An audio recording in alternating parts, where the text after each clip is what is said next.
Hello comrades, and welcome to Juche Lessons.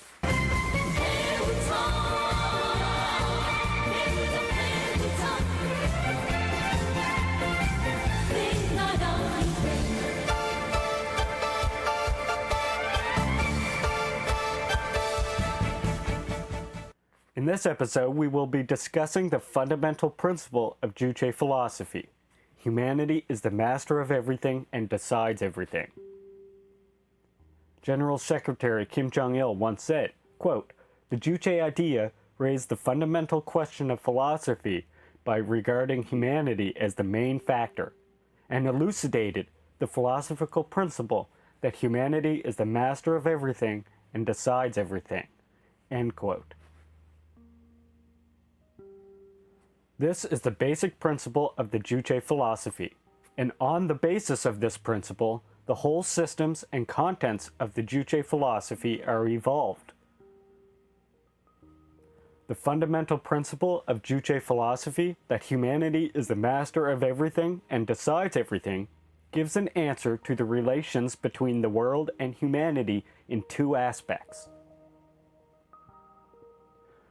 One aspect is that humanity is the master of everything, and the other is that humanity decides everything.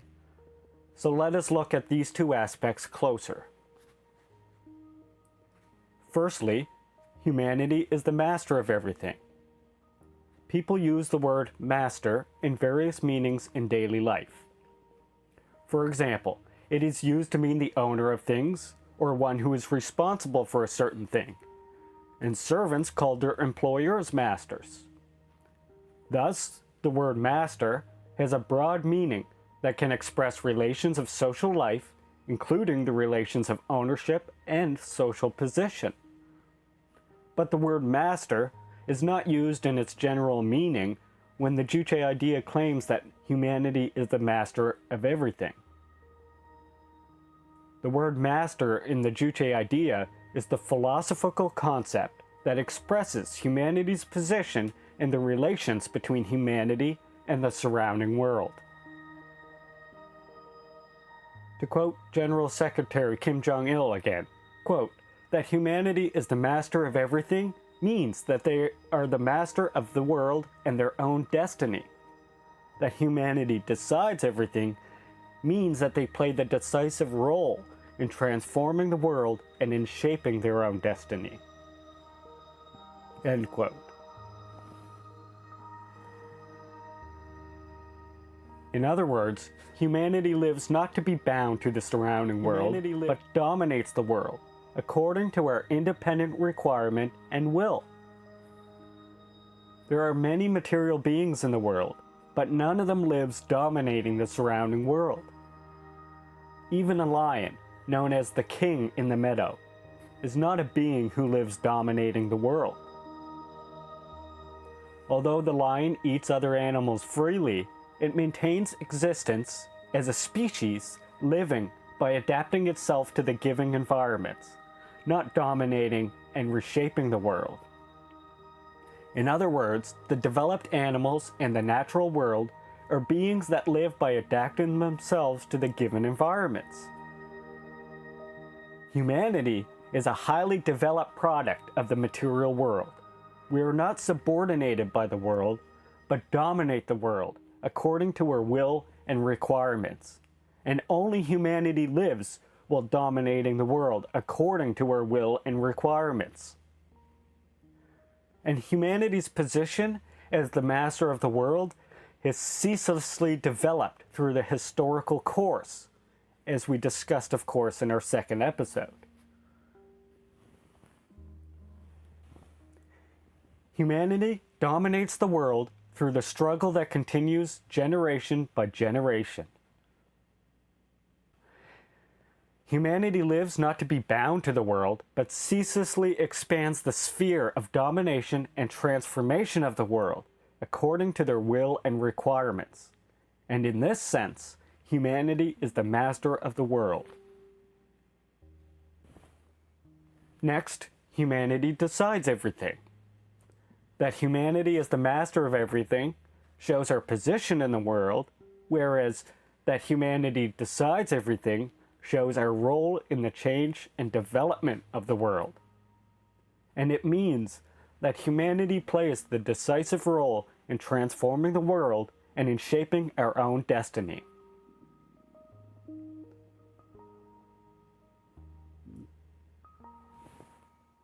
Several factors are acting in developing things and phenomena, but the role is different.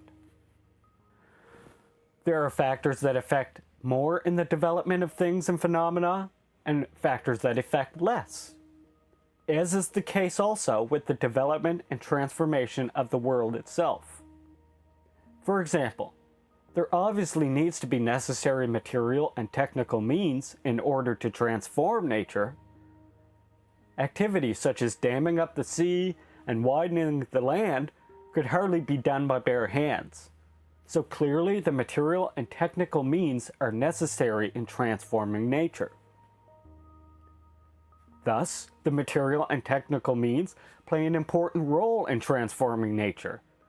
But since these material and technical means are themselves developed by humanity, it is humanity that plays the decisive role in transforming the world. However big a role the material and technical means play, it is thus incomparable to humanity's role. Humanity has ceaselessly transformed and developed the surrounding world onto a higher plane, with our strength and wisdom in the historical course of transforming the world. In this sense, humanity plays the decisive role in transforming the world, and it means that we play the decisive role in shaping our destiny. The destiny of humanity is shaped in the course of transforming the world, and humanity plays the decisive role in transforming the world. Therefore, there can be no other beings that can decide humanity's destiny in the world. It is decided by how actively mankind transforms the world.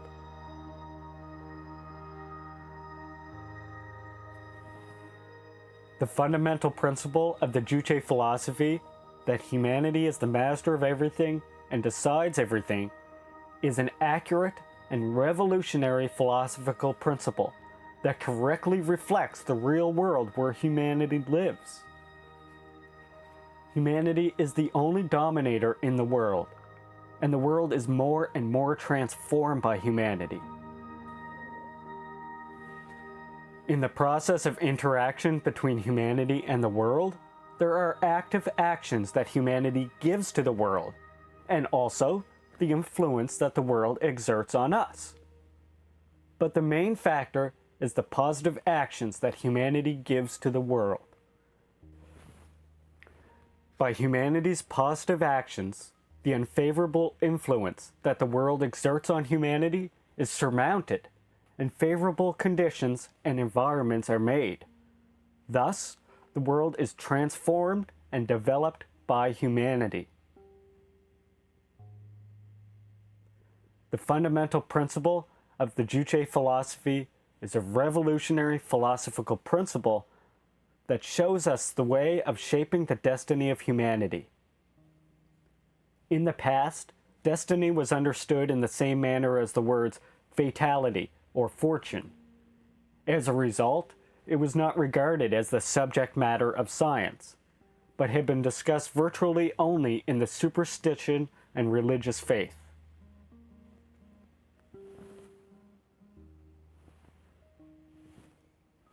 The Juche idea defines destiny as people's status, prospect, life, and death, and raised it the most important question of human beings from the starting point of the philosophy.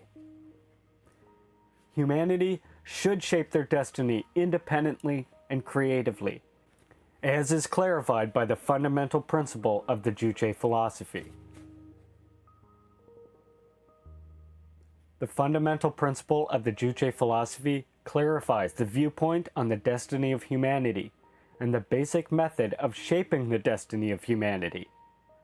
This is why we say the fundamental principle of the Juche philosophy becomes a revolutionary principle that genuinely serves the popular masses.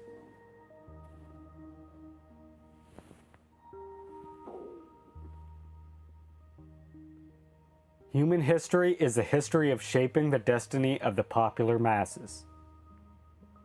By conquering nature with our creative labor and transforming society with ceaseless revolutionary struggle, the people will shape our destiny successfully.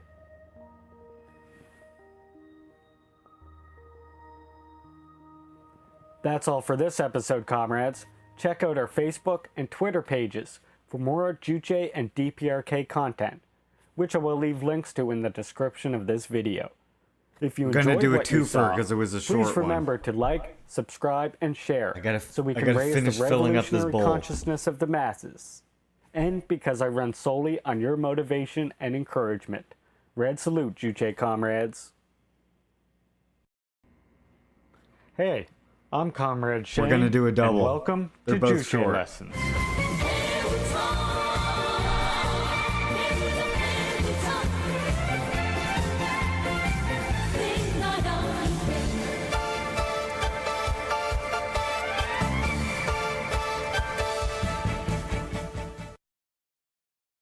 In this episode, we will be discussing the law of development from the humanity-centered viewpoint, arising from the fundamental principle that humanity is the master of everything and decides everything, as clarified by Juche philosophy.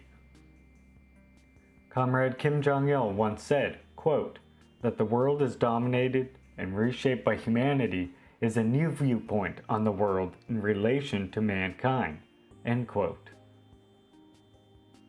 In order to understand the Juche viewpoint, clarified in the relations with humanity, first of all, we should know what the world is, in essence, with the relations with humanity, and next, the law of the process in which the world is dominated and reshaped by humanity. That the world is dominated and reshaped by humanity means that the world is a material being, which is dominated and reshaped by humanity. In other words, nature that subjugates humanity's independence and society that subjugates the people socially and politically are gradually transformed into a world for serving humanity, into the material and socio-political conditions that serve humanity's independent life through our creative activity. Nature is dominated and reshaped by humanity. This is expressed in how things and phenomena of nature which hamper humanity's existence and development are turned into material conditions that serve humanity by our creative cognitive activity and practical activity. That nature is dominated and reshaped by humanity finds its expression in how things and phenomena of nature that do not directly serve humanity's existence and development are transformed and turned into the means of production. The blind strength of nature that hampers humanity's life and development is eventually overcome and used by humanity. All life materials and all productive means from cultivated land to modern machines are developed and used by humanity. Different forms of energy in nature that once acted blindly help or increase our limited physical strength. For example, the enormously powerful forces of nature, such as gravity, which subjugates mankind's activity to conquer space, can be surmounted by the development and usage of a different powerful energy which can surmount gravity. Next, society is dominated and reshaped by humanity. That society is dominated and reshaped by humanity finds its expression in that social relations which violate humanity's socio-political independence are changed into social relations of ensuring humanity's independence. Thanks, of course, to the active struggles of progressive elements, such as the working masses, against reactionary elements, such as the capitalist class. This is demonstrated by history itself, by the fact slaveholder society turned to feudal society, feudal society to capitalist society, and capitalist society turns to socialist society. Through the domination and transformation of society, humanity eventually becomes a genuine master of every field of social life, including politics and the economy, ideology, and culture.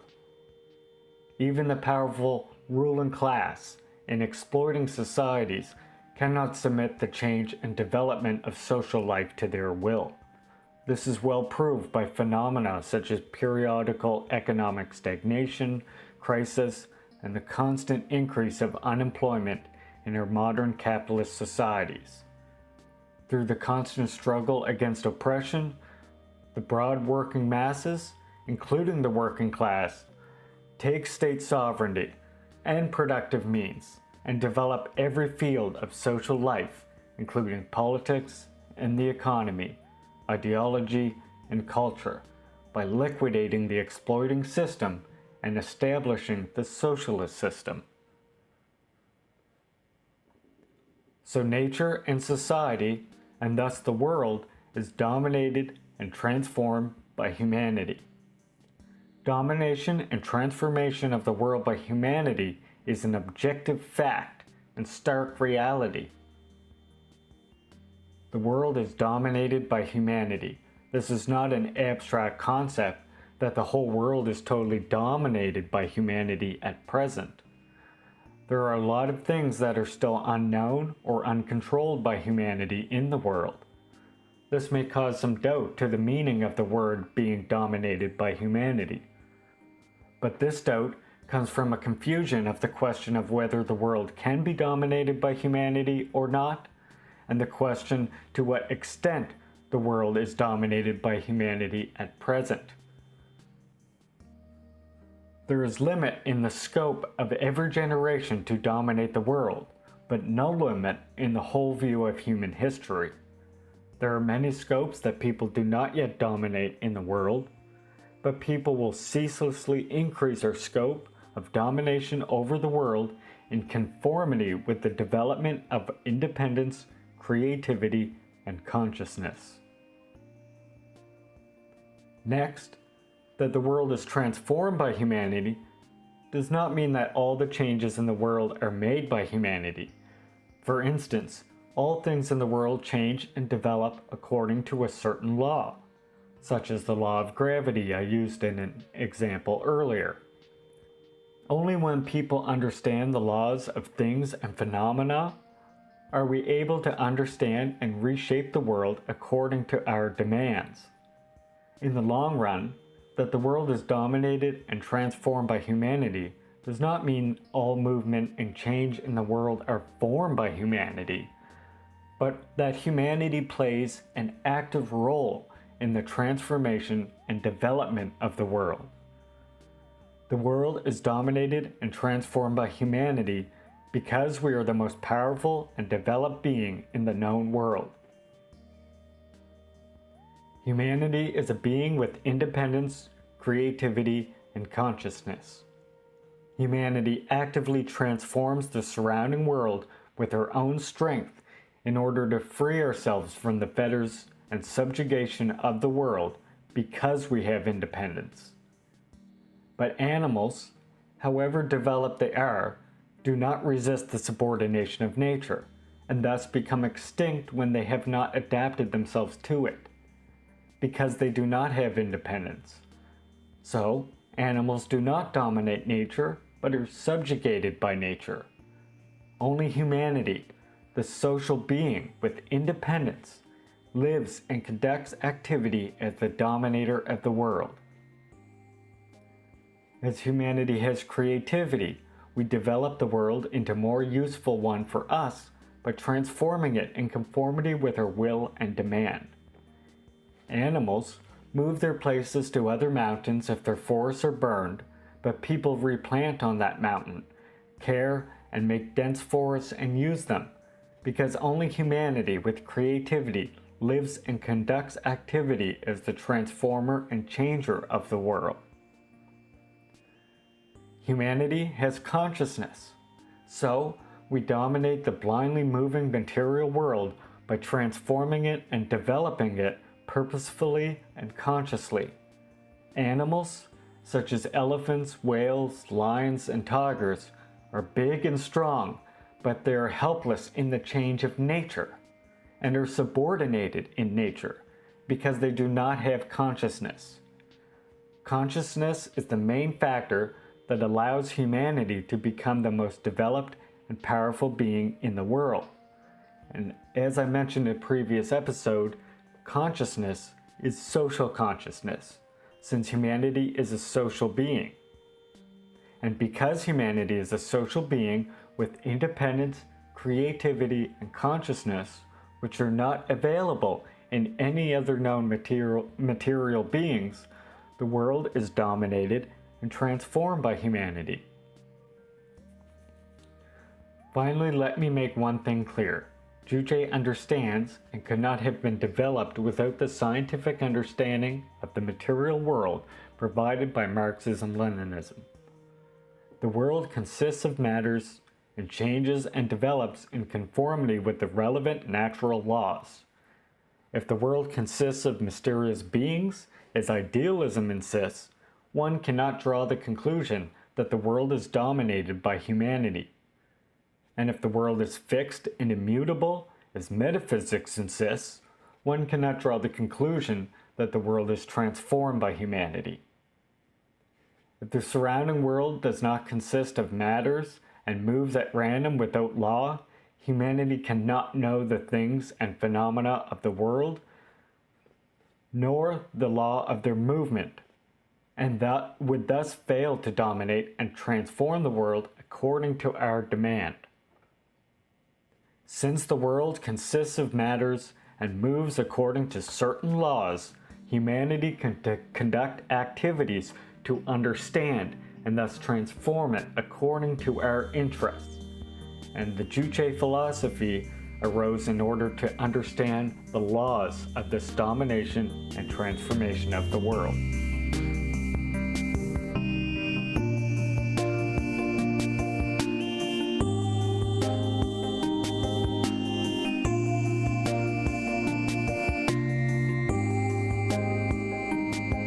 That's all for this episode. Check out our Facebook and Twitter pages for more Juche and DPRK content, which I will leave links to in the description of this video. If you enjoyed what you saw, please remember to like, subscribe, and share, so we can raise the revolutionary consciousness of the masses. And because I run solely on your motivation and encouragement. Red salute, Juche comrades!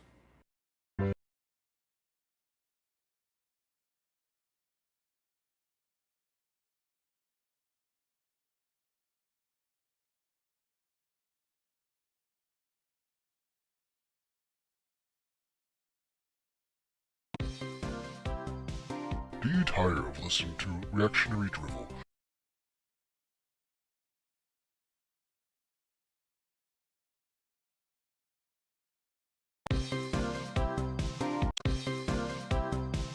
Do you tire of listening to reactionary drivel every time you turn on your television? Do you want to learn about communism in a fun and interactive way instead? Then come down to Leaping Larry's.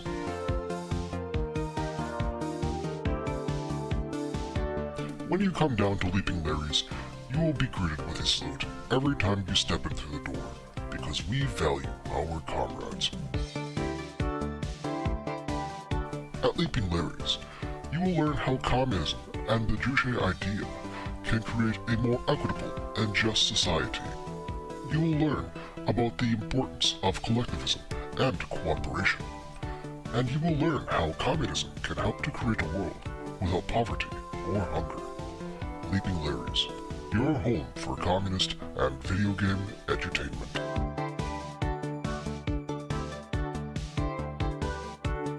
Almost had a smooth transition that time. I swear, next stream we'll have a smooth transition. It'll go right from the intro. It'll go right from that pre-intro video roll, and then I'll go right into the actual intro video without screwing it up. I promise. Next time I'll do it. How are you all today, comrades? Welcome, Cinnamon Challenge. Welcome, Anarchist Laboratory Sean, the London Smash up here, and GMO. Welcome in, Juche Gang comrades. I hope you're well today. I hope you enjoyed the Juche lessons for the day. As I said, I'm gonna watch one or two of those episodes every pre-credit roll, depending on how long they are. I want to try and make the pre-credit thing about 20 minutes long. Give some people, I guess, a chance to shuffle in and whatnot. Long live the People's Revolution! Alright. Yeah, so our red salute on this one is this. This is our red salute, which is, you know, like this kind of red salute almost. Glad you enjoyed it, Cinnamon. Okay, so today I have some, of course, Pyongyang news to get to. There's a People's Voice article here I wanted to look at. We have two Workers' World articles and an article from CGTN I want to look at today. We are, of course, starting our read of History and Critique of a Black Legend by Stalin, which you will notice is now, when you do the reading command, you now get a link to this. So this is what we're starting today. We will be starting that in a while. Very excited for this. I promised the translator that I would start reading it, one of them, and he seemed very excited as well. Now for videos, we have our very last squirrel and hedgehog comrades. Next, I think we're going to do The Leader, which is that Chinese anime about Karl Marx. I think we might do that one next. And then I have DPRK building rural homes. I have a super drum group of Mi'kmaq singers from a powwow I want to show you all. Kwame Ture in a 1980 quick little interview here. Department of Justice report on Minneapolis police by Red Nation. And if we have time, we'll also look at Gerald Horne, Counter-Revolution of 1776. We're all done, Couthard. I have a welcome Micmac Gathering song by George Paul I want you all to hear. And then, if there's time left over at the end, we'll take a look at what Carl Zaw has to say about the Prigozhin death thing. Yeah, we finished Glenn Sean Coulthard. So fucking good. So fucking good. It was a great read. And then we went right into a Kim Jong-il read afterwards that really added, that shored up basically what Glenn Sean Coulthard was saying and talked about the importance of ideological struggle both before and after socialism. So we aren't, yes, so we aren't watching Twitter the whole time? No. I know, I'm one of these boring communist streams that talks about, you know, revolution, liberation, things like this.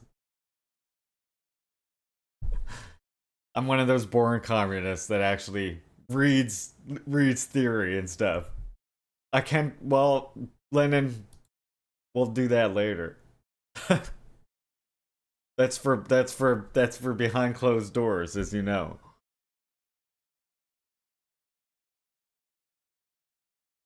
Maybe I should insult my viewers. That seems like a popular thing.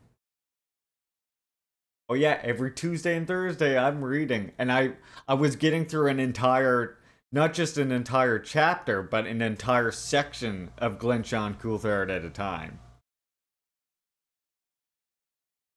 Yeah, one thing you won't find much of on this channel.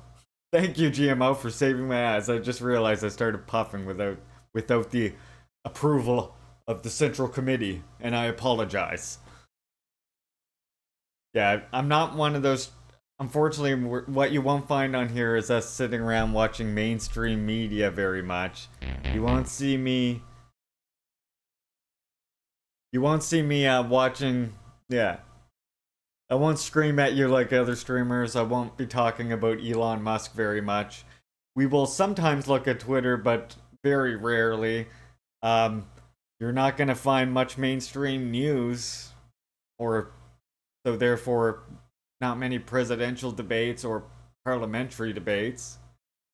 But I will read you Domenico Lasarden's Stalin History and Critique of the Black Legend, show you movies from socialist countries, music from my First Nations and my comrades' First Nations all around me, and as well we'll listen to Kwame Ture, Gerald Horne, and others talk about revolution and liberation. I know that's not the most interesting thing, but that's what we do on here. By the by, I found out Navajo and Apache are Athabascan languages from Canada, which explains why there is similar sound consonant scheme as a lot of northern languages. I think we were saying before about how, didn't I say, yeah, I think we said hi to each other or something like that. It sort of looked familiar. It looked similar in a way.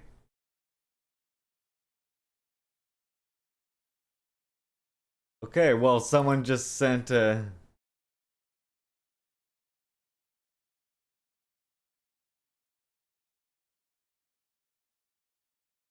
someone just sent this Victory Day North Korea Neon Synth State.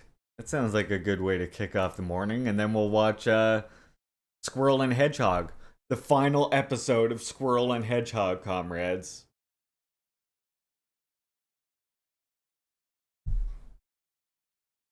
I'm sad about it. Oh yeah, I have one thing on Twitter I'll show you.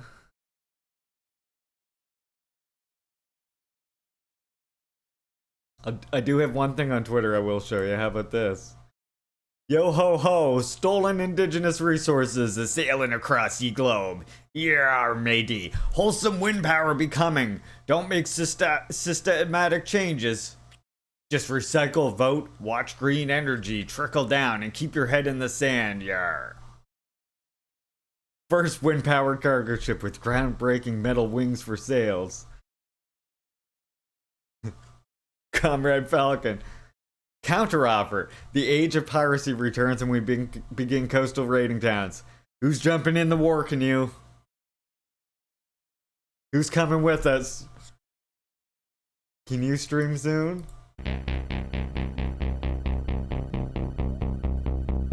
What have we got here? This is 5 minutes long. Let's check this out. Someone just sent this.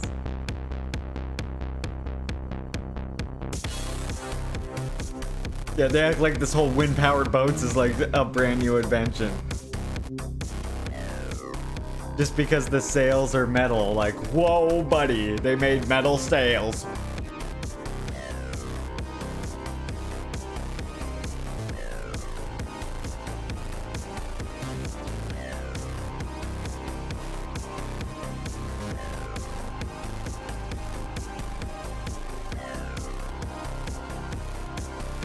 Where did they get the metal?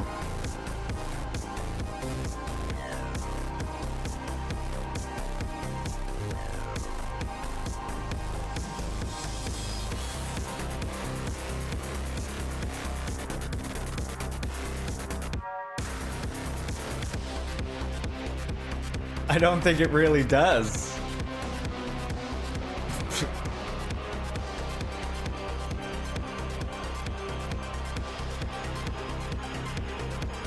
Oh, we know where they got the metal. How do colonizers get anything?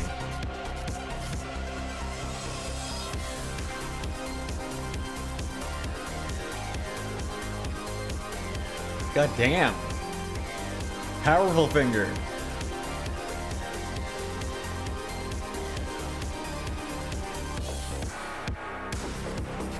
Alright, Sean, we'll be ready. We also have a kayak for a scout as well. Gotta start somewhere. This is an amazing little edit here.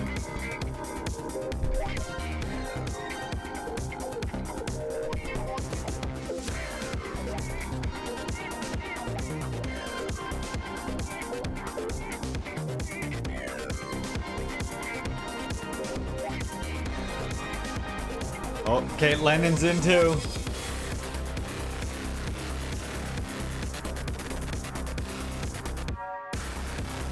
I do actually have, well, my uncle actually does have a war canoe, like a literal long war canoe. 20 people.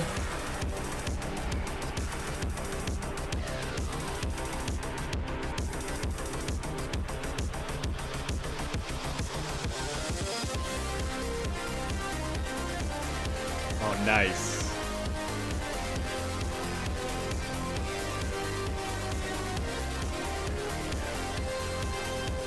Yeah. Yeah. Yeah. Canoes can be many sizes. In my area, there's one guy who rebuilds every single year a birch canoe.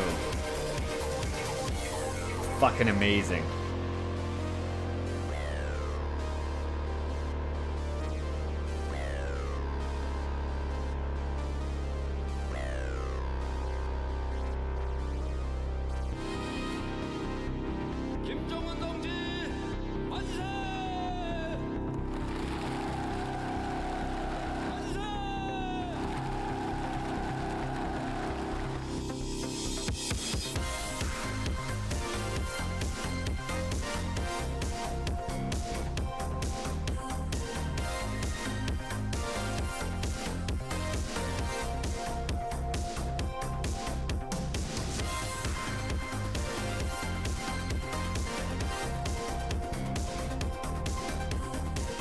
This is an amazing edit.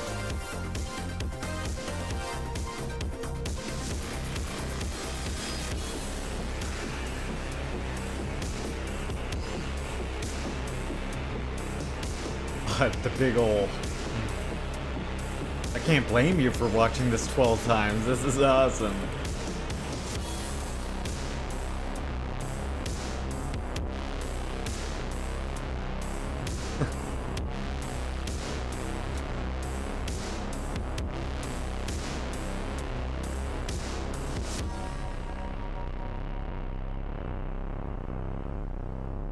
That was badass. Thank you, Powerful Finger, for sending that. God damn. God damn.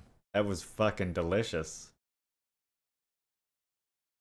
Very delicious. Yeah, here's what I was saying. There's in my area here. Look at this. This is Todd Labrador here. I was just saying he goes all over. I mean, mostly to nations that are here in Canada. But look at this fucking canoe. He teaches different nations how to build these birch bark canoes in the traditional way.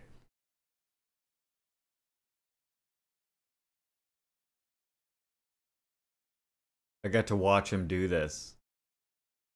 He does this he's done this at Keji Makujik several times now. With the birch bark strands. See? Here's one of them. This is one of his completed ones here. This actually might be at Keji Makujik. Yeah, that kind of looks like... Is this at Keji Makujik? It sure looks like it. Can't tell. Yeah, that really does look like Keji Makujik. I'll have to show you pictures from Keiji Makujik. Here they are getting the birch. Look at it. Fuck.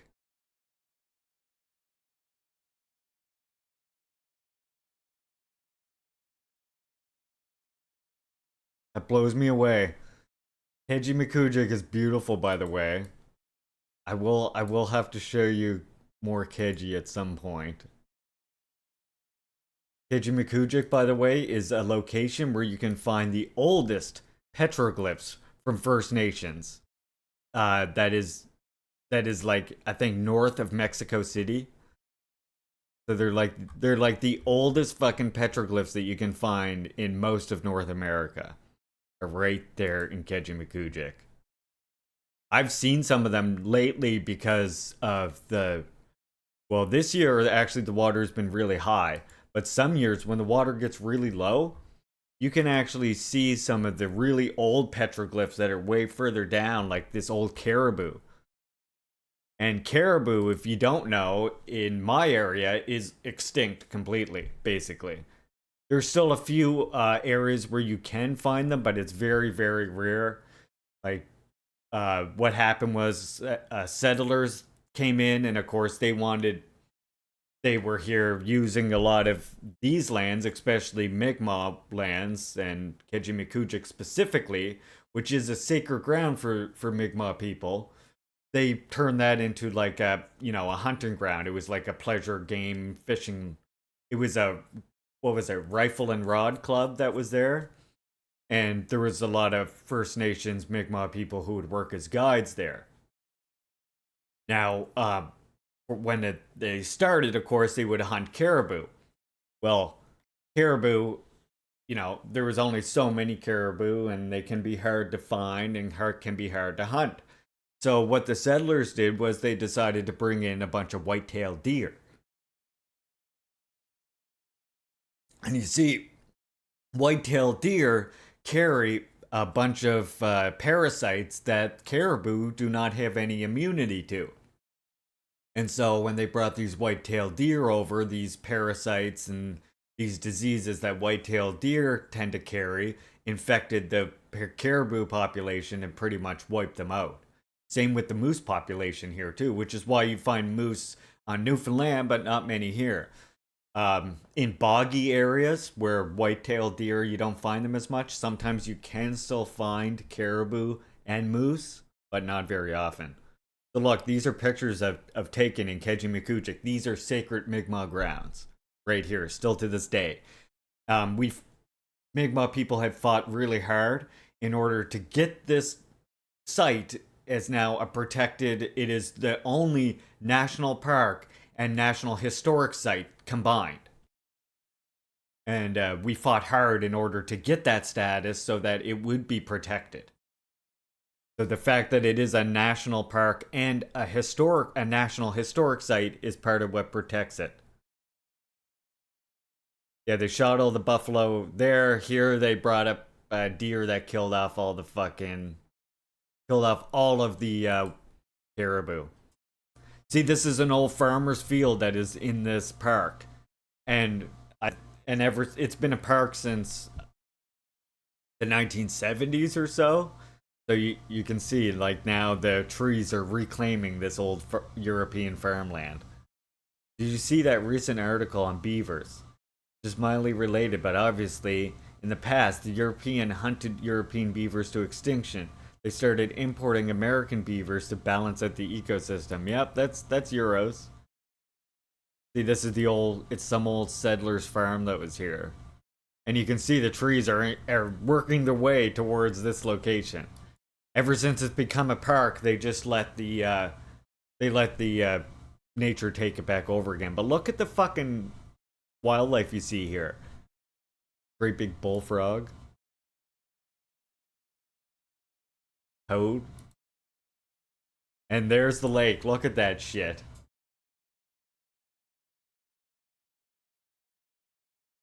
That's Lake Kejimkujik right there.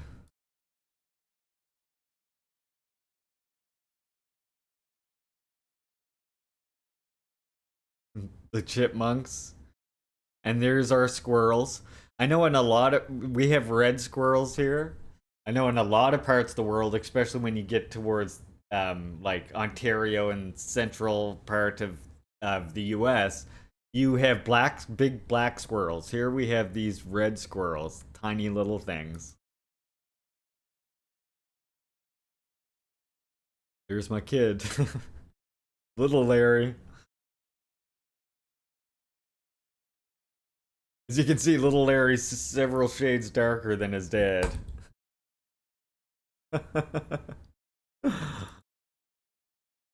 Yeah, that happened. My moon photography. Jupiter.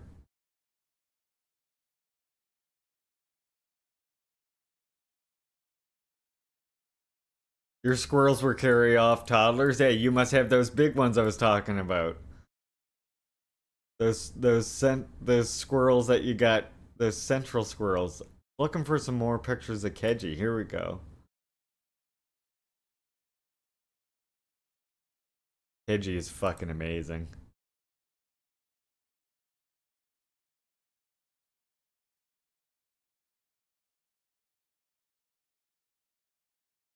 I spent so much time canoeing here.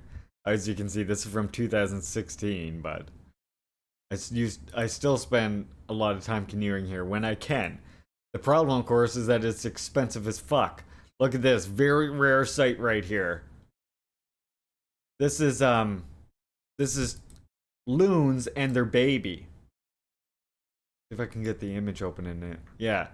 Very rare to see a baby like this. Loons live in couples. Look at that baby. Big fuzzy baby. So what we do every year also is we go on the lake in Keji and we actually count all the pairs of loons. And Keji has up to fucking like 22 sets of loons on it. It's amazing.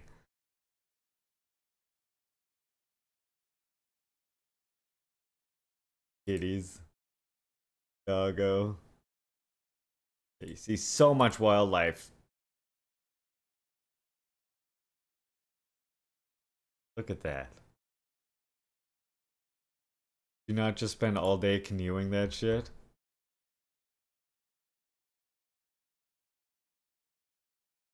Here you go. This is what I was looking for. Look at this. You canoe through these little...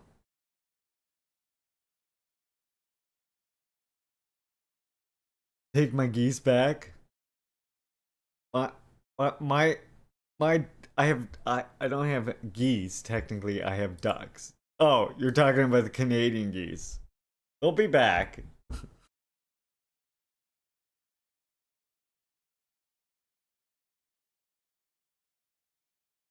This is Seven Sisters Islands here.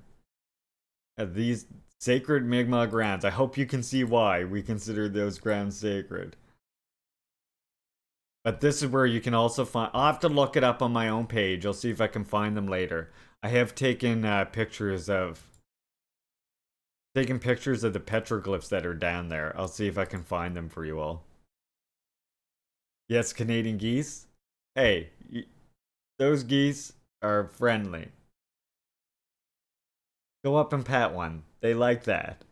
Go up and pet their chicks. They love that. These weren't, but what I was showing from the pictures there, those were loons, not geese. Loons are much nicer, trust me. You know what else all comes from up north here is eagles. No, it's true. Go pet the geese. They like that. They told me themselves. They actually told me, Sean. I swear. Geese shit all over the skate park. Birds do like to poop.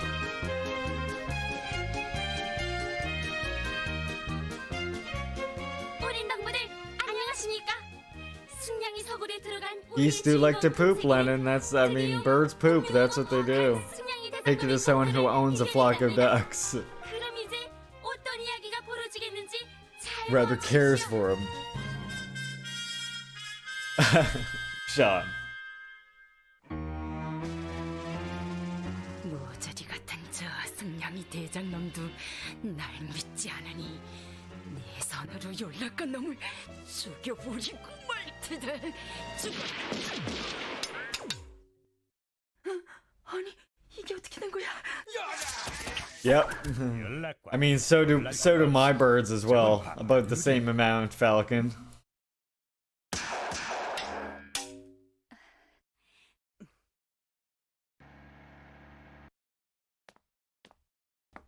카카, 방금 연락관을 쏘려던 몰망치를 붙잡았습니다. 그놈이 어떻게 살아났어? 그의 감옥이 터져나가는 바람에 그 심한 놈. 그놈들을 두더지 박사가 갇혀있는 방첩대 감옥에 집어넣어. 두더지 박사가 방첩대 감옥에? 알겠습니다. I have ducks that are technically not 그런데 ducks. 두더지 박사놈이 먹질 않아 다 That's what I 죽게 got. 됐다고 합니다. 그럼 땅속 비밀을 알고 있는 그 두더지 박사를 죽여선 절대로 안 돼. 그러니 그놈이 좋아하는 물고기를 잡아 먹여서라도 무조건 살려내야 한다. 그래야 우리가 꽃동산을 타고 앉을 수 있단 말이다. 곧 대책을 세우겠습니다. 연락관, 이번에 정말 당신의 수고가 많았어. 그렇습니다. 이번에 연락관이 큰 공을 세웠습니다. 난 그저 그들이 꽃동산 정찰병이라는 걸 밝히려 했을 뿐입니다. 네, 이제 며칠 안으로 그놈들의 입을 열고야 말 테니 그때까지 두고 보시오. 이젠 물망쳐도 잡혔으니 빨리 두더지 박사를 I've been attacked by hawk. 그럼 좋은 소식을 기다려보죠. I was just walking a trail and I didn't realize that there was a hawk nest nearby. 저 연락관 너무 They don't like when you go near their nest, and it just started fucking swooping me. I ran, but it got me, tore the back of my shirt, all the shit. Fucking scratched the hell out of my back. Oh, I was scared.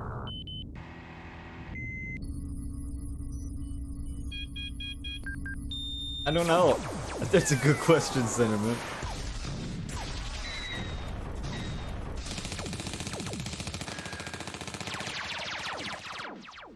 흰족제비 부대에 있는 저 철까마귀 특수무기를 내 손에 걷어주자면 그 연락관 놈을 잘 이용해야 돼.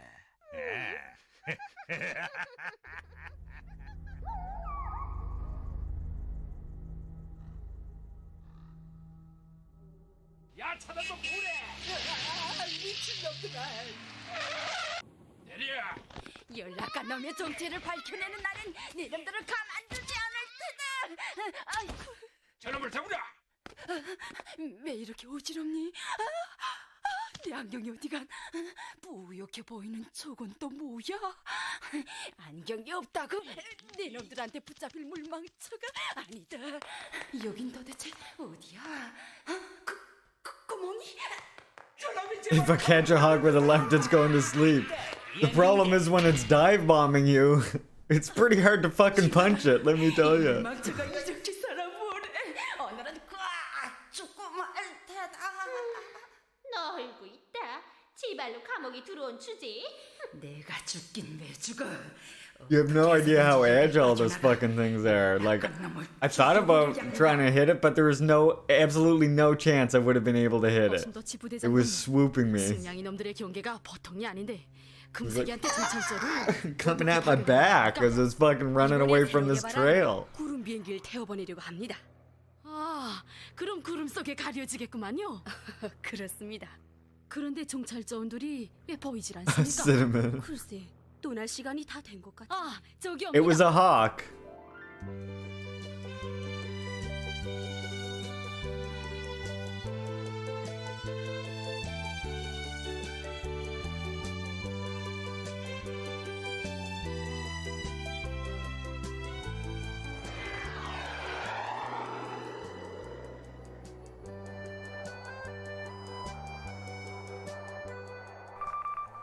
박물거다.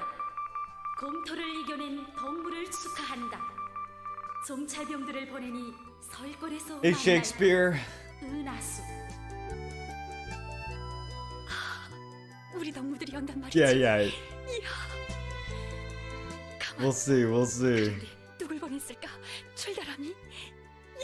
We'll see about that, Lennon. 아, 그렇지. 빨리 설걸로 가야지.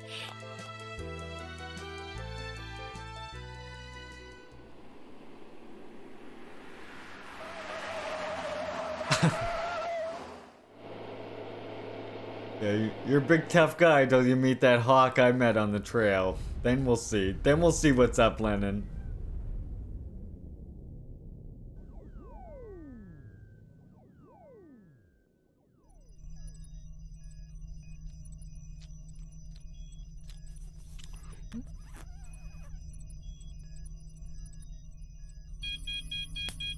Something tells me Red Falcon isn't gonna fall for your tricks in trying to fight a hawk or a falcon.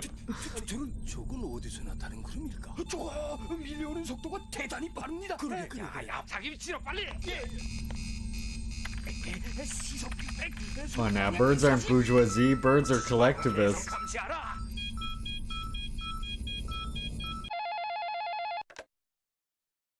뭐라고? 이상한 구름?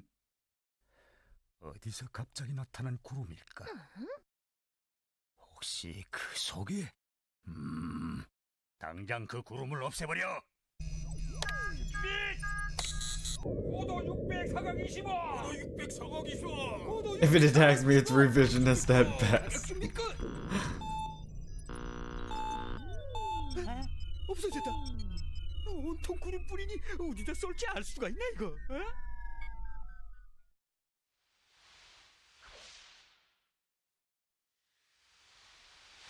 That's true, Falcon. 없어졌다? 음? 바위걸 상공에서. You know what else you don't want dive bombing you? A hawk. 구름 속엔 분명 꽃동산 놈들의 비행기가 들어있을 게다. 꽃동산 놈들이? 그건 바로 우리가 잡아놓은 두더지 박사를 빼내가기 위해서야. 무조건 잡아야 한다. 카카. 그런데 자취를 감춘 그놈들을 어떻게? Lennon is out there fighting birds everywhere he goes. 여기 솔 Looking for bird fights. 저 바이골 상공에서 없어졌다는 거. 아니, 바이골은 노출. Shows up at the park. Alright, which one are you looking to throw down now? 잘하십니다요. 역시. 당장 솔골을 포위하라. 개미새끼 The 한 skate 마리도 park 살아나가지 dudes. 못하게 불태워버리라. 예? Well, maybe a skate park shouldn't be built over their land. 꽃동산 놈들을 잡자면 솔골을 몽땅 불바다로 만들어야 해.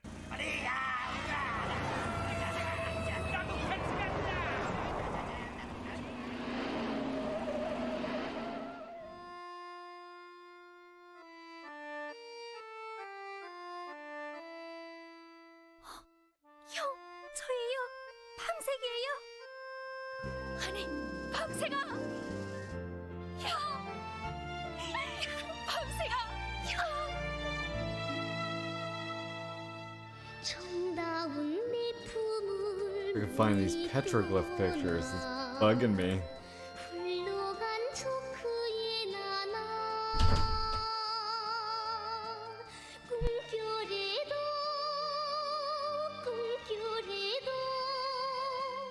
안기고 싶은 내 그리운 거야.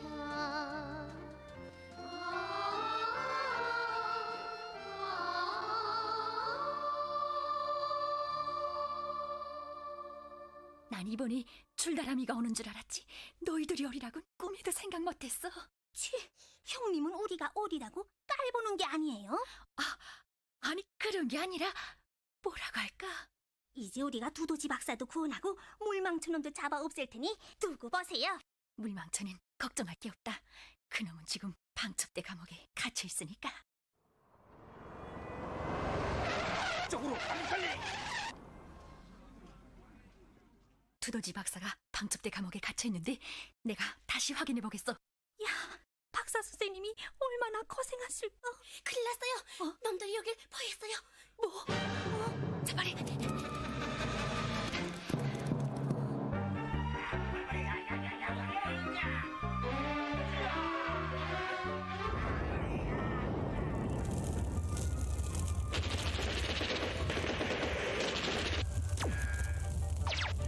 야, 바싹 조이라.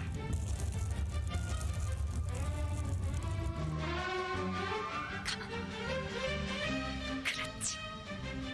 얘들아, 저 활공기 나무 토막을 매달아서 바위골로 날려보내자.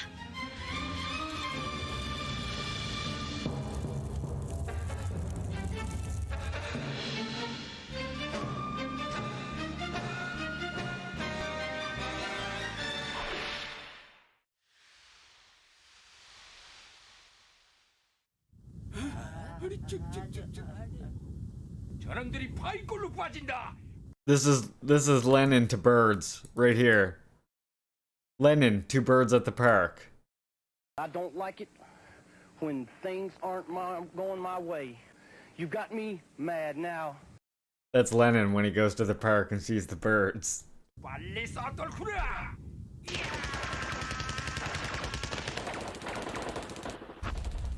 맞았다!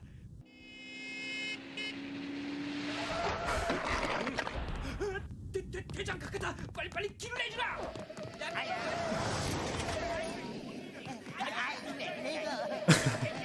That's me, the fox with the. 어떻게 됐는가? You are a fox. I'll give you that much, Lennon. 그놈들은 분명히 두더지 박사를 노리고 침투했을 것이다. 방첩대 감옥 경비를 강화하라. 승냥이 놈들이 우리 수에서가 지금쯤 송이 나서 발버둥을 치고 있겠군요. 자, 이렇게 하자. 내가 적재비 보좌관 놈을 통해서 두더지 박사가 방첩대 감옥에 갇혀 있는지 확인해 보겠으니 너희들은 내 지시가 있을 때까지 기다렸다가 행동을 개시해라. 알겠어요. 아, 그렇지. 메기파리, 감옥을 빠져나갈 좋은 수가 있다. 아이고 깜짝이야. 이놈들이 왜 이래? 어떻게 된 일이야? 갑자기 왜 이러시오? 야, 아이고 형님. 날 좀 살려라. 이게 어떻게 된 일이야? 아이고 배가 막 고이는구나. 아이 형님이 죽는다. 문 열어라. 이놈아 문 열어라. 문 열어라. 문 열어라. 야, 문 열라는데. 이거 야단나구나. 밖에 누가 없어. 야, 문 열라는데. 야, 좀 더 크게 하시라. 아이고 배. 아이고 배. 아이고 배. 문 열라. What? 누가 아프다고? 우리 형님을 살려내라. 빨리. 야 시끄럽다. 어디? 우사씨를 데려가? 예. 가자요 너. 성공하라고요.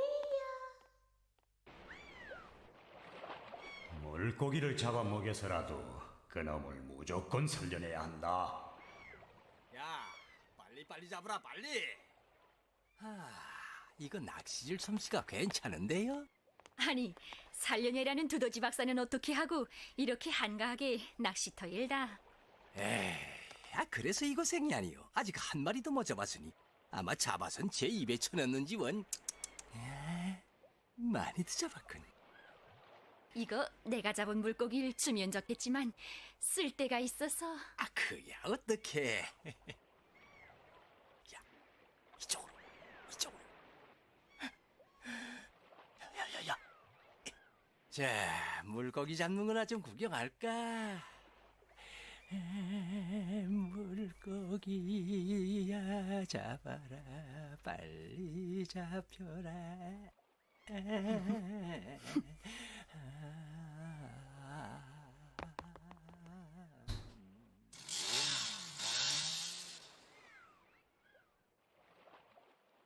아니, 물고기가 다 어디로 갔어? 정말? 이 방금 전까지만 해도 있었는데? 자, 이런. 이제 그 물고기를 먹고 돼지는 놈이 있겠는걸? 돼지다니? 이제 내가 잡은 물고기 중에 버가지가 있었는데 그 물고기는 한 마리만 먹어도 죽을 수 있지. 버가지? 야, 이거야 된다구나. 아니, 왜 그러? 사실 그 물고긴 두더지 박사에게 주려고 아니 우리 아이들이 훔쳐가지고 달아났어. 뭐요? 아니, 정신 있어? 빨리 가봅시다.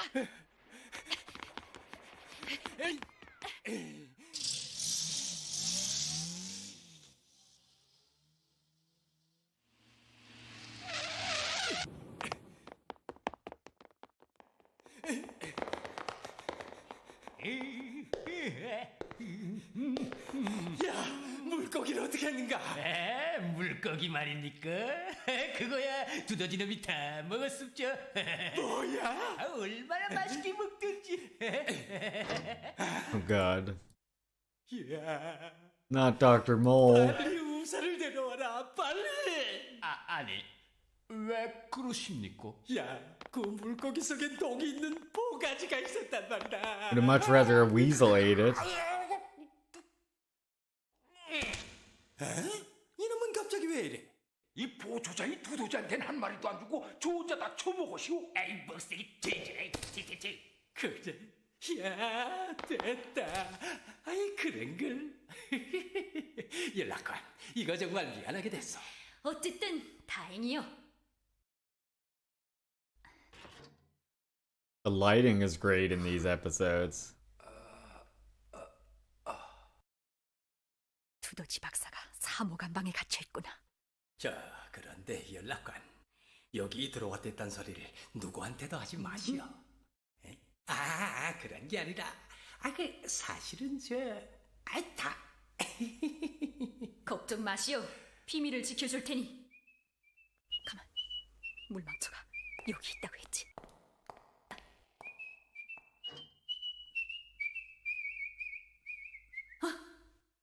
물망초는 어디 있어? 갑자기 배가 아파길래 요 우층 치료실에서 치료를 받고 있어. 가보실까요? 그놈은 잡혀있는 놈이니 다른 일이 없겠지. 됐어.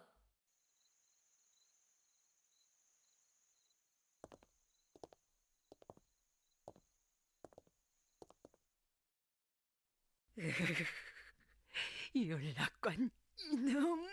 Hey, Comrade Haley. Always morning cartoons.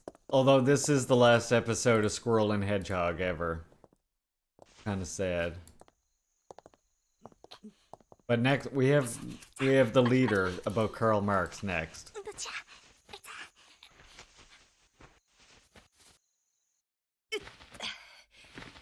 내 전번엔 실수를 했지만 이번엔 어림없다.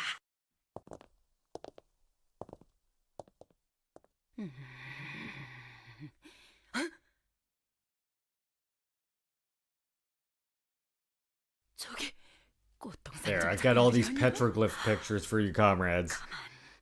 Hope you were well today, Haley. 내 저놈들을 산채로 잡아서 승냥이 대장한테 끌고 가 연락관 놈의 정체를 기어이 밝혀낼 테다.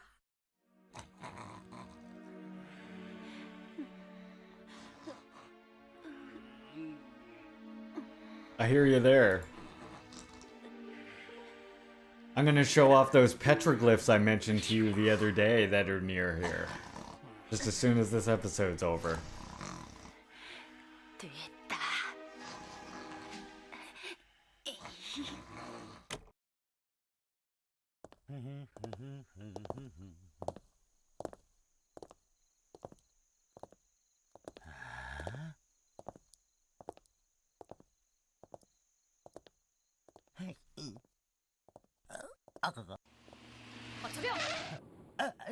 Gonna show off your goose shrine Saturday night? We'll be waiting, Lennon. 이젠 됐다. We'll be waiting.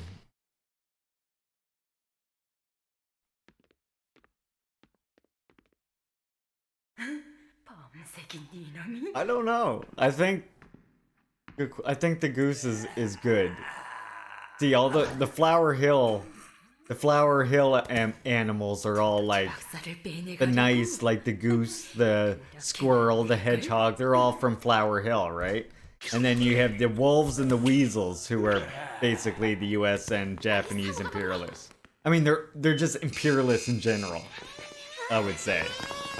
A lesbian hot sauce. Although the weasels definitely come across as the U.S. a lot of the times, for sure. But so do the wolves. 이젠 됐다.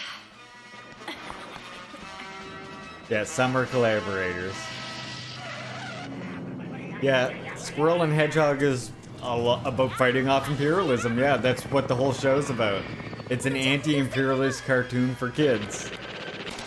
That's why we watched it. Welcome, Violin. Hope you're good today.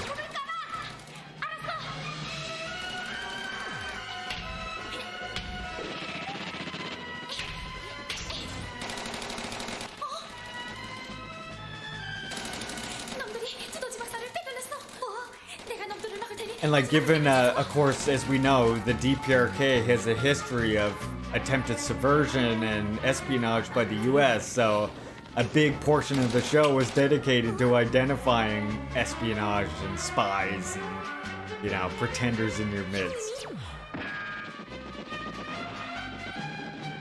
A wolf could fuck you up, that's true. But those wolves haven't met this squirrel. Or that hedgehog.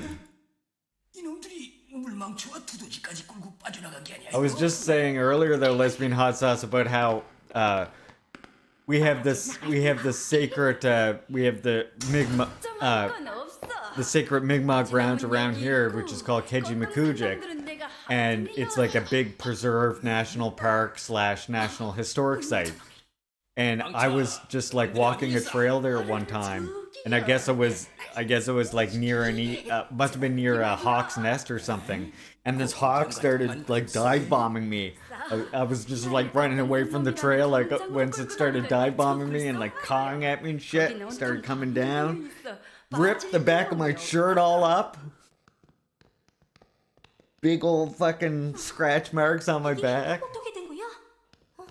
They had to close the trail down. I was just like casually walking this trail, and all of a sudden this hawk was fucking mad as hell.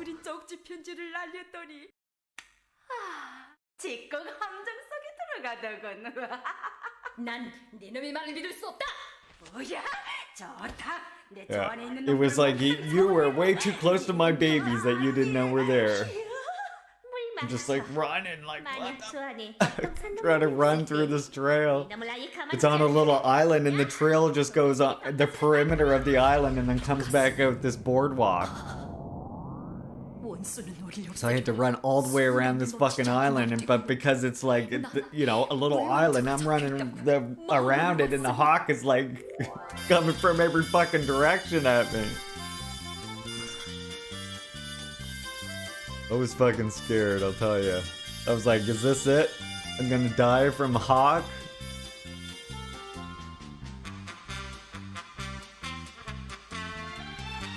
Well, comrades, there you go. That's our last episode of Squirrel and Hedgehog. We will miss you. We loved you. It was a fantastic series.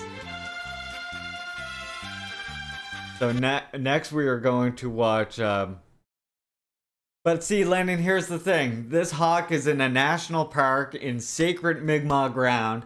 I am not gonna fucking hurt a hawk that needs to be there to protect its young and protect its eggs or whatever else. So that's the thing, right? I'm not, even if I was able to hurt it, I wouldn't have done it. Not in Keji. Never in Keji.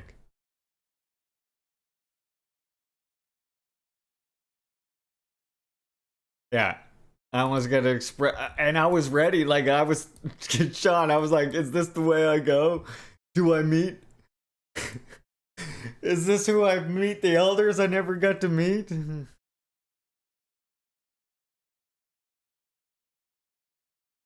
Well, yeah, if I would have heard of that, I mean, yeah, then you would be hurting an animal in a wildlife park. I'm sure that's not good. I'm sure that's something, right? Sure that's against some kind of rule. Okay, look, here's the petroglyphs I was talking about. So some of these are going to be hard to see, but I'll try my best.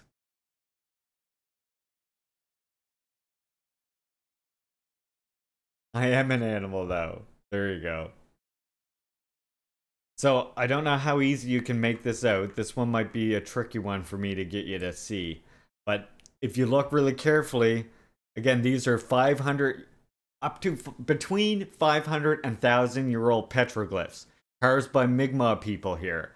But yeah, you can see that there's a hand carved right here. There's the fingers. These are on the rocks in Keji. This is a very protected site. This is protected by the park. You're not allowed to go down onto these rocks with shoes on or even with socks on. You have to wear bare feet when you're down there. The extremely protected site because, I mean, as you can imagine, these are eroding, right? They're disappearing over time. Here's another one. Make out what this one is. Right here, you can see part of it. And then right here is another part of it. Yeah, this is a sailboat. So you can imagine why they would be carving a boat like this, right? These are people who were first seeing these ships arriving.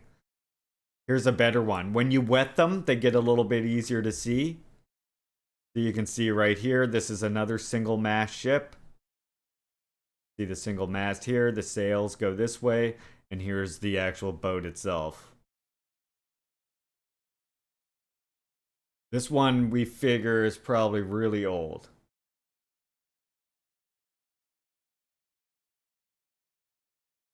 You'd be surprised how much less damage your feet do compared to like rocks that get caught in your shoes or in the little fabric of your socks. Just a little rock, that's all it takes, right? Little rock gets caught in your sock, and then when you go to walk over the petroglyph, it big ol' scrape, right? Yeah, Petra means rock. Can you see this one here? This is a double mast ship here. Imagine like what they would be thinking seeing these things arriving, right? This is why they're recording it. I can just imagine, like, just barely put myself in their shoes. Now here's what I was saying earlier. This one might be hard to see. This is one of the older ones. You look very carefully. Yep. Haley got it. Well, not almost. You almost got it. This actually predates the deer here in my area. Again, this is actually a caribou. And as I was mentioning, when there was the gun and rod club that they made on the sacred grounds of Keji Mikujik, when they made that rod and gun club, you see the settlers wanted more game to hunt. So what they did was brought in white-tailed deer. And white-tailed deer, you see, carry a parasite and other, well, bacteria that the caribou were not accustomed to. And so when they brought the white-tailed deer over, these parasites and these diseases pretty much wiped out all the caribou. That's why now, if you come here to Nova Scotia, you'll see almost all white-tailed deer. Very, very little caribou, very little moose. The white-tailed deer killed the moose and the caribou both. There's still, again, some areas where it isn't so suited for deer, like in boggy and swampy areas. But yeah, when they brought over those white-tailed deer, it completely wiped out our caribou population. So this tells you that this was carved, like, at least before the fucking settlers brought over deer and that wiped out the population, right? Yeah, it wasn't insulting enough that they made a rod and gun club over, like, our sacred lands, but then they kill off all the fucking caribou because they wanted more game to hunt, you know?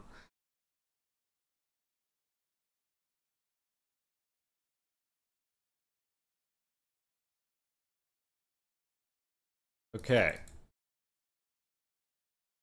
Oh yeah, I have a couple more here too. These ones actually, these ones have been traced again, and this is a reproduction of it, but you can see. The reason why this is reproduction is because this complex part right here. But you can actually go to the site where this is in the park and see it. Same with this one here. Again, these are the oldest petroglyphs north of Mexico, essentially.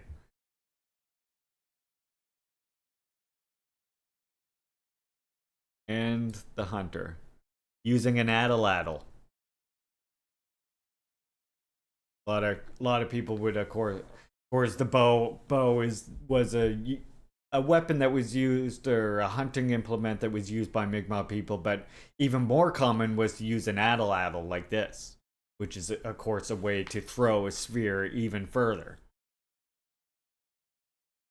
You look up an atlatl, you kind of get the idea of how you would use it.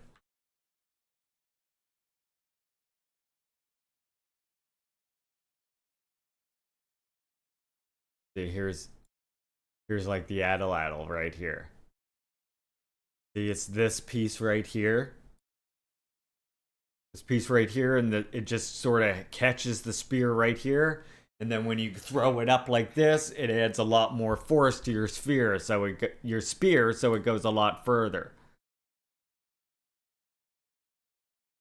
You can see you're holding on to the Atlatl, the spear's way back here, rested against the Atlatl, and when you bring it forward, the Atlatl sort of gets this fling motion to it that really makes this spear go fucking hard. Like you could never throw it just with your bare hand. Yeah, so Atlatl. That's what was used almost, I would say that was used pre European contact. That was used even more than a bow here. The Atlatl. Preferred hunting implement. There you go, there's the petroglyphs. I wanted to share that all with you comrades.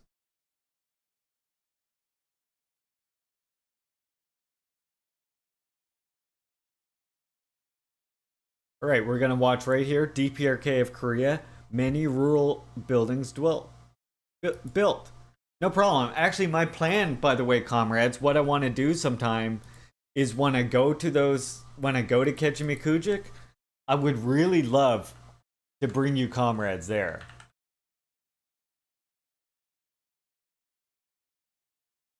So maybe one time I could do some sort of stream from Kejimikujik, like a canoe stream. That'd be cool. I could also, one of the coolest things, we actually get Mi'kmaq storytellers who, I hope it still goes on there anyway, but there's a dark sky circle, and we actually, at Kejimikujik, they do Mi'kmaq storytellers who tell it in English and in Mi'kmaq Kai. So I could actually perhaps catch one of those performances and stream that. That would be fucking neat. You actually just share like an old Mi'kmaq story with you comrades.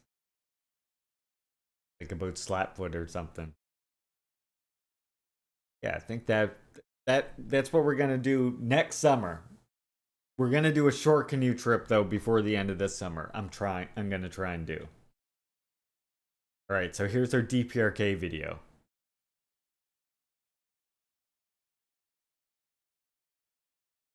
Hundreds of modern rural houses were built in if you don't know, by the way, County of North. After me becoming an adult, this was the nickname everybody gave me. It means okra brown or okra brown squirrel. I'm okra brown squirrel. That was the name I was given. Kwame province. Yeah. The modern dwellings, house of culture, and nurseries fully conform with the peculiar characteristics of the okra squirrel, mountainous that's region. me.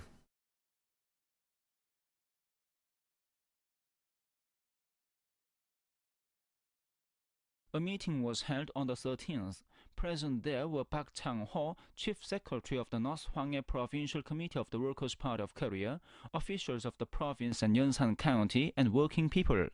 A congratulatory speech was made, and permits for use of dwellings were awarded. People moved into new houses amid warm congratulations.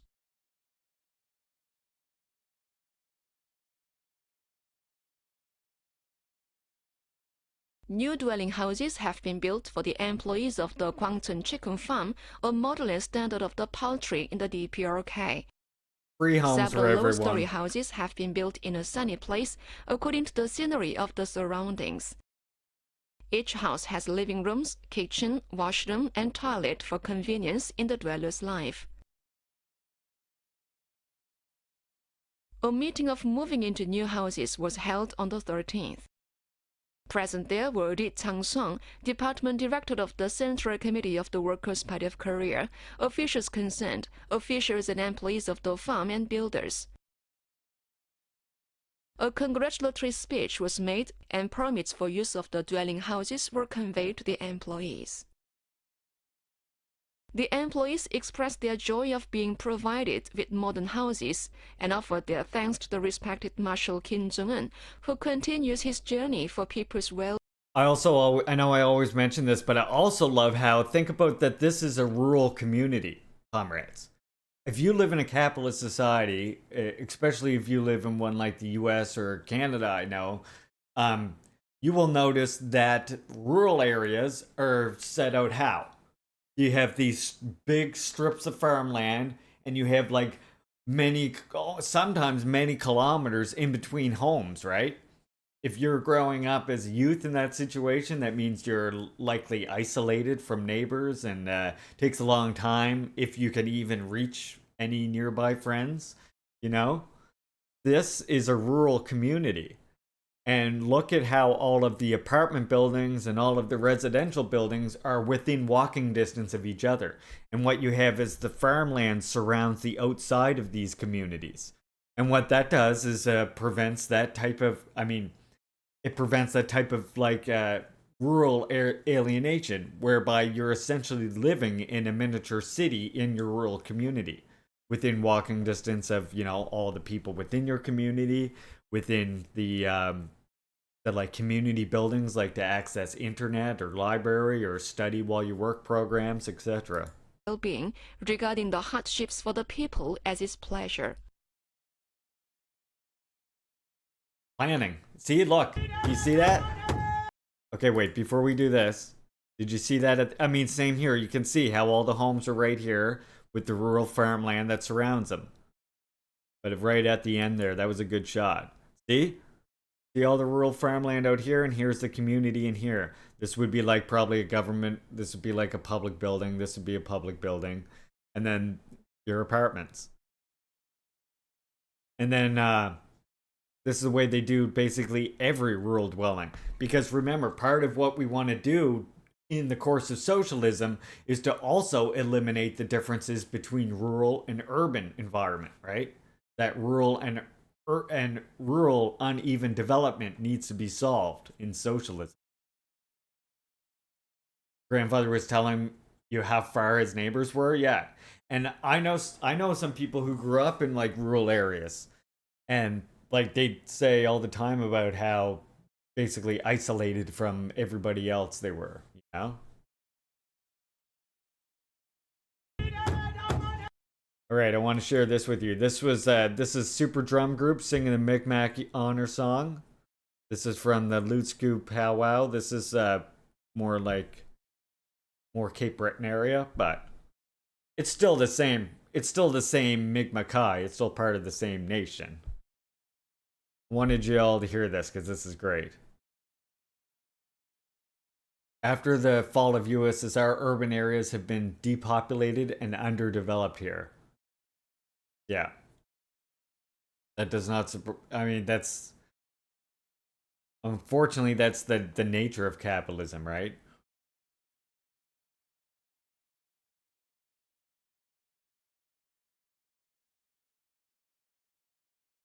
Yeah. It's like what with natives, right? They try and keep us out to the rural areas. They try and encourage you, if you are going to go and be a city native, you want to integrate in with the settler community. That's like your two options. All right, so this is again from this Super Drum Group. This is August 2017, but it was just such a good performance of this honor song. If you remember, you comrades who were here yesterday, I actually showed you this honor song before. I don't know if you remember or not, but I've showed you this honor song before that has the sing-along words with it. See if I can have it here right quick. Just so you can see. Where is it? Right here.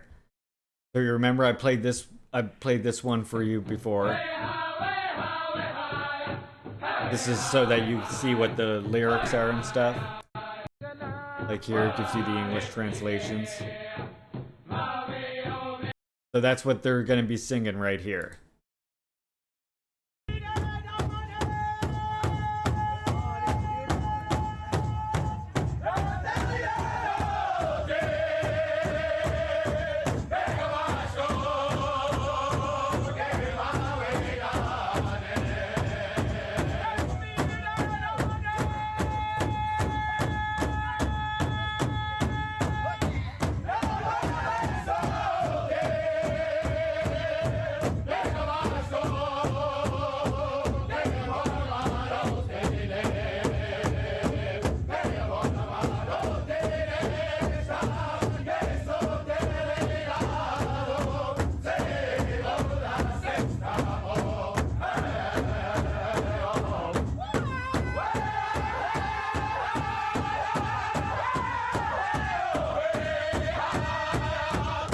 Look at how in time they are too, Cinnamon, right? For so many people.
You're a lesbian. What's up?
This is from a powwow, which is a gathering of everyone from the nation, or everyone from a particular nation, and I mean everyone is welcome to attend from all over, from all different nations and any nation really. But it's like it's just a big gathering where we get to express our traditions. We get to come together and eat. This is a group of performers who clearly have, practiced this a lot. But what they're singing there is the Micmac honor song, which is basically the song that we sing whenever a gathering is beginning. It's also known as like the gathering song as well. It's just like they're just singing to the ancestors, and letting everybody know that's there, that we're still there. That's what it's all about. Just saying, you know, we're still here and telling our ancestors that we're still fighting.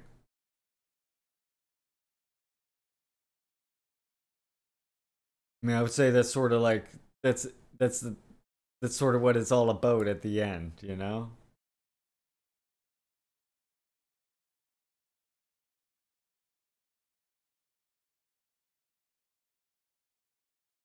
Yeah, I hope you all enjoyed that. That is, again, that's from my nation, although that's more north, like the Listagug powwow is a little bit more north. It's Cape Breton more area, but yeah. That's the honor song that they were singing there. It's the 25th one.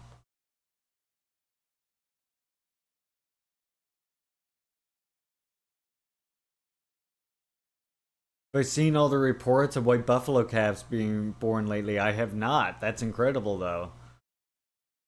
That is fucking encouraging as shit. Alright, so. I think we're gonna do a little bit of news here. And then we'll get to these ones. We'll do the news, and then I'll start reading. Yeah, let's do the news. We'll watch our little Kwame Ture talk, just a very short interview I wanted to watch, and then we'll start our read. I'm doing like a chapter or so at a time. So this is going to take, of course, many streams for us to get through. But we're going to start it today. And then once we do a part of this, we'll go back and we'll look at the DOJ report by the Red Nation on Minneapolis police. And we want to look at Gerald Horne, counter-revolution of 1776. And then I want you to hear a song by George Paul, who's another Mi'kmaq person, and he does this gathering song, but he does sort of like a more modernized version of it, where he mixes the traditional sounds, like what you just heard, with more contemporary sounds as well, and more what you'd be familiar with in like electronic music and stuff. I think that'd be cool. We listened to one of his songs yesterday as well. That was neat. The Red Nation's book on the Red Deal is good as fuck. I'll have to check that out. I have not read that yet. Right, so let us do the news here first. Yeah, let's do the news. Then we'll watch that Kwame Ture book, and then we'll start our first part of Stalin History and Critique of a Black Legend. More of a pamphlet? Well, then I'll read it very soon, won't I?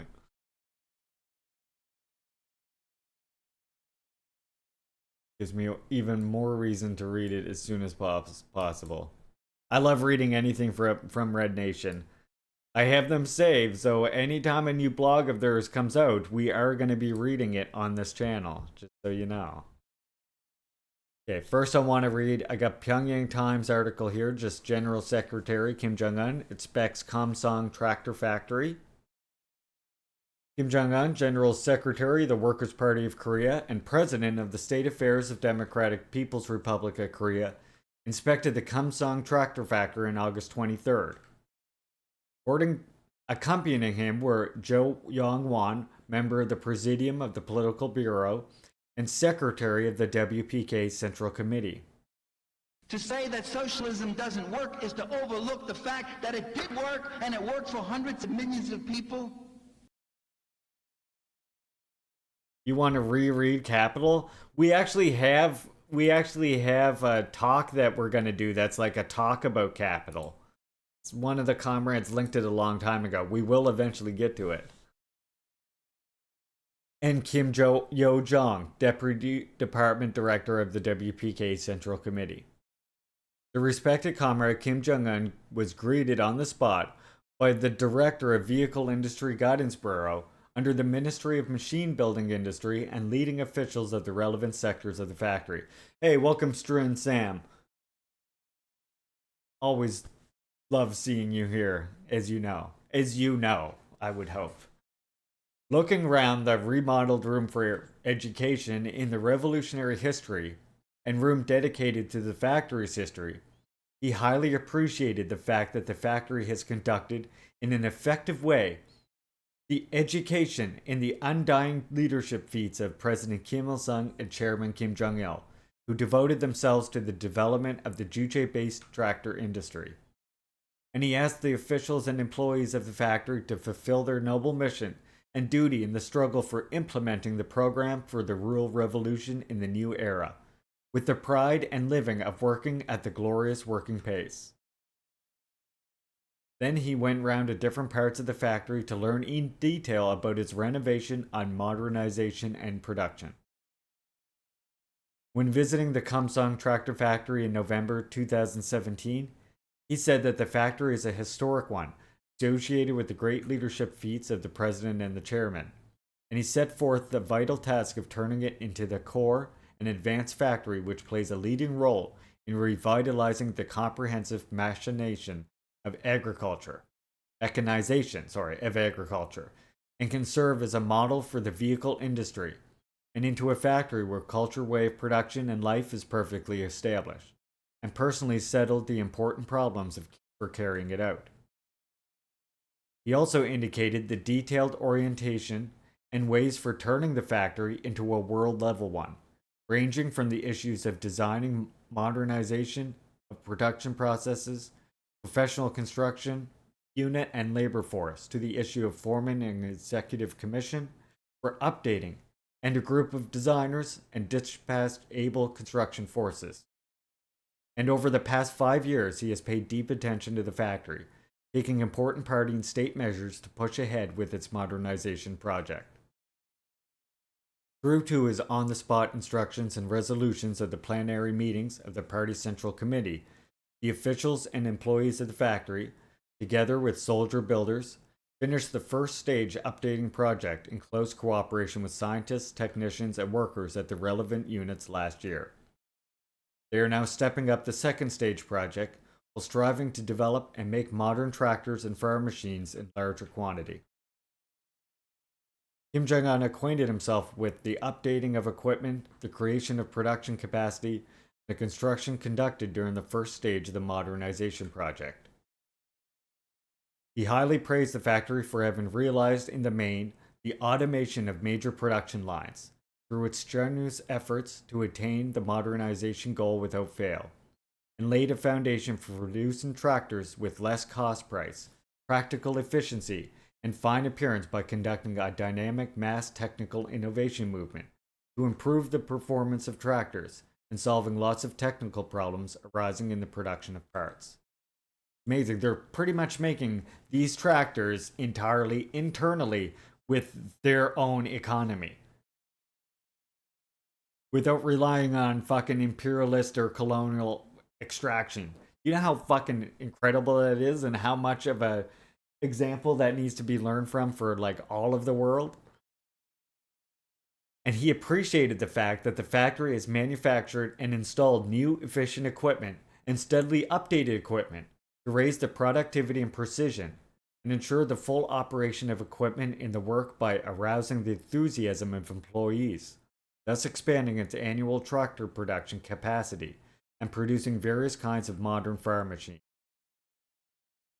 He also expressed satisfaction over the fact that major production buildings were newly built or renovated on a modern basis through a dynamic construction project to renew the factory better as required by the developing reality and provide a good working environment, and the work to arm the employees fully with modern science and technology has been conducted in an effective way through the normal operation of SciTech Learning Space. He seriously examined the second stage modernization now underway at the factory and set again the goal of attained by it. Yeah, imagine working somewhere that regularly updates equipment. Now imagine how much more they would be able to update that equipment if we all work together and help bring an end to the sanctions. Just saying, just saying. Stressing that to map out a realistic strategy for the development of farm machines and to make a radical leap forward in the farm machine industry is the most urgent issue in solving the food problem. the foremost fundamental in her grand revolutionary struggle for achieving the great cause of building a rich country with a strong army and, at the same time, an important work for the eternal prosperity of the Korean Revolution. He said that very important is the duty of the Kamsung tractor factory, which holds a key position no one can substitute for in realizing the comprehensive mechanization of the agricultural production. When the practicality and efficiency of modernization now underway at the factory are closely examined, there is progress to some extent, but irrational problems exist in view of the prospective development of the farm machine industry envisaged by the Party Central Committee, he said, and indicated in detail and scale and target of modernization to be held fast to and carried out by the factory in the new struggle.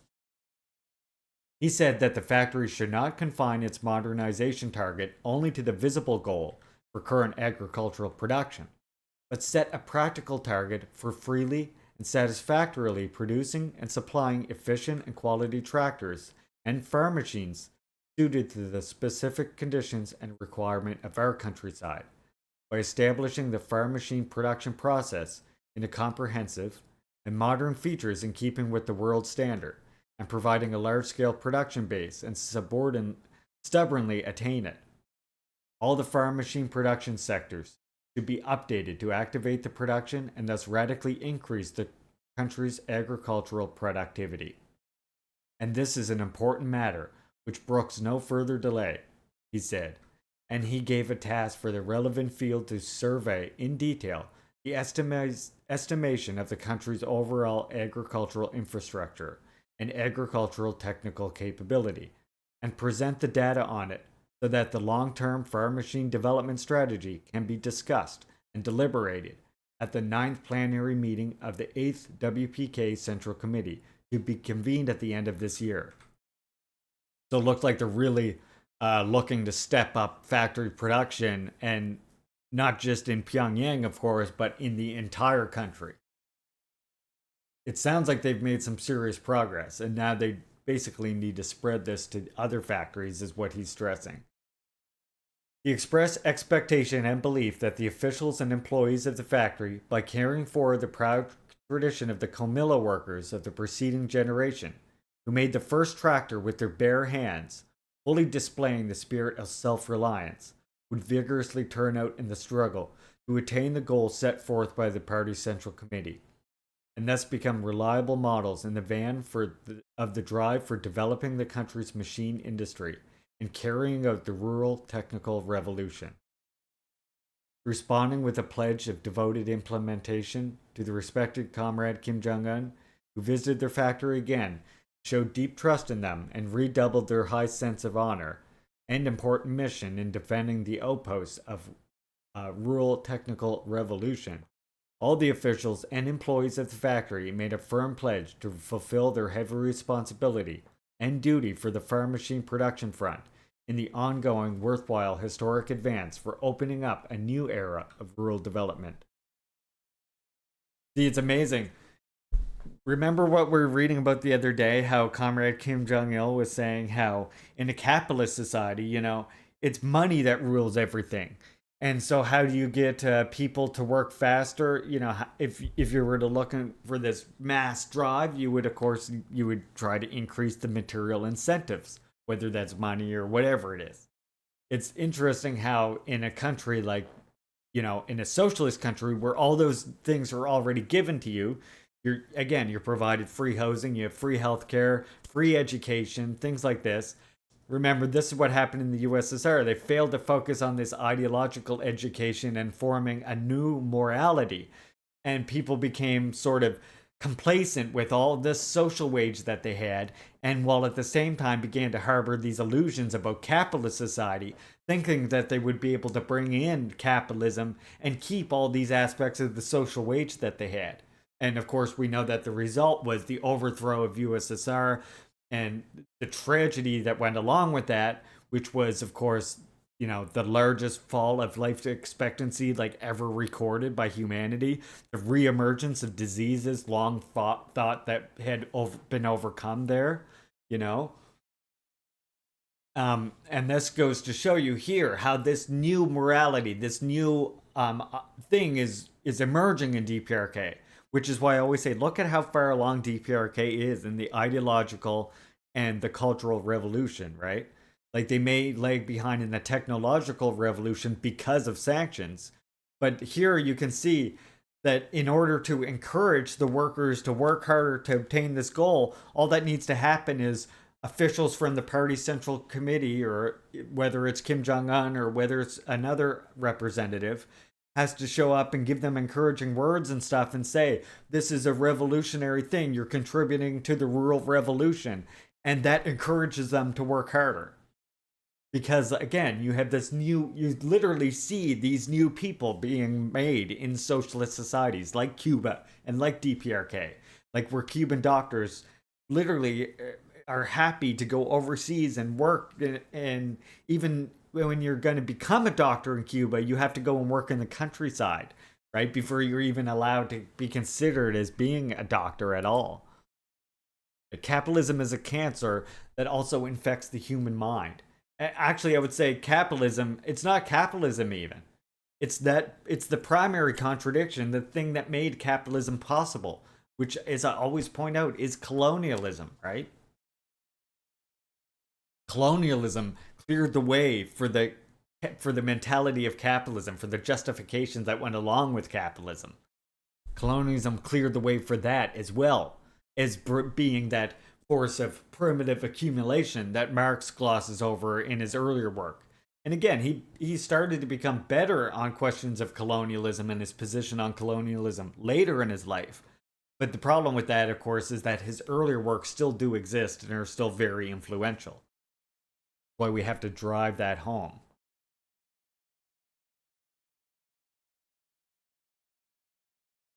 Okay, so now I have one article here from People's Voice. Then I have two from Workers' World. Public housing is the solution.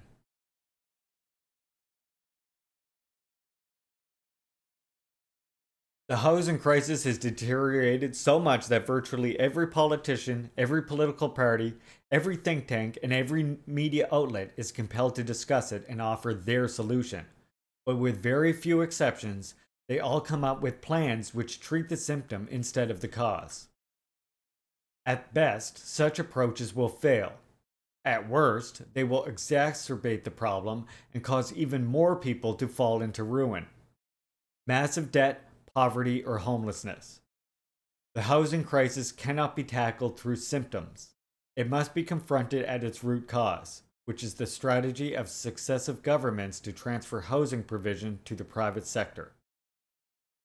Privatization of housing has proven to be an absolute disaster. Housing advocates estimate that just before the pandemic, there were between 235,000 and 300,000 people in Canada who experienced homelessness at any given time. Without question, that number has increased since the pandemic and related economic crises. Government data indicates that 1 out of 10 households in Canada lived in unaffordable, unsuitable, or inadequate housing in 2021. 1 in 10. That is over 1.5 million households, representing nearly 3.8 million people. Of those, the overwhelming majority, 77%, struggled primarily with affordability, spending more than 30% of before-tax household income on housing. The situation is bad and is getting worse. What is needed is a massive public housing program, rooted in the idea that housing is a human right, should be treated as a public utility.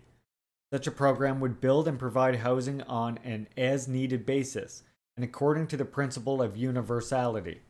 Homes would be accessible, with rents geared to people's incomes rather than percentage of an ever-increasing market average. Such a program cannot be seen as a temporary fix. It has to be a sustained public program like healthcare and education. Furthermore, it needs to be linked to sweeping legislative changes which reduce and regulate housing costs, rent rollbacks, and rent control with teeth, so that nobody is compelled to spend more than 20% of household income on housing. I argue it has to be way less than that. The goal must be to take the profit out of housing. That is the only way to make it and keep it affordable. Of course, in a capitalist society, most politicians are not very eager to divert billions of dollars from lucrative ventures like, say, military industries or oil pipelines to sustainable programs which meet people's needs, nor are they keen to reduce profit. And there is an awful lot of profit in housing. In fact, there is so much profit in housing that governments have come to rely on it to displace proper pension programs.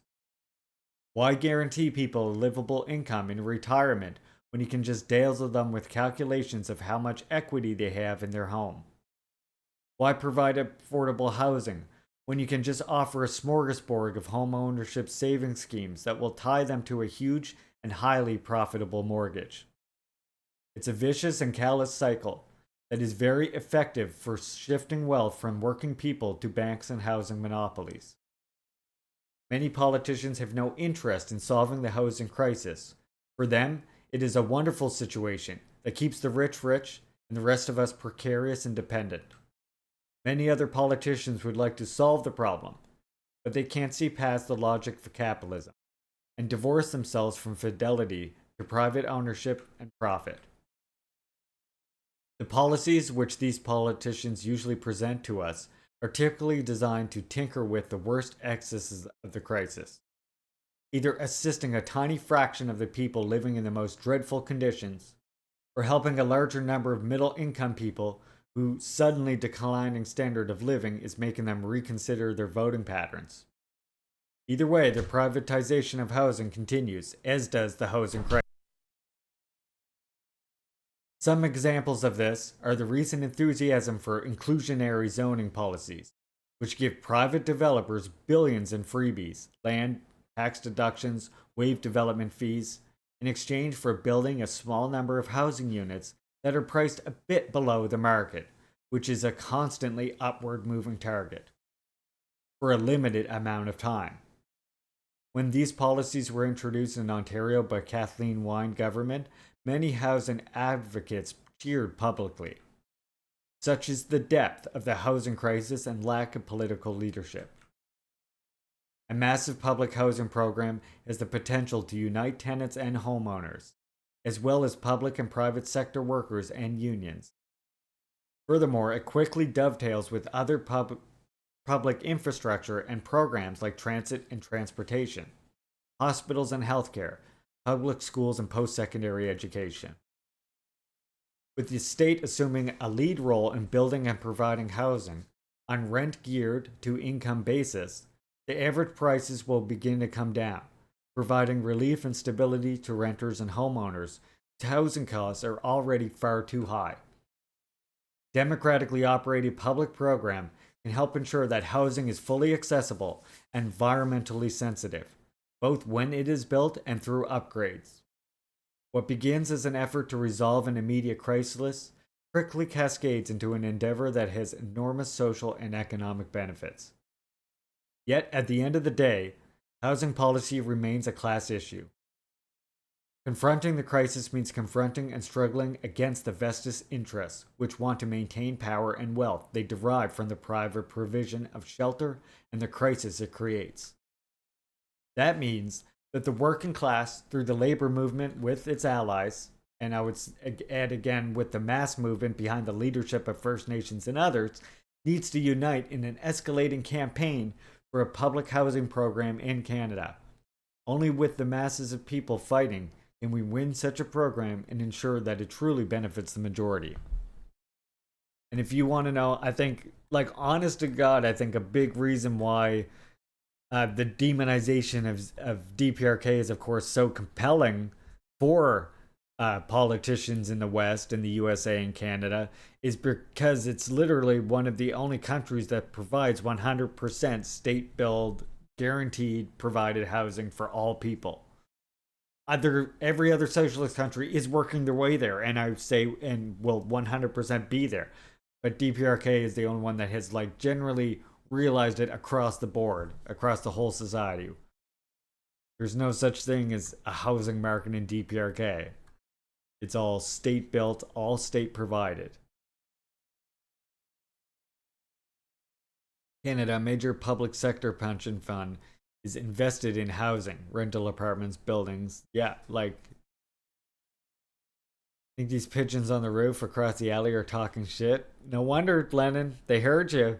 They've been watching the stream. They know what you've been saying. Protesters demand an end to the US France colonial dominance in West Africa in New York.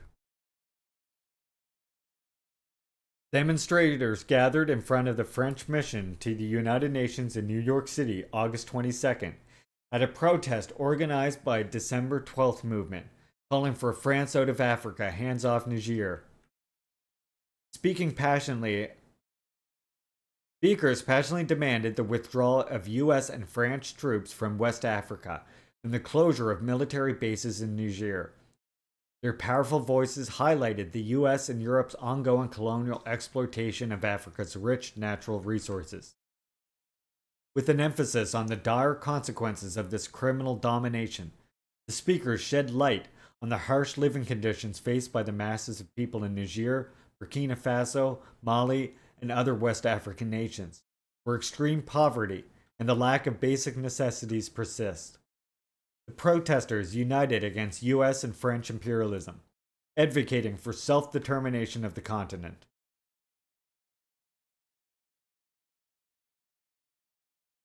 There you go. People in New York are on the right side of history. At least in the Bronx. Bronx Anti-War Coalition. Hey, I see comrades contributing to our challenge. Last time we did getting over it. This time, if you comrades get me to 100,000 labor vouchers by the end of the month, I pledge to play a Legend of Zelda CDI game. So my favorite franchise, but one of the worst, awful games ever made in the franchise that most consider not even a part of the franchise. So if you want to see me suffer through that, go ahead and contribute to that CDI Zelda. I wish I could do it crowd controlled. I would door in if I could.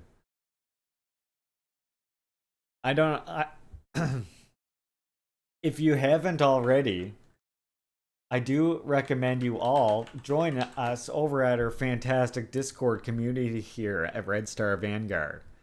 It's not just my own it's not my own private streamer community. We're really just we're Red Star Vanguard. We're a community Discord. We've been around for a long time. I just happen to be one of the featured streamers over here. Myself, Comrade Valkyrie, and Comrade Vivian, and Comrade Z are the other recognized streamers with Red Star Vanguard. But we offer, if you join up with us, we offer a little bit of tech support. We have a great community for finding people to play games with who are not reactionaries. And we have lots of political education and all kinds of other fun stuff in there. But when you join up, we just ask you that you answer the 5 questions, let them know that you're coming from the Leaping Larry stream, and then I can add you to a tag and tell you when I'm going live. Now, why am I telling you this now? Because if you want, on the weekends, you might know a lot of times I play crowd control games. So if you are interested in seeing any one of these games be played crowd control, most notably I have any of the retro games here. And then I do have some of the modern ones too. Like I do have Red Dead Redemption right here. And I do have like Minecraft, of course. I have Fallout 4. And I have Project Zomboid as well. Where's that? That was somewhere here. Project Zomboid as well. And see what you can do. Like, it's pretty cool. With Project Zomboid, like, you can activate fast zombies. You can fix windows if you want to be nice to me. You could kill me instantly. You could knock down nearby zombies. That would be helpful. You can spawn a large zombie horde. So if there's any game you want to see me play like this weekend, let me know. Otherwise, I'm sort of thinking we might do this on Saturday. The original Mario Brothers and work our way through each one of those in crowd control. But if you do have a suggestion for one of these games on this list you'd like me to play, let me know in Discord. And you can also go to the Crowd Control website and check out the games list there. Fortunately, it doesn't show you the effects, though. This one is like some pretty cruel effects. Kill all nearby horses. Lord. And then you could also change me into random characters, I guess, in Red Dead Redemption 2. That's pretty interesting. Cool. Yeah, so any crowd control game you want me to do, let me know. We're definitely gonna be doing the Donkey Kong Country series, and definitely gonna be doing the Mario series and more Zelda. So that's already a given. Any more that you want me to do, though, let me know. What's this?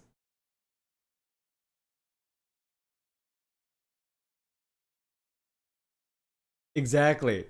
What's more communist than crowd control games? That's the thing, right? I think that's why I like it so much. It's like, that's one of my favorite things about being affiliate, actually, is being able to play these crowd control games with your comrades and just seeing what people do to me. Our last one was Earthbound. And twice, well, at one point during it, one of the chat members basically just weakened Jeff to the point that he became useless, and I didn't think I was going to make it out of this one dungeon or this one fucking thing alive. Thankfully, I just kept running away from battles and did eventually make it out. And then right near the end, I was about to die, where I lost Paula, who is, if you don't know about Earthbound, Paula is vital to beating the game. And my wife saved me at the last second and was able to beat the game.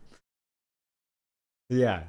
Saturday and Sunday, you know you want to fucking come in and play some crowd control games with me. Not just me playing the game, you're playing the game too. Yeah, I love crowd control. What's this? Hey, let's make streamer react. What am I reacting to? Hey, wait. I got a question for you about this game then. Hold on.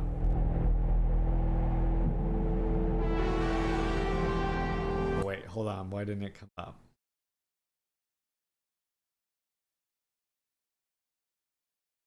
What edge window or... Wait a sec. Oh, it's still on this window, I see. Like, what is going on here? You want me to react to this?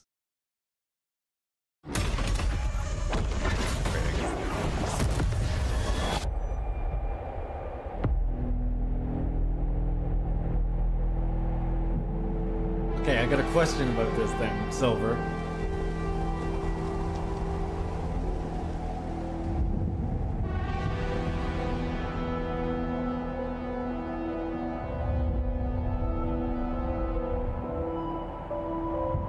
Armored Core 6 Fires of Rubicon is a sci-fi mech action game that takes place in a future where interstellar travel is common. On the blockaded planet Rubicon 3 in a distant star system.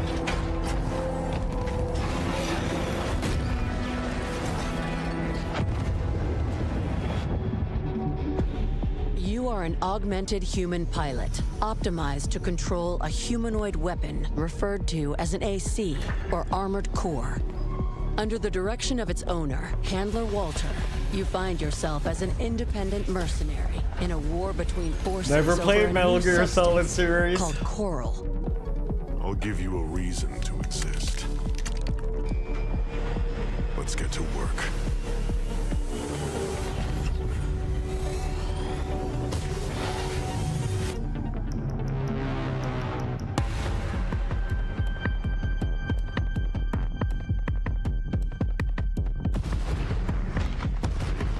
The AC is a weapon that can perform three-dimensional actions that humans cannot.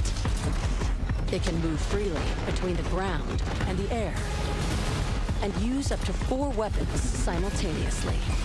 That's pretty neat. Stagger is an important element to consider in battles between mechs. While dodging the enemy's attacks in 3 dimensions, continue to press the attack and aim for a direct hit when the enemy's attitude control system is down.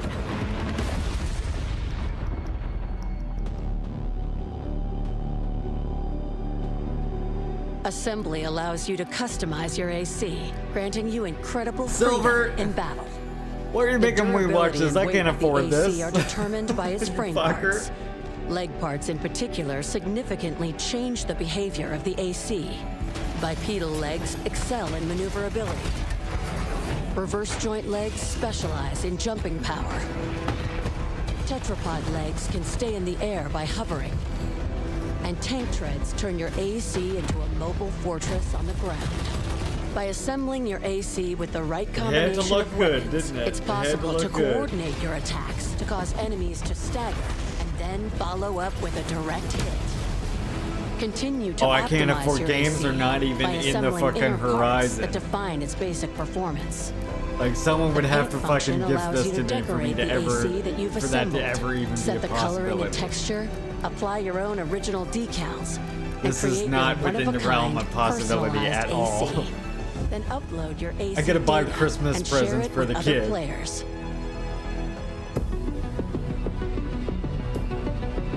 I could never save enough. I gotta save for Christmas. With your completed AC, you can now sortie in various missions. Check the Not gonna details to happen. learn I'll the never be request able to and own it, reward. unfortunately, but it looks cool as shit. Then accomplish your mission by disabling definitely looks fused fucking weapons, badass. eliminating hostile forces, recovering data, and destroying facilities. The key to success is to adjust your AC's assembly to fit your strategy. As you establish a track record, more requests will come your way. Let's get to work. All the video games I own on Steam, Rubicon's I environment basically is full of bought threats. before I lost my Megastructures job and that had to cover go the on surface of the disability. planet, contaminated and cold terrain, remains from long ago, and deep underground facilities. Explore the large-scale sci-fi world with your custom AC. The environment is not the only threat on These days I get Rubicon my 3. games on the high seas. You'll encounter bosses with abilities that surpass even those of ACs. Identify your enemy's behavior and strengths, then optimize your AC's assembly to defeat these extraordinary enemies. By leveraging three-dimensional movement and staying on the offensive, you'll find a way to overcome any challenges Rubicon 3 throws your way.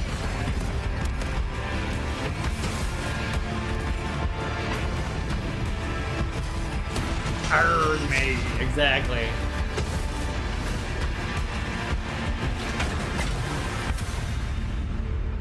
Yeah, looks super cool. Looks super cool. I can vicariously play it by watching you play it. Like the only way I was able to get Commander Red wanted me to play a strategy game with him so bad he had to buy it for me because yeah.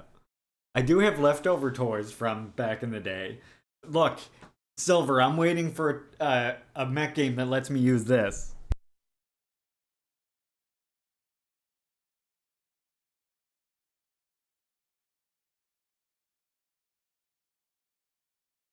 Waiting for a mech game that lets me use this thing. This is a leftover toy that I had from back in the day. I don't know how well you can see it, but oh, I can actually bring the camera a little bit closer probably for you.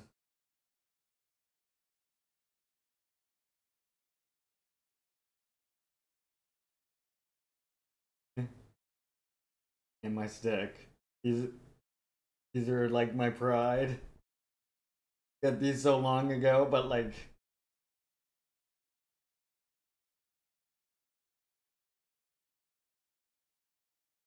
one day maybe I'll have Armored Core Silver. One day.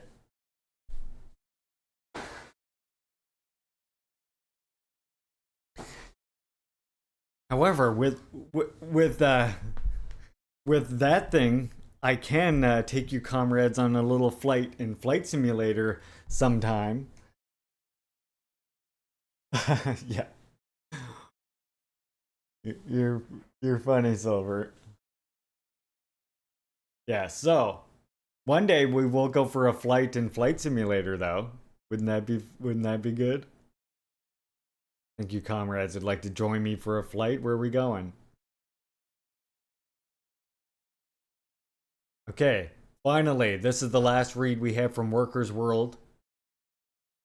Disaster capitalists target native lands on Maui. The destruction from wildfires still raging on Kanake Maoli, native Hawaiian, lands in Hawaii continues to worsen. The worst fires broke out in Hawaii and Maui, Hawaii's largest islands, as of August 22nd. The death toll has risen to 115. Up to 1,000 people still remain unaccounted for. Thank you for the redemption, by the way, NTC. I just noticed that. The direct cause of the fire remains unclear, but new information has come out implicating the privately owned utility Hawaiian Electric, which left its poorly maintained power lines running despite the threat of fire. Preliminary data have identified critical faults in other Hawaiian Electric lines at other sites of the major fires. So, literally caused by capitalism. Perhaps as directly as it could possibly be. Thousands of Kanaki Maoli residents remain unhoused and lack adequate assistance from U.S. settler authorities. Despite the scale of devastation and suffering caused by the fires, both state and federal authorities have failed to provide necessary support. On August 15th, the Biden administration announced an inadequate one-time payment of $700 per household affected by the fires. The total disaster relief pledge comes to just $3.8 million, which is a tiny amount, less than 1/6,000th of the $24 billion Biden requested from Congress a week earlier for the imperialist proxy war in Ukraine.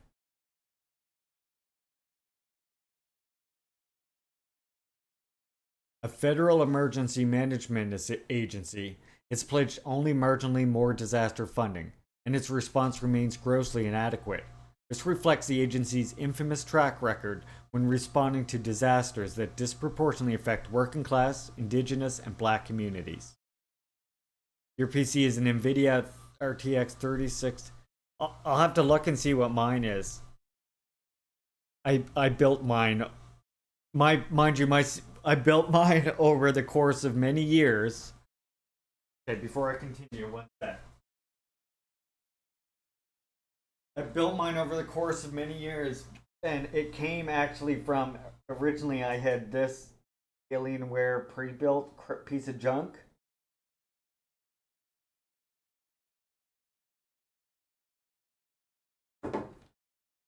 And at first I Frankensteined a bunch of the parts out of it to put in a new case, and then just over time added new parts to it. Until now I finally have a decent PC. It just took many years to build, basically. Without adequate assistance from settler authorities, Kanake Maoli activists continue to lead relief efforts, providing food, water, and other supplies to survivors. People aren't waiting on FEMA or even state and country, said Professor Kupala Sprout, Associate Director of the Kahula Center for Excellence in Native Hawaiian Law, in an August 18th Democracy Now! Interview. Relief organizations are springing up in people's homes, in their garages, and supplies are coming in by boat, by plane, by vehicle when the roads are open. In the same interview, Professor Sprout called attention to the disaster capitalists already exploiting the suffering and devastation inflicted by the fires. Mere hours after the residents evacuated, some reported getting calls from real estate developers, pressuring them to sell their damaged property.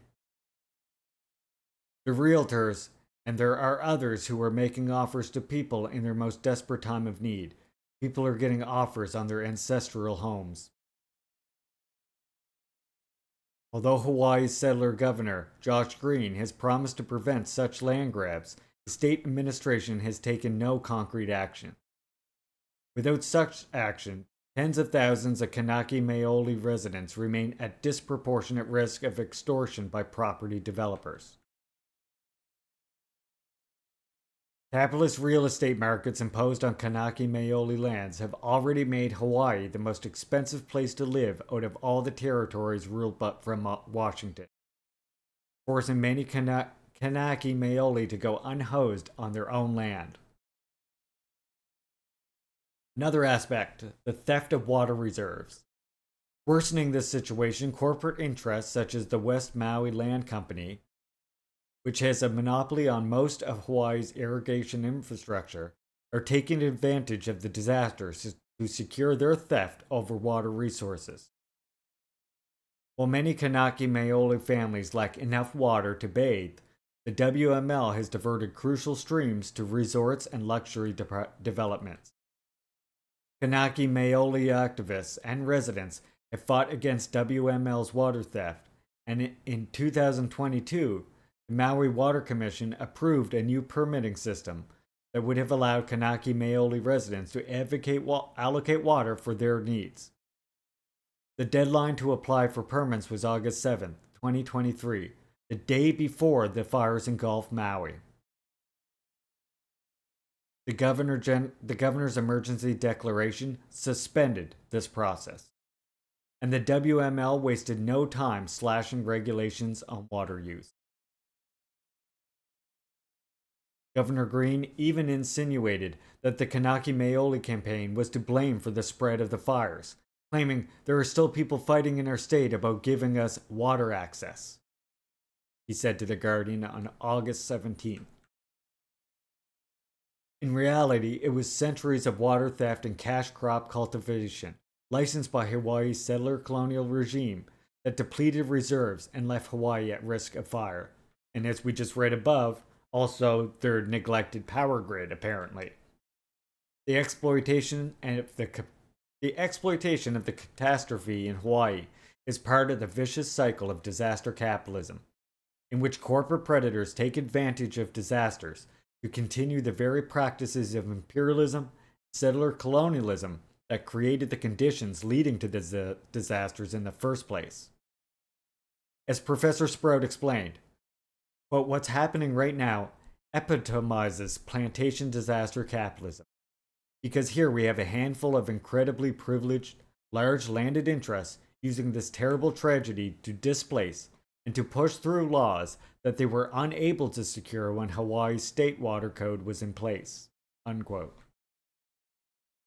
Speaking on community resistance, Professor Sprout said, "We as a community need to circle up, we need to come together, and we need to lean into each other and really look to and embrace the principles that have, like Aloha Aina, that have enabled us to thrive here in Hawaii for a millennia. The extensive damage from this fire in Hawaii is the consequence of over a century of capitalist exploitation since U.S. settlers seized the islands in the late 19th century. The Kanaki Maoli, as well as indigenous nations in the continental U.S. and worldwide, deserve the solidarity of the world's working class in their struggle to win liberation from settler colonialism and imperialism, to stamp out these practices." Again, so my point in reading this to you, it of course does not surprise me. My point in reading this to you is, again, encourage the communists around you, encourage your party, work together with your comrades in your party to get them on the right position in communist revolution, which is that position of not seeing the party itself as the vanguard of revolution or the unions as being the engine rooms of revolution, but rather recognizing these settler-led parties' role in uniting behind the leadership of First Nations and other oppressed colonized people in the struggle for liberation, in the struggle for national self-determination.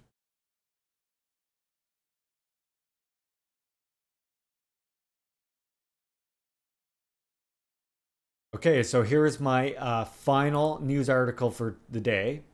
And then I want to do this little Kwame Ture interview from 1980. It's a pretty short one, but it's a good one. And then we're going to start our read of Stalin, History and Critique of a Black Legend. We'll probably just do the intro or something today, but that should get you all excited for the rest of the read, which will happen again every Tuesday and every Thursday. We do our reads. if you missed it before, we've already done Redskin White Masks.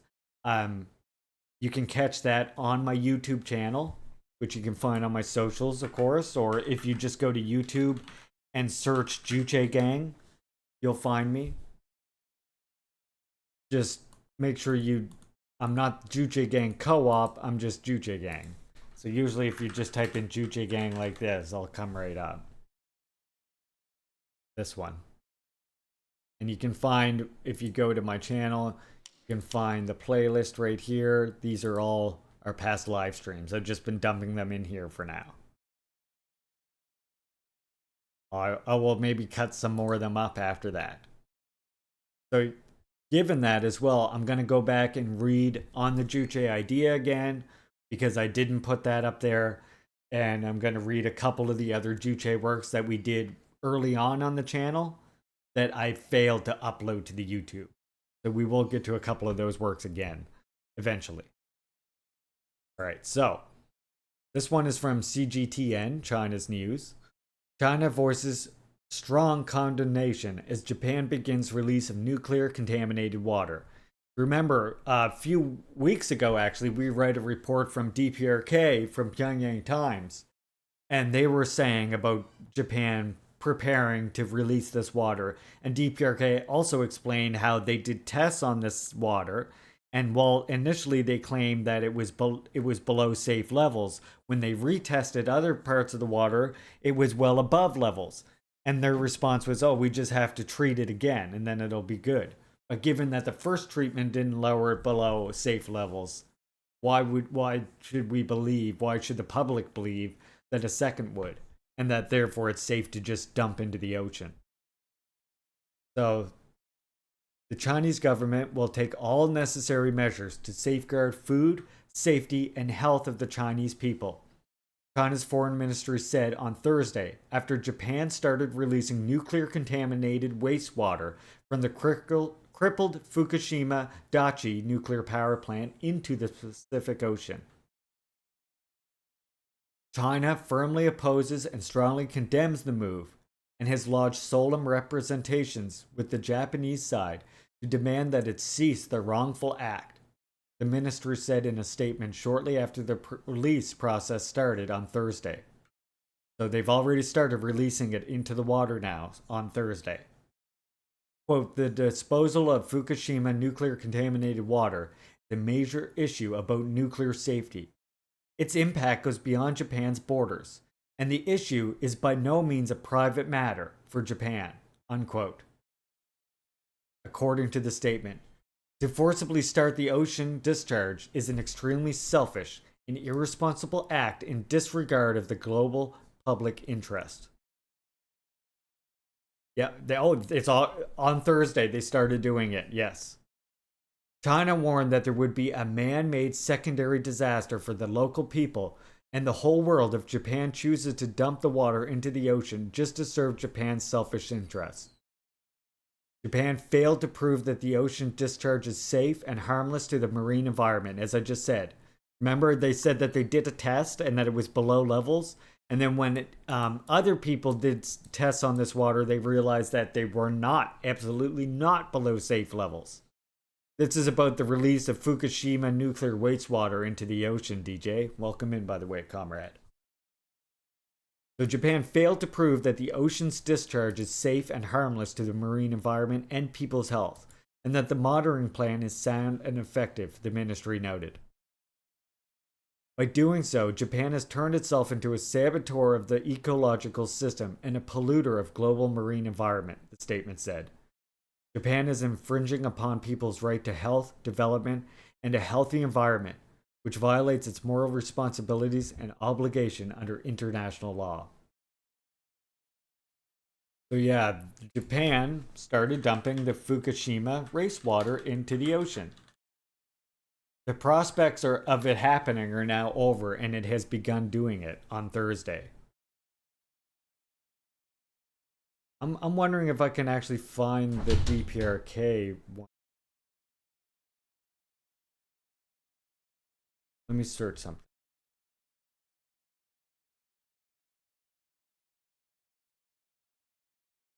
I'm just very curious to see if it will come up again here.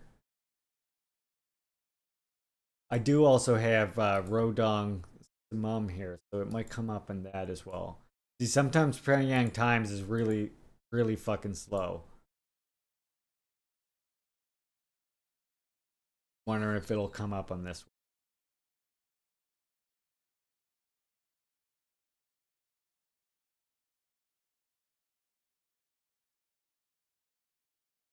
Click. Yeah, see, both of them are slow. Sometimes they go really nice and quick, and then other times they're fucking slow as shit.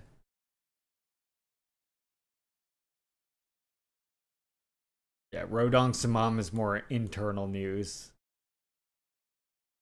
It was on the Pyongyang Times, though.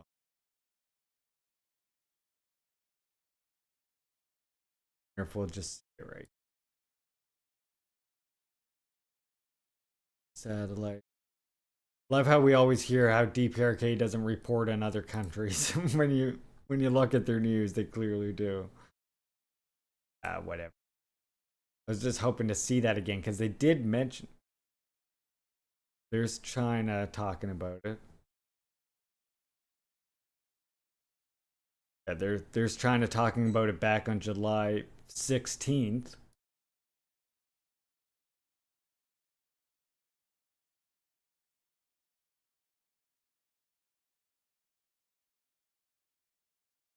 Well, I was hoping to see the DPRK report. Yeah, they started dumping it last Thursday.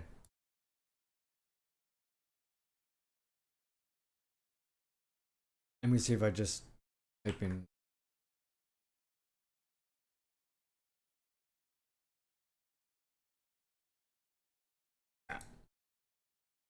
It's slow. All right, well, whatever.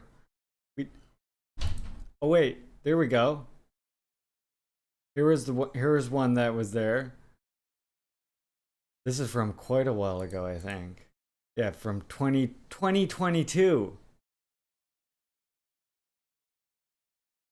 The Japanese authorities attempt to discharge radioactive contaminated water from the Fukushima atomic power plant into the Pacific face stiff opposition even at home. So this was talking about this was from June 2021. They were talking about doing it way back then. It's radioactive wastewater. Again, they did tests on it that said that, or originally Japan did tests on it that said that it was within safe levels. And then some international group came and did a test and said it's not within safe levels. And Japan said, oh, well, it just needs to be treated again and then it will be good. Like, it wasn't good after the first time. Why would it be good again after the second time? All right, we got a little Kwame Ture interview here. Well, I grab some water before we start our Stalin history and critique of a black legend. I'm just going to link it here for you comrades, as I like to do. Good evening, and welcome to TCB. I'm Art Alexander, and on tonight's program, you'll be seeing a little bit more of Bob Marley. That'll be a little later on. But first, our first segment tonight is with Mr. Kwame Ture. You may know him better as Stokely Carmichael, whose name was associated with the African-American rebellions of the 1960s. Since then, he has been kind of underground, but recently has been on a sort of campaign membership drive for his organization, the All African People's Revolutionary Party. As part of that campaign drive, membership drive, he came to Portland State University under the auspices of the Center for Black Studies there and gave a speech to a capacity crowd. After his speech, we posed a few questions to Mr. Ture, formerly Mr. Carmichael, about his party and about the way things look for African peoples around the world for the 1980s. Explain what the All African People's Revolutionary Party is. The All African People's Revolutionary Party is a mass socialist revolutionary political party.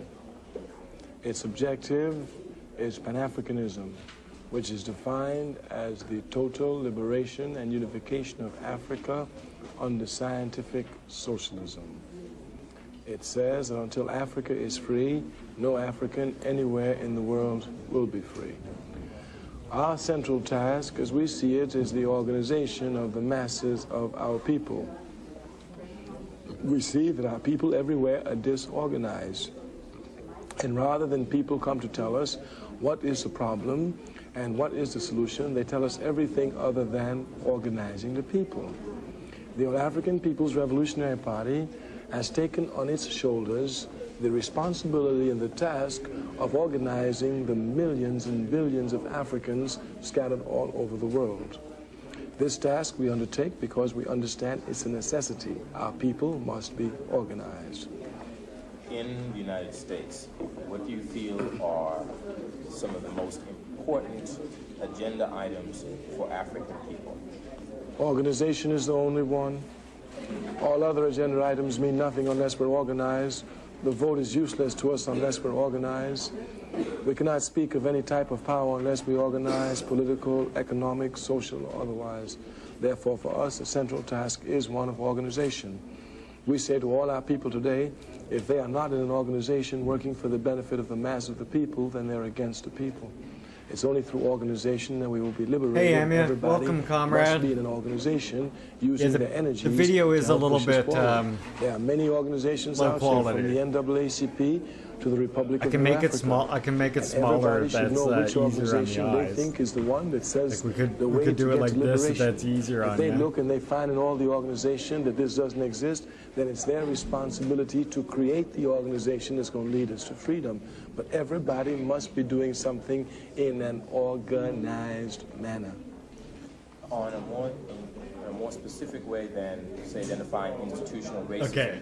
Could you Yeah, it is a identify little some of the jittery. more particular roadblocks to African peoples in the United States and elsewhere gaining the level of awareness that would enable them to rapidly. I love your name, by the way, Emma. Well, here, the major problem is capitalism, of course. We see its splinter effects everywhere: police brutality, bad housing, bad schools, bad food, profits rising, etc., etc.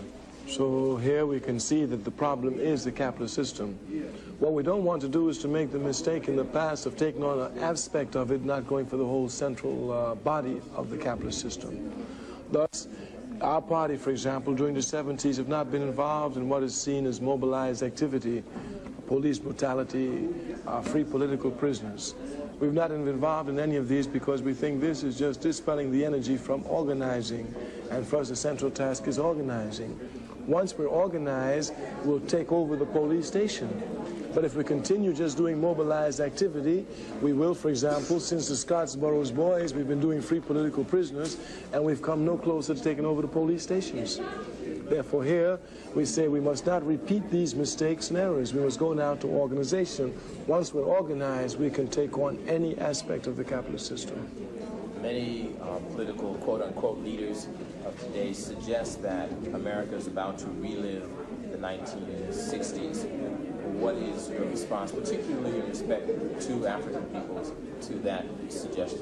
No, this suggestion is made by people who don't know what they're saying and made by the enemy in trying to trick us. Some people actually think that we should go back to the 60s. The reason why we were able to do what we did in the 60s was because it was the first time we did it and the enemy was not prepared for it. At the same time, there was a war in Vietnam and you had African youth in Vietnam with guns in hand. Therefore, overt and brutal repression in the cities would have brought overt rebellion in Vietnam, a divided army they could not have. To think of repeating the 60s without making proper analysis of the 60s is to speak nonsense. Nobody goes backward in history. We cannot go back to the 60s. History doesn't repeat itself. We must go forward. Therefore, we must make a qualified difference. The difference we must make here is a difference of organization. We must be organized before we face the system. In the 60s, we were not organized. We were mobilized and had spontaneous rebellions. In the 80s, we cannot have spontaneous rebellions. We must have organized movements. Yeah, both Emma, both Kwame Nkrumah and Kwame Ture, I find just so clear in anything you read or hear from them on. Like, you read Kwame Nkrumah as well. He's very, very, like, concise. There's that one quote I always share on here where he talks about communalism and its relationship to communism. And it's just so, like, the way he puts it in such in just a paragraph, explains, a wealth of knowledge. It's amazing. Same with Kwame Ture. I love fucking watching him on this channel. And we're going to watch later, as I mentioned, after my read, if we still have time, we'll get to either Gerald Horne today or tomorrow. And Gerald Horne is another one I think you all should listen to much more of.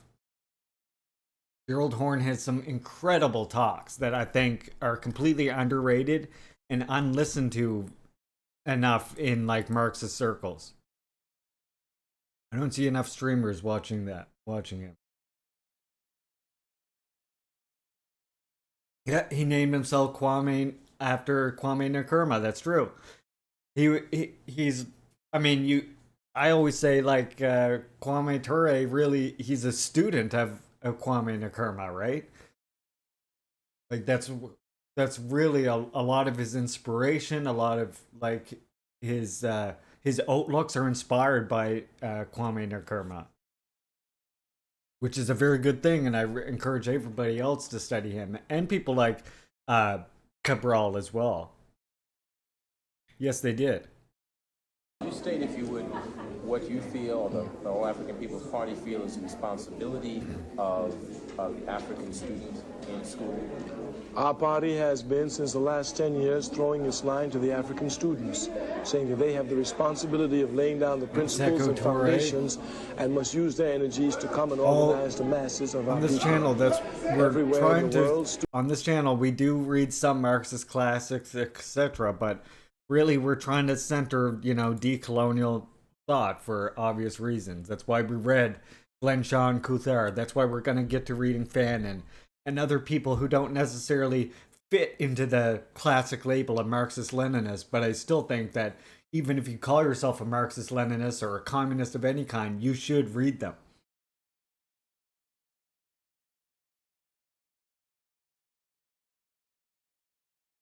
In school. Our party has been, since the last 10 years, throwing this line to the African students, saying that they have the responsibility of laying down the principles and foundations and must use their energies to come and what's his name? Cabral is another one. Amilcar Cabral, I think his name is. That's another one people should read. In America, it's no different. In Iran, students. In Ethiopia, students. In Ghana, students. Everywhere you find them, sparking it. Everywhere, students. Therefore, in America, students must spark it. But here, we want to spark the organization of the mass of the people. There you go. And the students must come forward to live up to their responsibility. I would say it would be safe to say that 8 out of 10, if not 9 out of 10 African people that you meet on the street do not view themselves as African people. Could you address the reasons for that and how we ought to go about the reason is the capitalist system, which tries to make us ashamed of Africa. But just because they don't know they're Africans don't mean anything, A few years ago, we called ourselves Negroes, and there's no such thing. Just to show how much confusion we have with this capitalist system. That we are Africans is undeniable. They call the others Japanese. They call them Chinese. They call them Mexican. They don't call them yellow. They don't call them brown. We're Africans. What do you believe are the best examples, understanding that they are not perfect, the best examples of scientific socialism in practice in the world today? Well, there are countries that are building it, as we say. There are none, and just because there are none don't mean that we're discouraged, not at all. We know there's nothing man and woman cannot do, and we know there's nothing man and woman will not do for peace. But there are many. Isn't it amazing how this always ties back? Remember, I always say that whatever we're listening to always seems to tie back to what we were saying this morning. This is exactly what I was teaching you in the Juche lessons this morning. Many countries that have taken the road to socialism okay, are doing well. Enjoy the lurk. Korea, People's Revolutionary Republic of Guinea, where I live, Cuba, Vietnam, the Union of Soviet Socialist Republics, and many of the Eastern Bloc countries are making rapid advancements. One suppose particular question. African people constitute approximately 14% of the United States population. We are a minority within the confines of this political system. Without a specific land base, to what are we building? Towards what are we building as African people within the confines of this country? If we don't have a land base, nothing. That's why we must have a land base, and the only land base we can have is Africa. This is the land base of the red man. It's his land. You suggesting then repatriation? Sooner or later. We have nothing against it now. Matter of fact, when we come to face the question, we face this fully. Because the American people are so confused, the Africans in this country, that they don't want to think they're African. Therefore, the testing block for them is, you want to go back to Africa? We tell them, yeah, go on back. It's your home. You've been living in the People's Revolutionary Republic of Guinea. Could you tell me, just from your point of view, what the effects of the United States on Africa is without all of the, I guess, interference that we would get from American press? That is exploitation. America is I've heard of him, Sam, but I've never read much from him. And it hasn't changed the system. It's still a capitalist system. Therefore, it's for continued exploitation. Thank you. Mr. Kwame Ture, formerly Stokely Carmichael, who may yet again regain or get the attention of Black America for the 1980s. Cool. Well, okay, so next we'll get to this after we do some of our read, I think. Actually, no, let's watch this one first. We'll do the Gerald Horne potentially after our read. We'll do it like this. We'll do this after we're done reading. We'll do the song, the Mi'kmaq Gathering song by George Paul, who does a really good job of combining traditional sounds with more modern contemporary sounds. And then we'll watch Gerald Horne after we're done reading the first section of Scotland. That's the plan. That's what we'll do. Cool. So first we'll watch this one.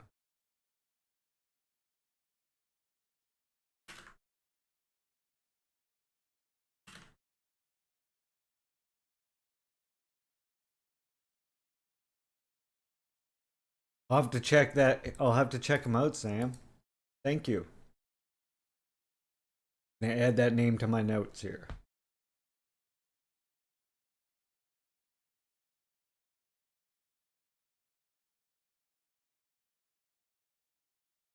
cool. Well, let's have a little bit of a conversation around responses to the DOJ report. Oh, nice. Or That's the good. DOJ investigation. I know that you did a press conference. Was it on Thursday morning? And then there's a DOJ listening session. Maybe you can talk about a little bit of the work, because I guess I wasn't aware that there was an MOU with the MPD and the Little Earth community. Do we have any thoughts on the just bourgeois political circusry bullshit, basically? I can't follow that shit close enough. I didn't watch the debates or any of that bullshit. As I said at the beginning of this, stream, one thing you won't find, my stream might be a little bit different than a lot of other communist streams you see online. You won't see me talking a lot about Elon Musk. I'll rarely bring up Twitter. I don't really address parliamentary or presidential debates. And we don't watch a lot of or read a lot of mainstream news unless it's to highlight how ridiculous some article is. So, that's just the way this channel is. Or South Minneapolis, I'm not sure which. That dates back to 2002. Yeah. So the Unity community.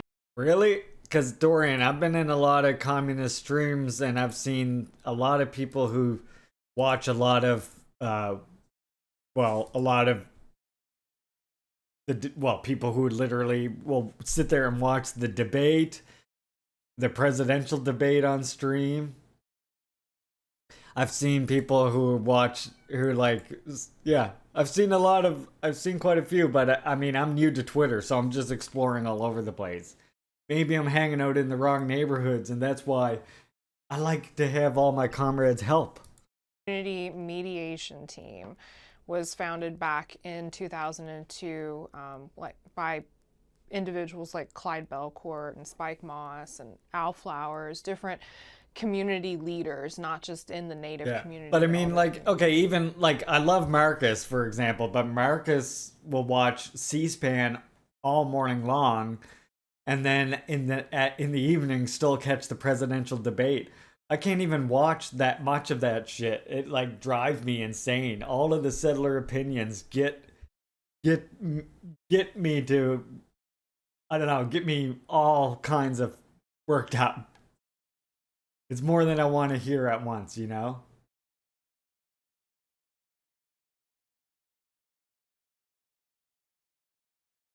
Minneapolis. And that Hey, catch up. board, that organization, that group was founded specifically to have an open conversation, accountability, transparency with I was talking MPD. about left flank And vent. there was an MOU. I still love it. I written tune at in and that say hi at time least every between the morning, Unity but I Community can only listen to like that C-SPAN callers, only like 1 or 2 callers, and I'm like, okay, I gotta fucking turn this off. And I just like, and usually that's when I go and get ready to stream myself. I mean, there's nothing wrong with that. Obviously, that speaks to us, to a lot of people, considering his fucking numbers, but I can't listen to that much of it.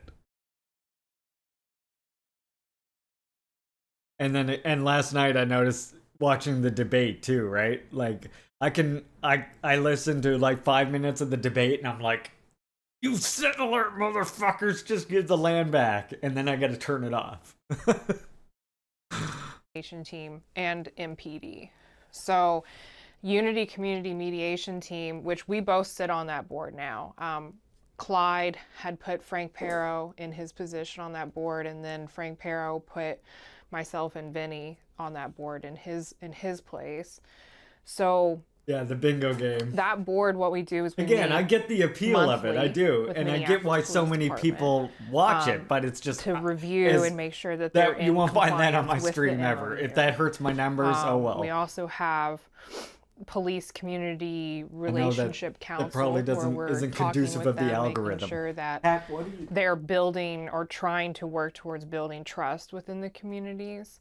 But that board kind of, after that MOU and over the years, it kind of got a little stagnant. And then when George Floyd was murdered back in 2020, it kind of like regrounded it or reignited that board. And they're the ones, Unity Community Mediation Team is actually who requested the investigation from the Okay, and here's the thing.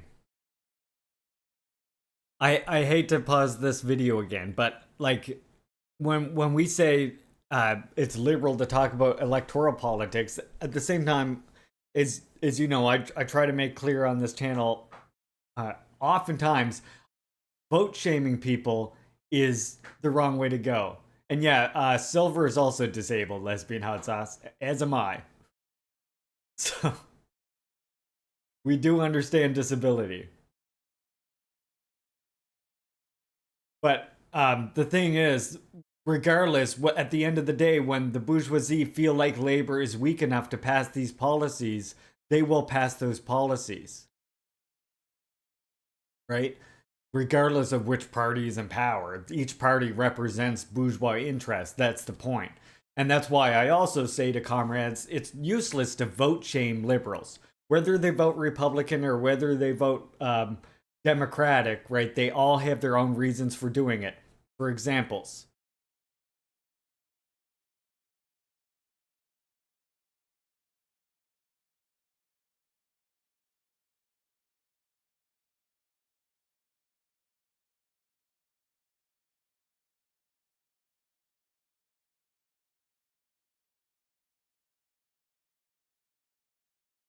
What? Oh. You just copied something strange. I was like, what the hell was that? Anime is the answer, yeah. But yeah, the whole point is if you understand, if you're already awakened, if you're conscious, then your goal is to organize locally and try and spread that as wide as you can. Try and get as many people organized around, again, that leadership of First Nations people and other oppressed people for dual power and for overthrowing colonialism, right? That's what we're here to do. And regardless of which party is in power, they're always going to pass measures which favor the bourgeoisie and make little concessions in order to quell revolutionary change. That's the mechanism of a multi-party system. It's a self-regulating mechanism whereby when labor gets a little bit stronger, this party gets in power and patches a little bit of concessions to the white working class. When the labor is weaker, then this party gets in power and is able to pass more big tax breaks for corporations, etc. And at the same time, that ratchets the other party more to the right. Right? And that's the thing. We're not about vote shaming. My point here is not to say don't vote shame people for whether they vote Republican or Democrat, okay? People have reasons for voting either way. Someone might vote Democrat because maybe they hear them talking more friendly about certain social issues that speak to them. Meanwhile, somebody else, for example, I knew people who voted Republican, who were Korean Americans, who voted that way because they saw Trump as being a little bit softer in some regard to DPRK. Now, does that mean Trump wasn't dangling like a carrot in front of DPRK's face? No, not necessarily, but these people liberals don't necessarily see it that way, right? People who are more indoctrinated by the propaganda, I guess. They don't necessarily see it that way. So to them, they just see Trump being a little bit nicer and think, oh, okay, I'll vote for Trump then. So to vote shame people is the wrong direction of attack. Instead, we need to be educating them on why we need to be coming together and fight against like the capitalist system as a whole, right? Again, the whole idea is to go out. We're trying to organize and educate people to take up struggle of their own accord. And part and parcel of that, of course, is building up dual power, which means building up measures of being able to serve the people outside of the existing bourgeois state, such as, i.e., a breakfast program. But now, I mean, I do say that it is a good thing for revolutionary parties. It is a good thing for them to participate in electoral politics as much as they can, but only insofar as to judge the understanding of the masses, and the support of the masses is really the primary reason for that. Now, when you're talking about getting involved in local politics as a communist, trying getting elected to city council positions, etc., absolutely, you should do that. Absolutely, as a communist, you should do that. But should you, as a communist, champion voting for this party over another party? I absolutely disagree.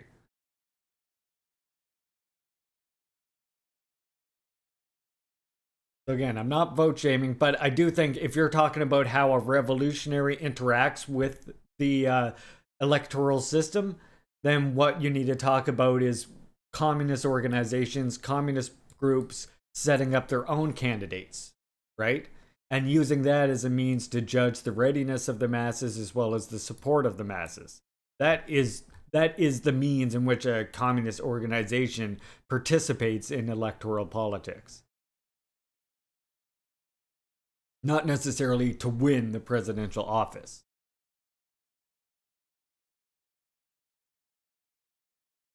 If you were ashamed by being told your vote changes nothing, the shame you may feel is on you. And yeah, again, the real change is done on the street, on the organization. Even in regards to the policies that, whether it's the liberal part, whether it's the Democrats here or the new Democratic Party, the NDP, their policies ultimately are a result of public pressure.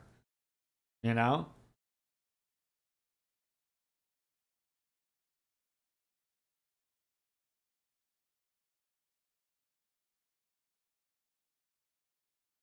Yeah, I would love to see that point. That's the thing. There's no such thing as harm reduction. Again, when the capitalist state feels that it can fucking take rights away, it will do so regardless of which party is in power. We already know that. We see it happen. Who was one of the biggest fucking war on drugs, the war on crime, you know?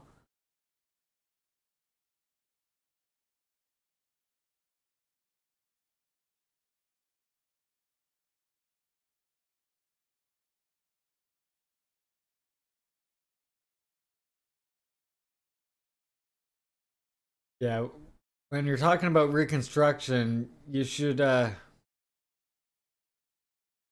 definitely you need to read and learn from people like Gerald Horne and stuff like that. And well, Franz Fanon as well, I would say. Franz Fanon, if you want to learn about the quote unquote Reconstruction and the truth behind it, Franz Fanon is probably the best read to go to on it. Provides pretty good fucking critiques of what was wrong. That the force, the idea behind it is good, but what it was incorrect.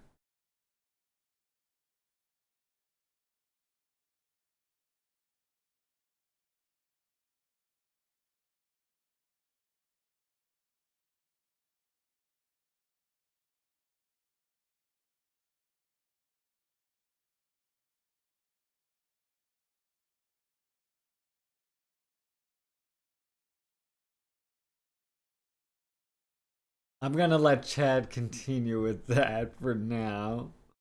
I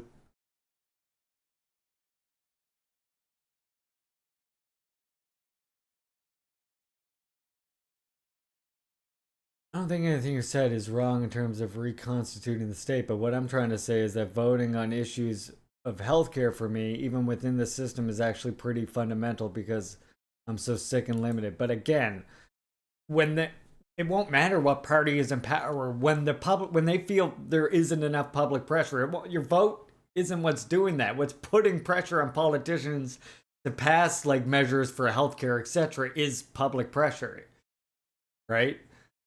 It's not what party you vote for. That's not putting pressure on anybody. The whole reason one party or another feels pressure to put forward certain measures is because of public pressure.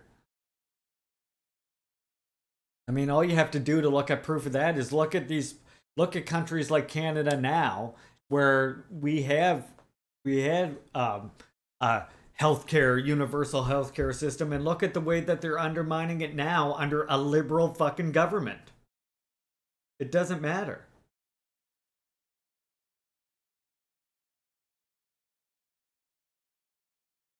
Let's go, Smokes.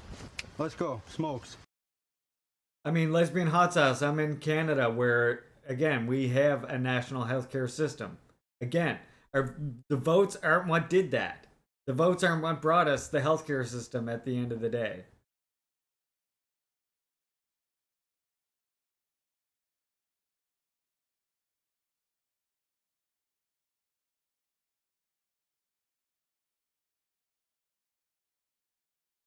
And again, if you read Fanon, what you'll find is that he's talking about that black excellence was a good thing, but there was a lack of organization and a lack of realizing the end of it, as well as being betrayed by settlers.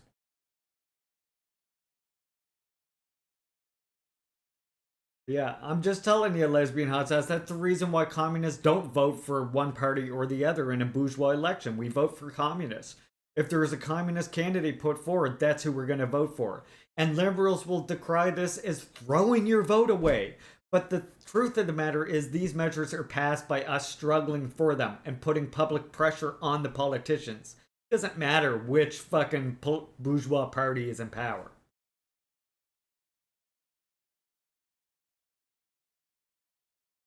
Yeah, at the end of the day, we want power. That's just it. We need the power in order to build the economy that can serve people.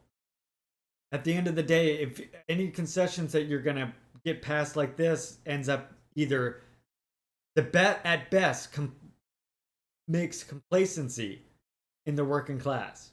It cools revolutionary revolt. But you don't need, it's not just about voting again. Voting is, when change happens, it's not going to be by vote. The fundamental change that we need to realize healthcare, housing, etc., is not going to come by vote. True. Okay, let's violently overthrow the state then. Yes. And actually, let me just point out that revolutionary violence, as I always point out, is so dishonestly cast. Okay? Because what we do is we build dual power. And the process of dual power and becoming a threat to the state in this way causes the revolutionary violence to come from the state.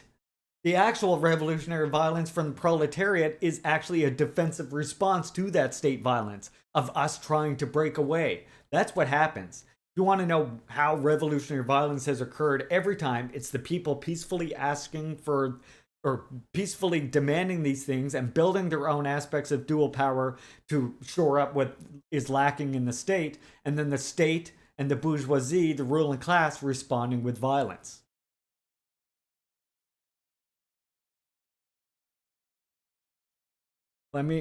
We are a revolutionary stream here, so that is there is no point I will ever be for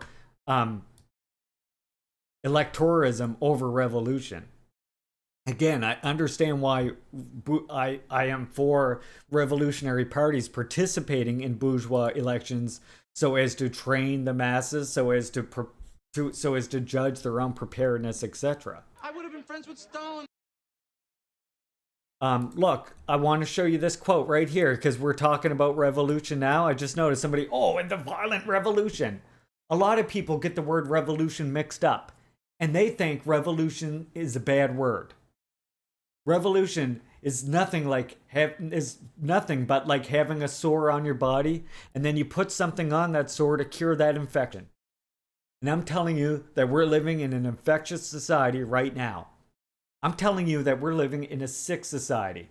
And anybody that endorses integrating into this sick society before it's cleaned up is a man who's committing a crime against the people. Comrade Fred Hampton. And to just go along every year voting for that, which one bourgeois party or the other, can never make you a revolutionary. And you'll never be actually fighting towards that actual universal healthcare system for all.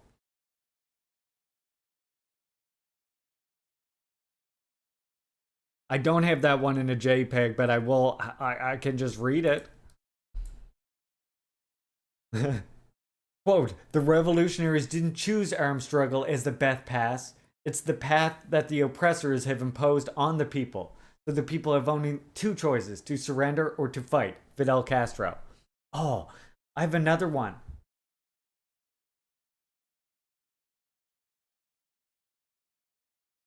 You agree with the last line that integrating into a sick society that is a genocidal society isn't committing a crime against the people?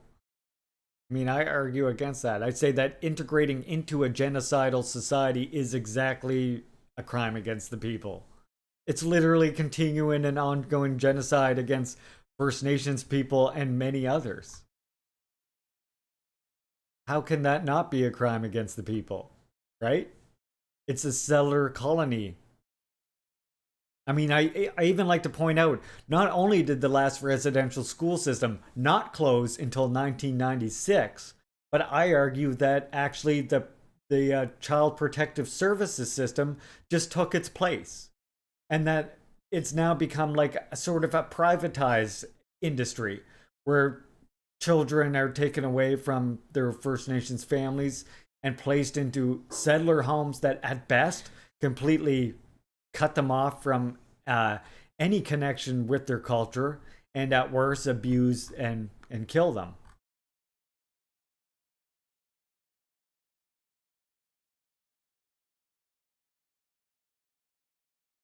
I mean, that's just the reality of and that's just one aspect of it. Also, okay, let's talk now, since we were talking about that that universal healthcare system, let's talk about how that universal healthcare system treats First Nations women. When they go in for treatment of any kind, if they go in because they've overdosed, if they go in because they want their tonsils out, etc., they're at risk for being forcibly and involuntarily sterilized by the state. Okay? So there again, that's another way they're committing genocide. And that's not even to touch the whole blood quantum thing, which they use to discredit. I mean, what blood quantum was originally made to discredit women who got involved with people who were not First Nations, and therefore their children were unpure, and they would lose their right to be a part of their own nation. No problem, Red Drezzy. Recently lived with a Lakota kid. Welcome, Matron Militia. Hope you were good today, comrade. Recently lived with a Lakota kid who had just gotten kicked out of a boarding school he was sent to by settler foster parents. Yep. And that right there, right? That's what you see so common. Just send them off to a boarding school, and that's that's like one of the best case scenarios. When the worst case is there's people out there who just abuse them when they come under their care.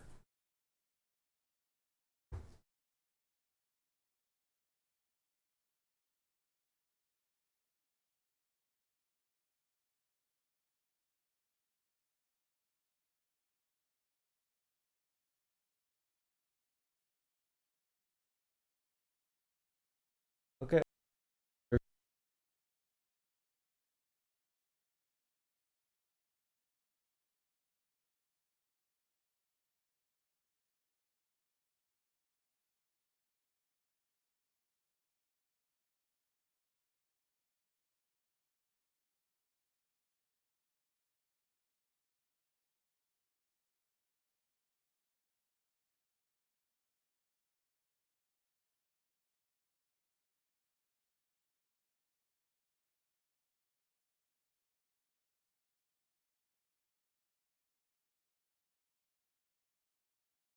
I was. Thank you, March.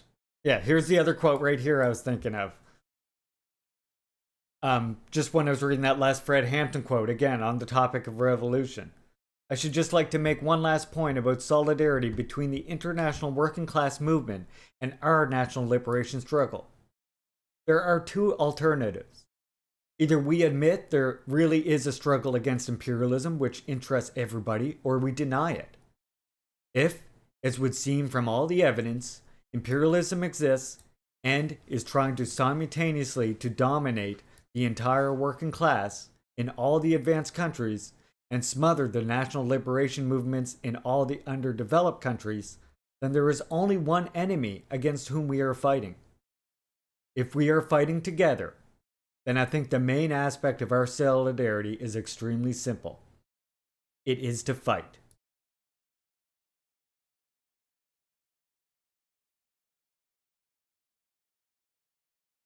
Again, another comrade. I mentioned earlier. Actually, I think comrade should read Cabral. Comrade Silver also has something related to this, and then we'll do the first part of the Stalin read. This is how they survive. Oh wait, there. You must know this. You're too smart not to know this.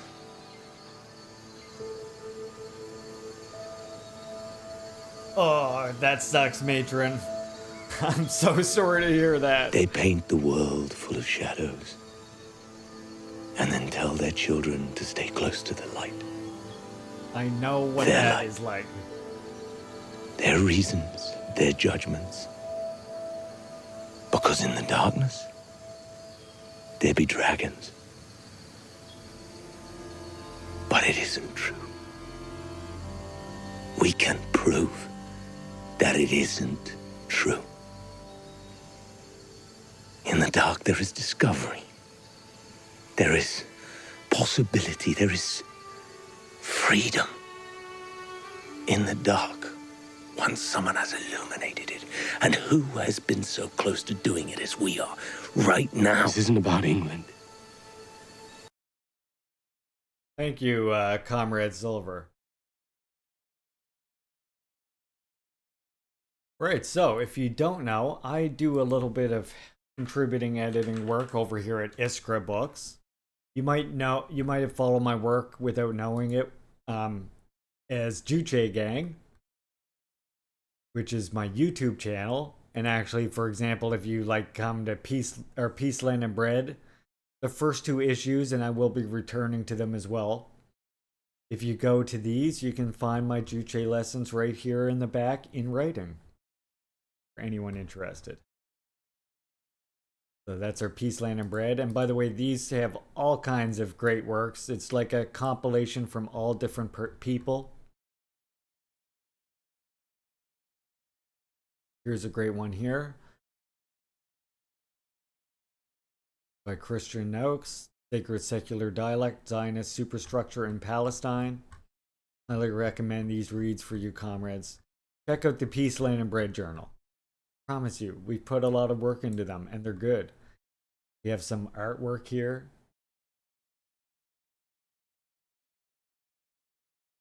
This is the same person who does all of our covers, actually, Ben. Ben does great work. I love that. We got, and this section here is like poetry and stuff as well. Poetry and short art. Yeah, that's our journal. Check it out. Peace, Land, and Bread at the Iskra site.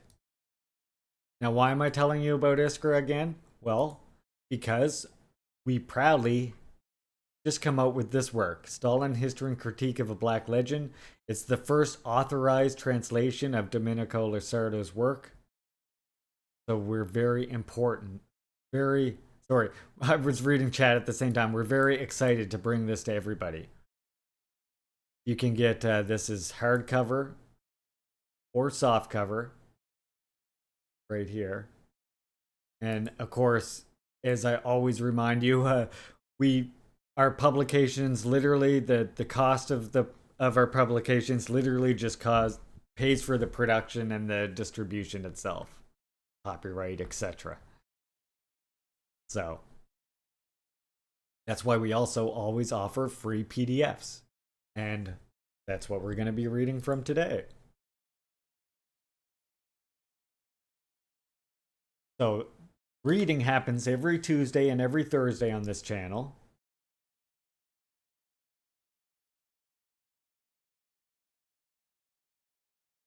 And if you're in between, yeah, the earlier translation was a secondary translation through Spanish or Portugal. I can't remember if it was Portuguese or Spanish, but it was like one of the other ones. But yeah, it was a second-hand translation, so it was translated into one language and then translated again. This is the first like direct translation and also the first authorized one. And what we mean by authorized is it was given the blessing and, said to us to be accurate by the translation, to be accurate by Lusardo's family and friends. So that's what we mean by authorized, and just in case you're wondering, as well as that it's not a directly one. Hey Meg, welcome, comrade.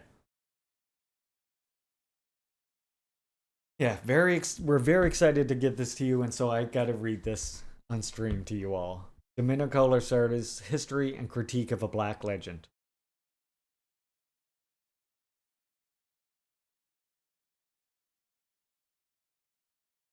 Domenico Lusardo's History and Critique of a Black Legend recaptures the distorted personal and political narrative proffered by Western historians for over 75 years.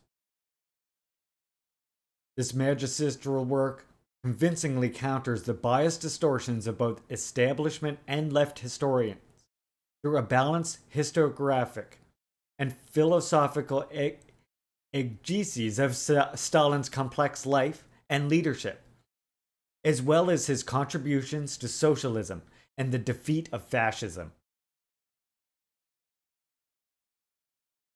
Lusardo's heretical, counter-hegemonic history authentically counters the mythical demonic figure of Stalin into a true-to-life biography of the most significant political figure.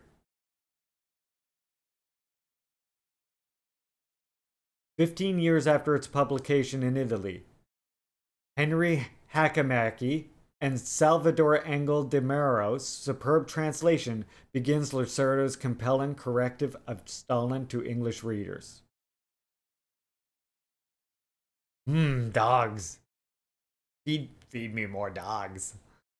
By the way, Henry's the one that I told that we would be reading this on stream. In this intrepid and rigorous study, Domenico Lacerda places on the myth of the monster by shedding much needed light on the monstrous situation in which Joseph Stalin found himself.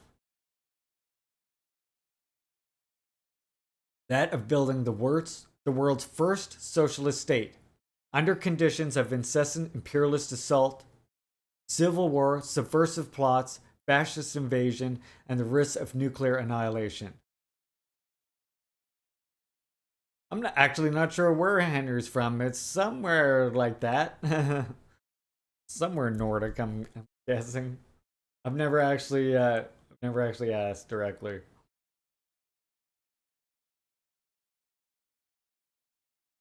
Lucerda's dialectical assessment of the commendable as well as the deplorable decisions made by the Soviet leadership, given the circumstances, provides the reader with an extraordinary opportunity to learn practical and difficult lessons from concrete history. This book is thus an essential antidote to the terrifying tales whose purpose is to produce fear-induced ignorance, and thus denied ideological alignment with the monster.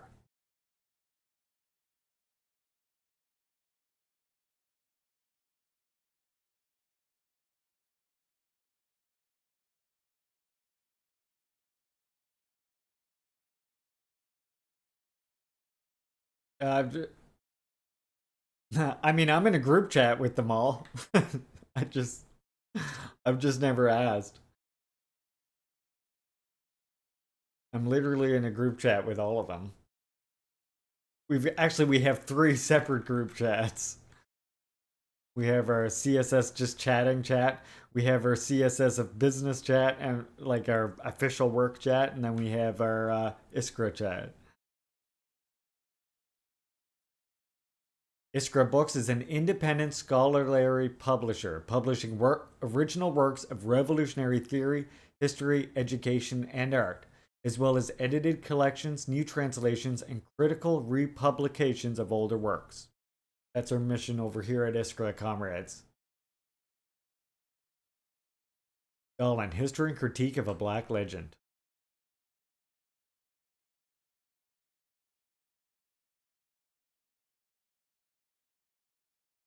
"5 years after Mimo's sudden passing, one of his strongest intentions comes true: the translation into English of his most heartfelt and controversial book on the figure of Stalin. The Lacerda family, myself, and my mother, Ute Brilmeyer, who is Momo's lifelong companion and tireless translator of large parts of his work into German, can only express deep gratitude to the publishing house Iskra Books, and to Henry Hakimaki and Salvador Engel de Muro for their competent, rigorous, and balanced translation." Boy, that one's... "With the hope that this book may contribute to the dissemination of Mimo's thoughts, ideas, and categories, inspiring the path of young scholars." Federico Lacerda, July 2023. Almost made me tear up there, for fuck's sakes, for some reason. that one almost had me choked up there. I don't know why.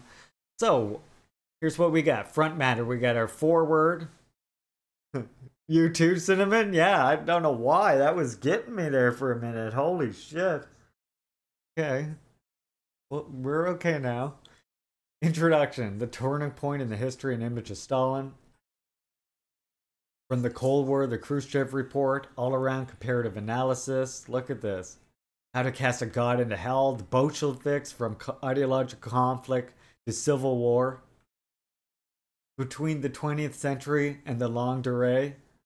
Between the history of Marxism and the history of Russia, the origins of Stalinism. The complex and contradictory course of the Stalin era. Erasure of history and the construction of mythology. Stalin and Hitler as twin monsters. Psychopathology, morality, and history in the readings of the Stalin era. the image of Stalin between history and mythology, demonization and hagiography in the interpretation of the contemporary world. And then finally, we have an afterword at 327 pages. This is going to be a very many stream long read. I hope you're all strapped in. Our last read that we did was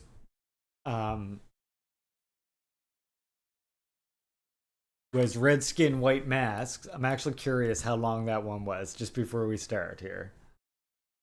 So if you bring up the theory list there, you get a link to this document I've created where I maintain all recommended reads for you all. You can come here and find links to anyone you want. Look, I even got Perenni, Left Anti-Communism, The Unkindest Very good article. Just got a little bit of stuff from everyone. There's Cabral right there. Kwame Nkrumah's here. Harry Haywood, France Fanon, Ho Chi Minh, and I want to add a lot more as well. This is the one we read last time, and this was 245 pages. So, this is the longest one yet.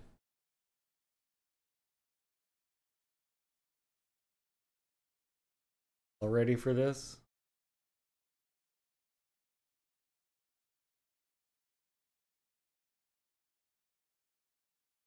You're going to make me add Valentine CIA as organized crime? Yep, leave me a link to it either in my Twitter DMs or slide into my DMs somewhere or into the Discord, Silver.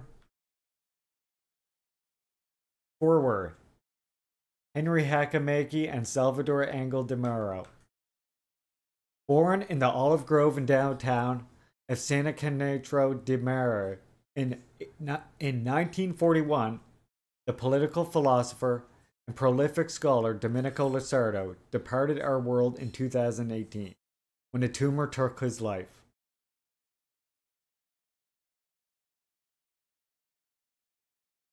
With more than 50 books published since the early 1980s, he had been in the midst of completing what may be a triptych on the history of future and communism. In the first volume, published in Italian in 2017 and not yet available in English, was a critical reassessment and rethinking the history of Western Marxism, its failures, fragmentations, derailments, and possible futures. Western Marxism, how it was born, how it died, how it can be reborn. Il Marxismo Occidental. Come Comore Compau Renaissance.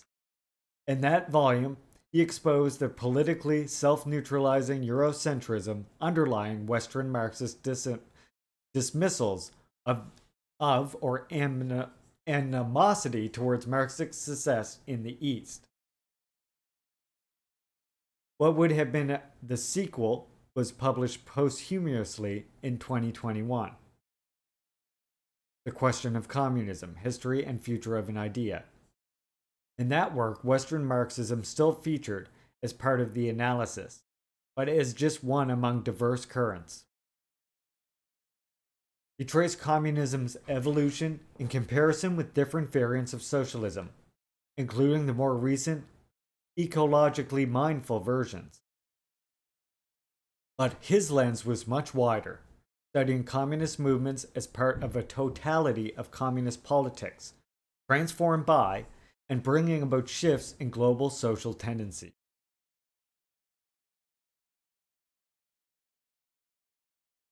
As Giorgio Grimaldi mentions in his preface to La Question Communiste, Lacerda had already started publishing to some extent on the third theme on the prospects for communism as a movement and future society.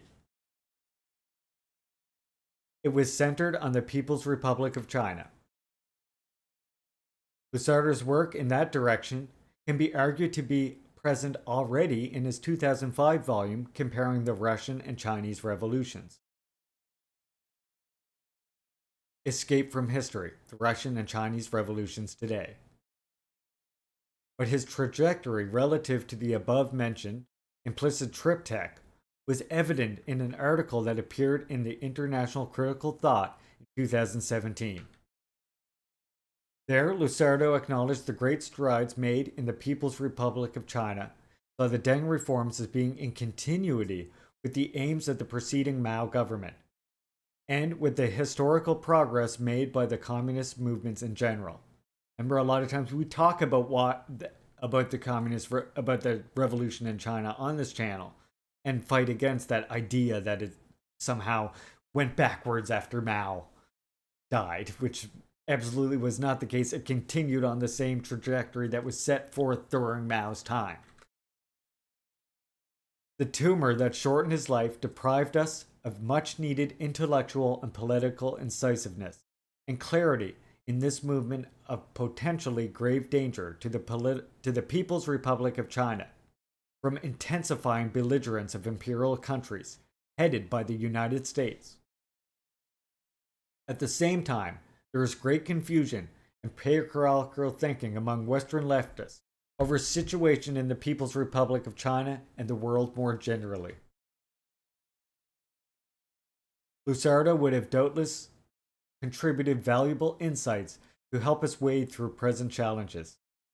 A staunch and unflinching Marxist, he never tired of exposing the fatal flaws in all currents of liberal thought, the ideological bulwark of capitalism. See his liberalism, a counter-history.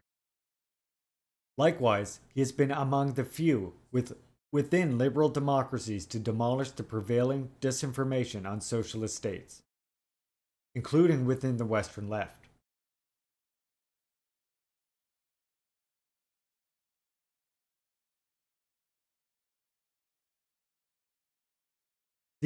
You read Liberalism? I'll have to that'd be one I'd definitely be interested in checking out. A counter history. These two of the varied aspects of his lifetime's work have made him a controversial figure in leftist circles, including communist ones, in core capitalist countries. This has been particularly so regarding Lusardo's perceived or alleged support for Stalin, a historical figure frequently used by most Western leftists as a litmus test for faithful to democratic principles, or as a way to silence critical support or even any serious discussion about socialist states. These matters comprise to a large degree what motivates this translation, since Lusardo's assessments of Stalin is yet to be widely available in English.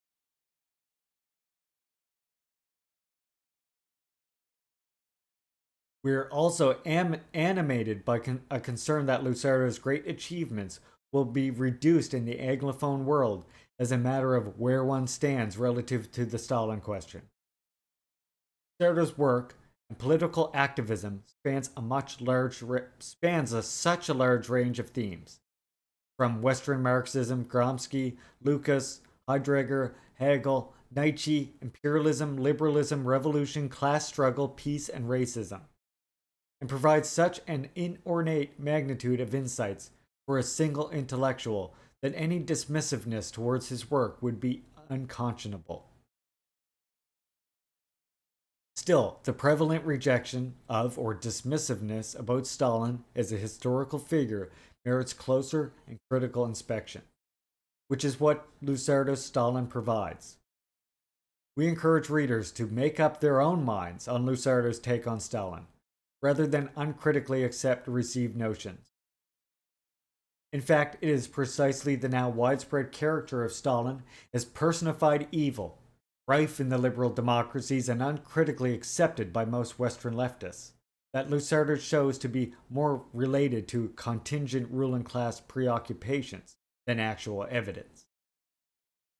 Even pointing out such problems with conventional representations of Stalin brought a shower of accusations of Stalinism or neo-Stalinism upon Lusardo, who made it clear that Stalin is not a rehabilitation, but a contribution to contextualizing and ending the demonization of Stalin, who was even praised by Gandhi in 1946. We would also add To build on Lusardo's historical analysis of representations of Stalin, the W.E.B. Dubois was among the many calling Stalin a great man in an obituary in the National Guardian. Lusardo's work on the historical representations of Stalin, as well as other works like it, is perhaps more vital today than it ever has been. With the passage of time, we've become further removed from the contemporary voices challenging the construction of what has become the hegemonic view of Stalin. These counter-hegemonic narratives have effectively been swept under the rug by the ruling ideological overlords and the media apparatus they maintain and sustain, smothering any and all alternative and more constructive narratives. Hegemonic view has been embraced by the anti-communist liberal conservative axis, and their constructed mythological Stalin is weaponized consistently to bolster the anti-communism and fascism we see globally. Excessive detention and punishment is always compared to Stalin's gulags, despite the contemporary United States having the largest prison population in world history. Its practices of extraordinary rendition and operating torture facilities worldwide for threats of the state, in lieu of holding a trial. Enforced hunger as a tactic of terror is always compared to the Holodomor, despite scholars as fervent as in their anti-communism as Kotkin, conceding that the famine in question was not intentional or engineered, or that actual engineered and genocidal famines have been carried out numerous times by the likes of the British government, who, lest we forget, willfully condemned 3 million Bengalis to starvation in 1943 and 44. The suppression of political opposition is always compared to Stalin's totalitarianism, whereas a more relevant contemporary example might be the current Ukrainian government, outlawing not only the Communist Party of Ukraine, but dozens of other parties that are left-wing, left-adjacent, or simply not in favor of the post-2014 political regime in place. The list of projections for the historical horrors of liberal democratic regimes goes on. Not only is the temporality of Lusardo's work critical, but his commitment to historical materialist approach to history is no less crucial. Without maintaining this principled, analytical framework, there is a tendency to judge past actions on either utopian grounds or through the lens of present conditions. This is no less true in the case of the Stalin administration, who faced pressures and challenges few today can appreciate without a deep understanding of the material conditions under which they were forced to operate. The outcomes and deeds are incomprehensible without appraising the conditions that led to them.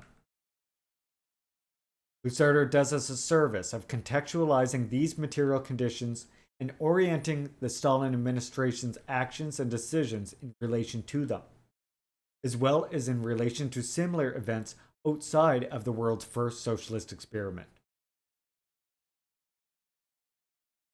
Far from hagiography, Lusardo's Stalin provides a tool for breaking free of that hegemonic narrative we have all been inundated with, and for combating lazy, anti-communist tropes that utilize the name Stalin as a byword for all things evil in the world.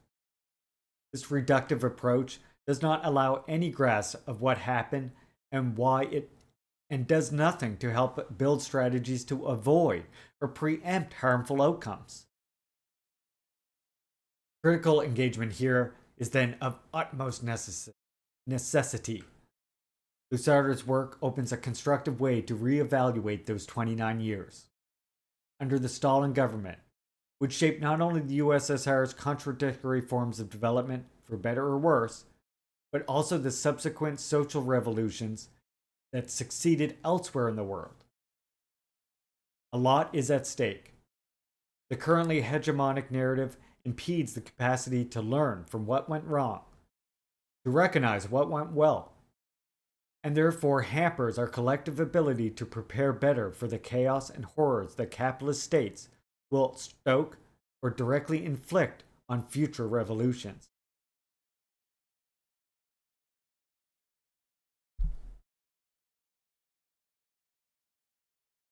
One may remain critical of, if not inimical to Stalin, or what he stood for.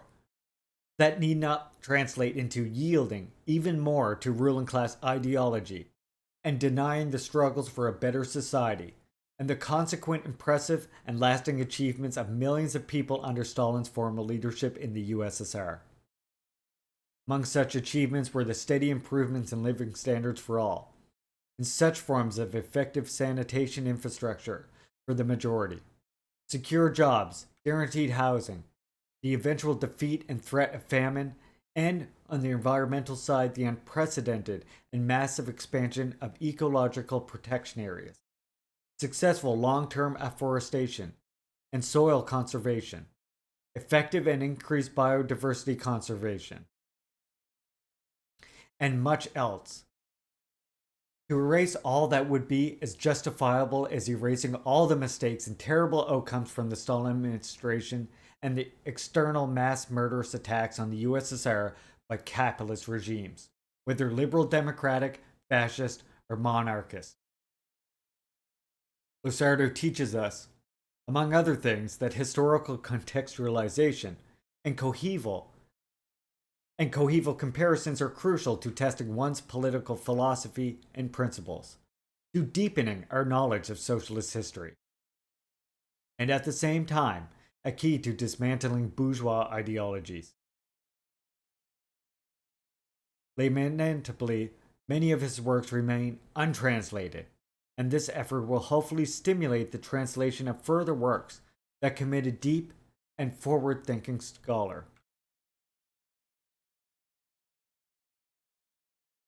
This text has been carefully translated from the original Italian with references made to and debts owed to other existing English translations by David Ferreira, the Portuguese edition, and Antonio Anton Fernandez, Spanish edition. In an effort to remain faithful to the original work, we have throughout the text maintained Lucerdo's notation system, as well as in-text citations and reference list style, with only minor alterations for ease of translation and accessibility where applicable.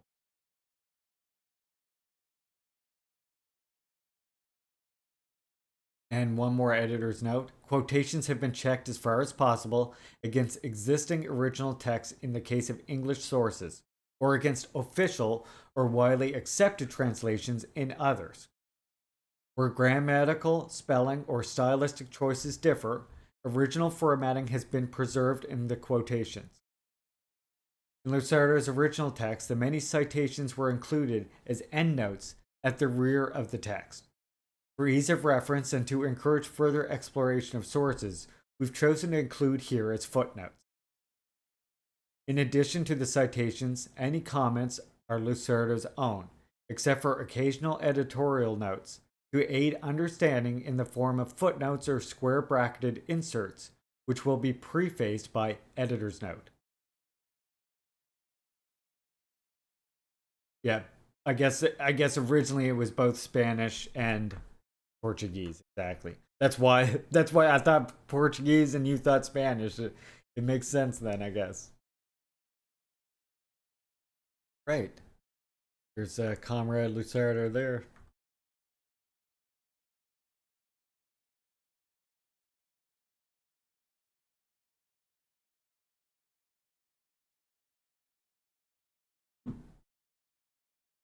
The turning point in the history of the image of Stalin.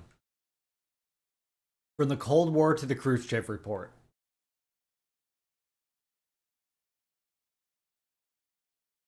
Huge demonstrations of grief accompanied Stalin's death.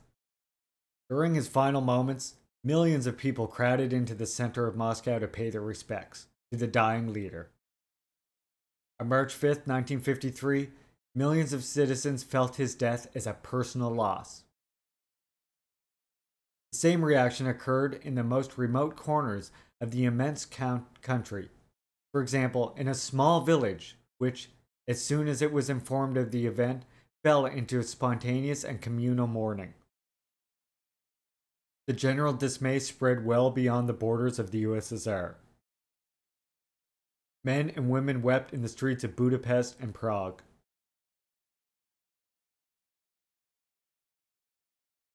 Thousands of kilometers from the socialist camp, even in Israel, there were widespread outpouring of condolence. All the members of the Mapam wept without exception, and it was the party to which all initial leaders and almost all the fighters belonged. Grief was intertwined with dismay. The sun has set, the newspaper of the kibbutz movement, Al Hamashimar, headlined.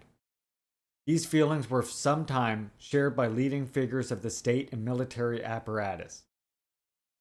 90 officers of those who had participated in the War of 1948, the Great War of Independence of the Jews, joined a clandestine armed pro-Soviet as well as pro-Stalinist and revolutionary organization.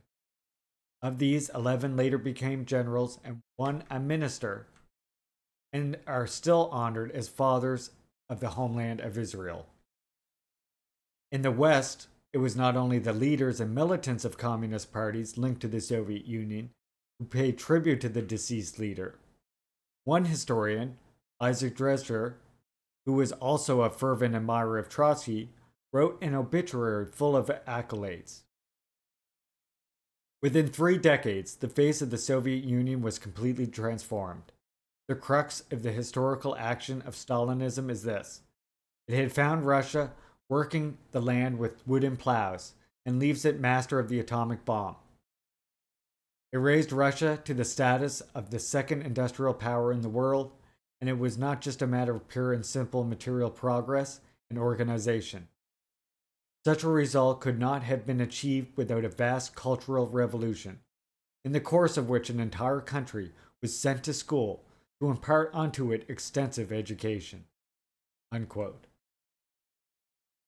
In his conclusion, although conditioned and partly disfigured by the Asiatic and despotic legacy of Tsarist Russia, the Stalin's USSR, the socialist ideal, had its innate compact integrity. In this historical balance sheet, there was no longer any place for the fierce accusations made by Trotsky against the late leader. What was the point of condemning Stalin as a traitor to the ideal of world revolution, and as capitulating theorist of socialism in one country, at a time when the new social order was expanding in Europe and Asia, and the revolution was breaking out of its national shell? Laughed at by Trotsky as a minor provincial man transferred as a joke of history to the plane of great world events.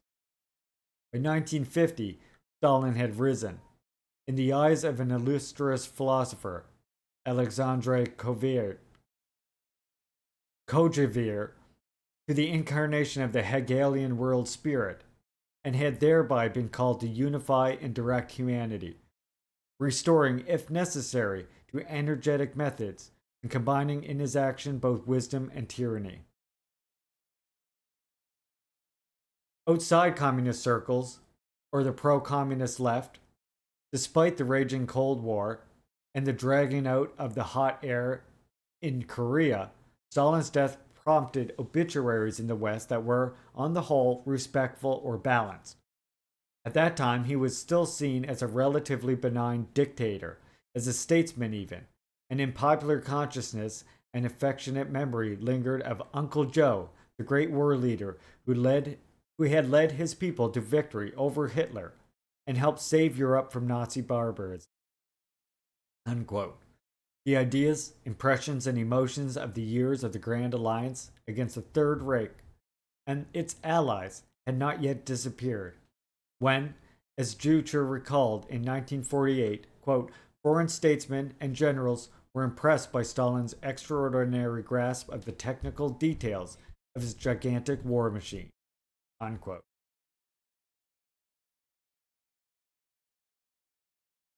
Among the personalities who were favorably affected was one who, in his time, had indeed promoted military intervention against the country that emerged from the October Revolution, Winston Churchill, who had repeatedly said about Stalin, "I like that man," unquote, quote unquote, at a Tehran conference in November 1943.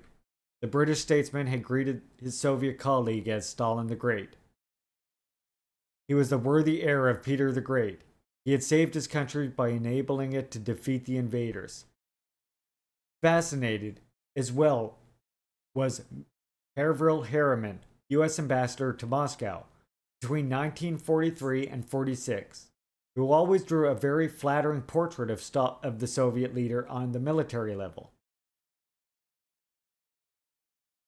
I found him better informed than Roosevelt, more realistic than Churchill, in some ways more effective of the war leaders, unquote.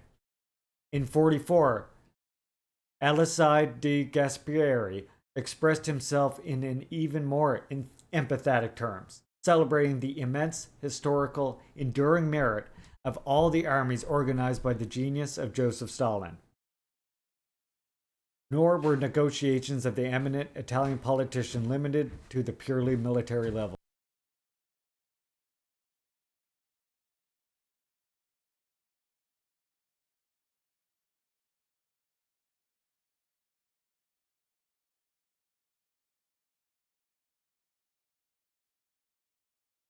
Yeah, by the way, I was going to mention I see some comrades here in chat talking about that state funeral. You see the same thing happening in DPRK because of the support they have for their leader, and look at the way the Western media reports on it and says they're forced to do that or something. Like, that's the kind of grieving that you saw when Stalin died, or what you saw when Kim Jong-il died, or Kim Il-sung. It's literally impossible to force that kind of reaction. I hate to break it to you. Literally, you cannot force that sort of reaction in such a population. Like, I mean, they tried to in England. They literally tried to do that in England when the Queen died, and people kept getting arrested who tried to protest it. And people were protesting her death, right?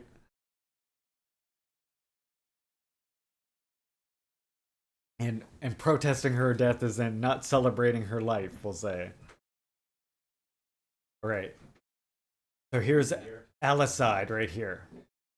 Quote, "When I saw that Hitler and Mussolini persecuted people for their race and invented this terrible anti-Jewish legislation, we know, and at the same time saw how the Russians, composed of 160 different ethnicities, sought to fuse them together, overcoming the differences between Asia and Europe, this effort towards the unification of human society, let me say, this is Christian. This is eminently universalist in the sense of Catholicism. No less strong and no less widespread was the prestige Stalin had enjoyed and continued to enjoy among the great intellectuals. Harold J. Lasky, who was prestigious exponent of the English Labour Party.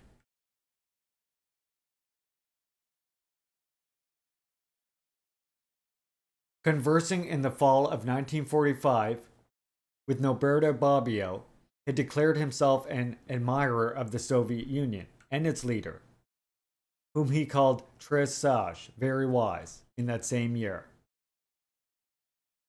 Hannah Arendt wrote that the country led by Stalin had distinguished itself for its entirely new and successful approach to nationality conflicts, its new form of organizing different people on the basis of national equality.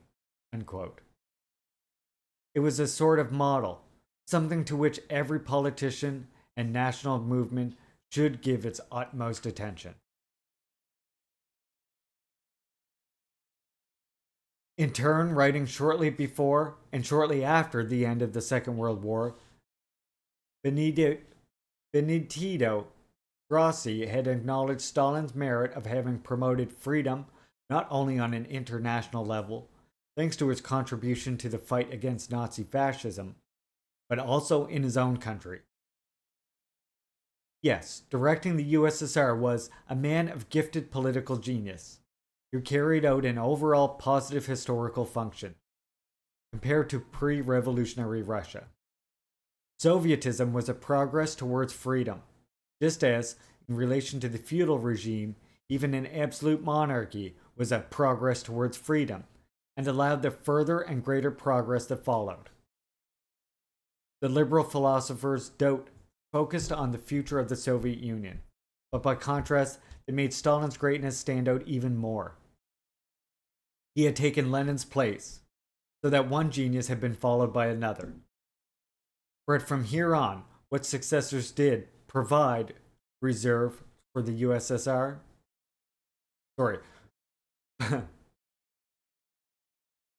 But from here on, what successors did Providence reserve for the USSR? Those who, as the crisis of the Grand Alliance unfolded, had begun to compare Stalin's Soviet Union with Hitler's Germany, were harshly rebuked by Thomas Mann.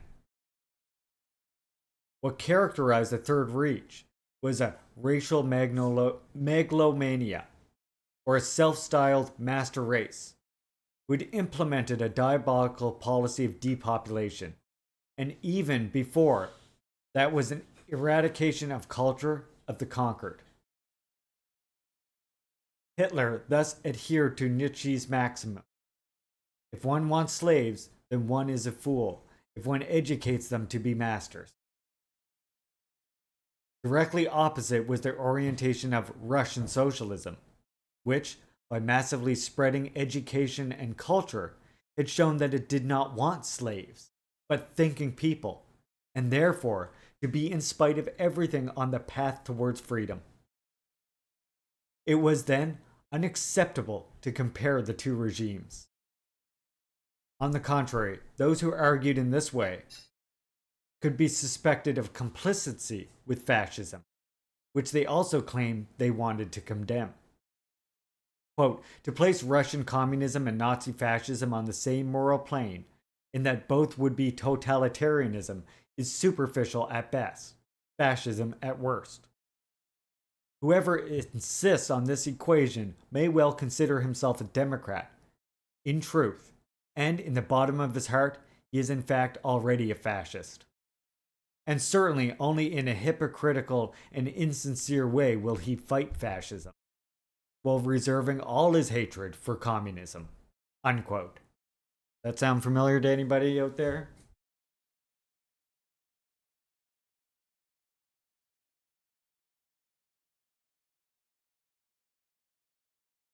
Of course, the Cold War had then broken out, and by publishing her book on totalitarianism, Ardent went on to accomplish in 1951 precisely that which had been denounced by Mann. However, almost at the same time, Kojevi had pointed to Stalin as the protagonist of a decidedly progressive historical turning point of planetary dimensions.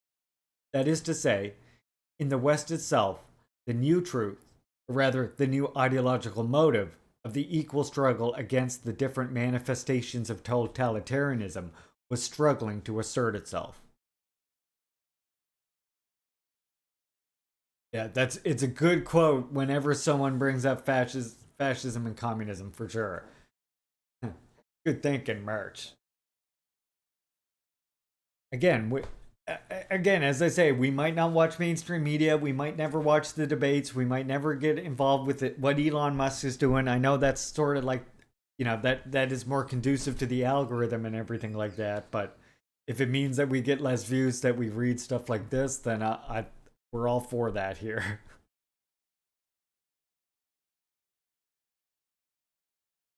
In 1948, Lasky had in some way reinforced the point of view he had expressed 3 years earlier.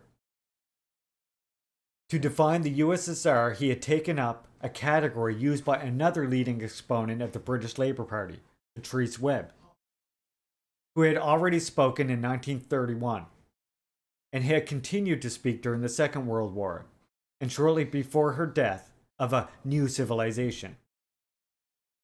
Yes, Lasky had reiterated, with the formidable impulse given to social promotion of classes that had been exploited and oppressed for so long, that with the introduction in factories and workplaces of new relationships, no longer based on the sovereign power of the owners, the means of production, the country led by Stalin had emerged as a pioneer of a new civilization. Of course, both sides were quick to point out that the new civilization that was emerging still bore the weight of barbaric Russia.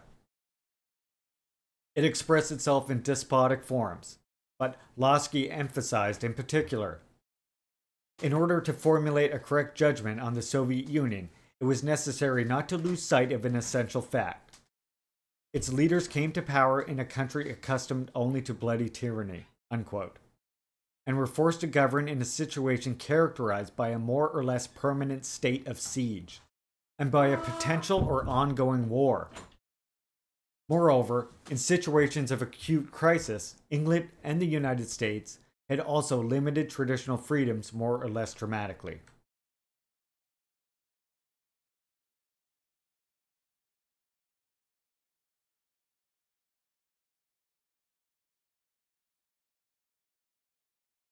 Yeah, that would be a good redeem. That quote. Yeah, March, if you do, if can I copy from this, I wonder? I can. Okay, let me make a note in chat then. Hold on. It was like what, page? It was just on page 25 or something, wasn't it? I think it was page 25. I'm just going to say page 25. You have it, Dorian? Okay, cool. Okay. I got to save too, just in case. I'll just say, look on this. Oh, you got. Oh, okay, cool. Can you leave that in my Discord? Maybe.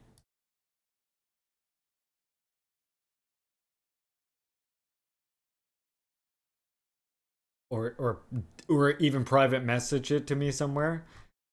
I want to make a quote out of that. You know how I make all the quote memes? Like this one.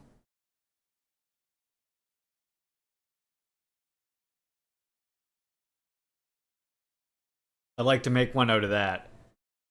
Yeah, that's a fucking good one.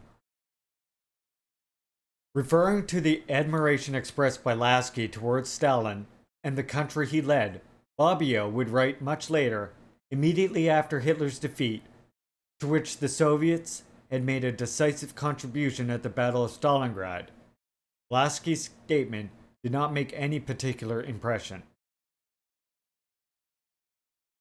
In reality, for the British Labour intellectual, the recognition paid to the USSR and its leader went far beyond the military level. On the other hand, was the position of the aforementioned philosopher from Turin very different at that time? In 1954, he published an essay which ascribed to the merits of the Soviet Union and the socialist states of having initiated a new phase of civil progress.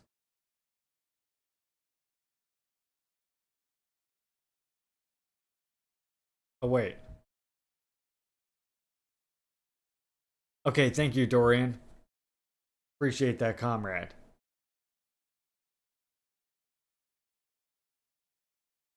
Yeah, I want to have it just as one of my... I like just doing the quote redeem, and then once in a while I'll be able to just whip it out and read it right to you. That's the way I like doing the quotes like that on here. Just force them down your channel. Yeah, I've definitely seen the comparison of the fascism to communism thing on the rise lately, for sure. In 1954, sorry, I realized I wasn't on the screen there for a second. In 1954, he published an essay which ascribed to the merits of the Soviet Union and the socialist states of having initiated a new phase in civil progress in politically backward countries, introducing traditionally democratic institutions of formal democracy, such as universal suffrage and elected offices, and of substantial democracy, such as the collectivization of the means of production.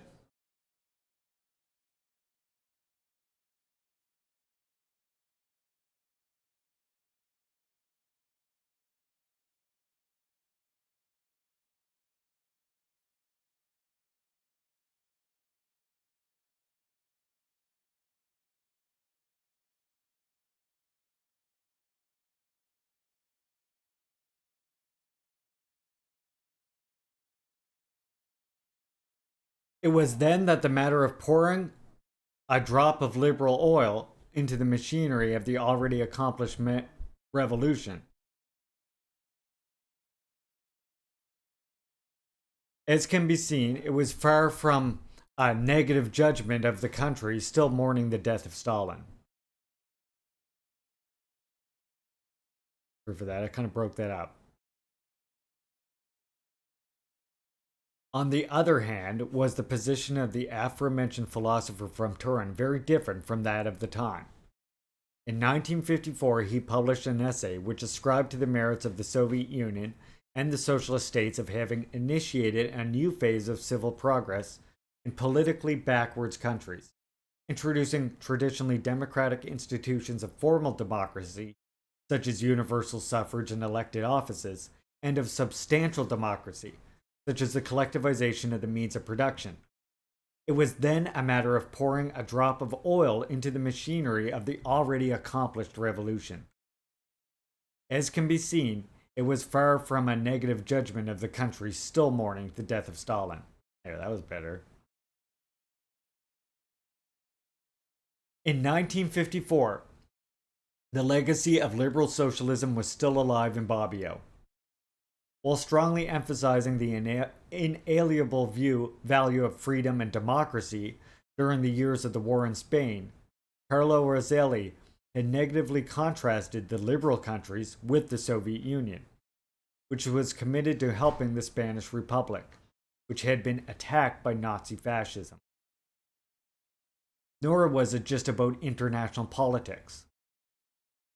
To a world characterized by the era of fascism, imperialist wars, and capitalist decadence, Carlo Roselli had contrasted the example of a country which, although still far from the goal of a mature democratic socialism, had nevertheless left capitalism behind and represented a capital of precious experiences. For anyone committed to building a better society, today with the gigantic Russian experience, we have an immense amount of positive material. We all know what it means to have a socialist revolution and socialist organization of the means of production. In conclusion, throughout a period of history, in circles that went far beyond the communist movement, the country led by Stalin and Stalin himself could enjoy sympathetic interest, esteem, and sometimes even admiration. Of course, there had been serious disappointment caused by the pact with Nazi Germany, but Stalingrad had then taken care of that. This is why in 1953 and in the years immediately following, the homage paid to the deceased leader that had united the socialist camp seemed at times to bring together the communist movement, despite previous divisions, and ended up somehow finding an echo in the liberal West itself, which was also engaged in a Cold War waged by both sides with no holds barred. It is no coincidence that in the speech that officially opened the Cold War at Fulton, Churchill said, quote, "I have a strong admiration and regard for the valiant Russian people and for my wartime comrade Marshal Stalin," unquote. There is no doubt that with the escalation of the Cold War, tones were gradually hardening. Yet, still in 1952, a great English historian who had worked in the service of the Foreign Office, namely Arnold Toynbee, was able to compare the Soviet leader to a man of genius, Peter the Great. Yes, the tyrannical discourse of technological westernization followed by Stalin ended up being justified, like Peter's, by the evidence of the battlefield. Indeed, it continued to be justified even beyond the defeat inflicted on the Third Reich after Hiroshima and Nagasaki. Russia again found itself having to make a forced march to bring itself up to par with Western technology that had again lightning fast distanced it.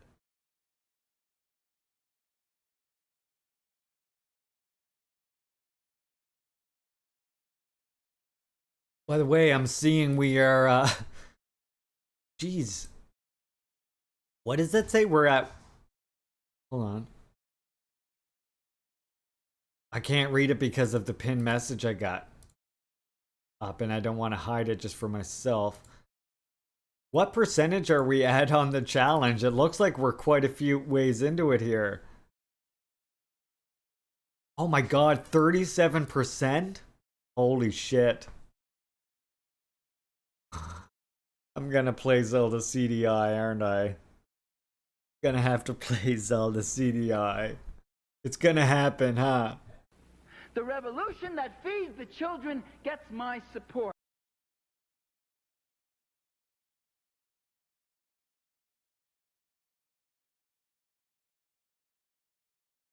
Okay, so next part of this introductory. I'm gonna finish the whole introduction, this read. For an all-round comparative analysis. And so, perhaps even more so than the Cold War, it is another historical event that imprints a radical turning point on the history of Stalin's image. Churchill's speech of March 5th, 1946, plays a less relevant role than another speech. The one delivered 10 years later, on February 25th, 1956, to be exact, by Nikita Khrushchev, on the occasion of the 20th Congress of the Communist Party of the Soviet Union.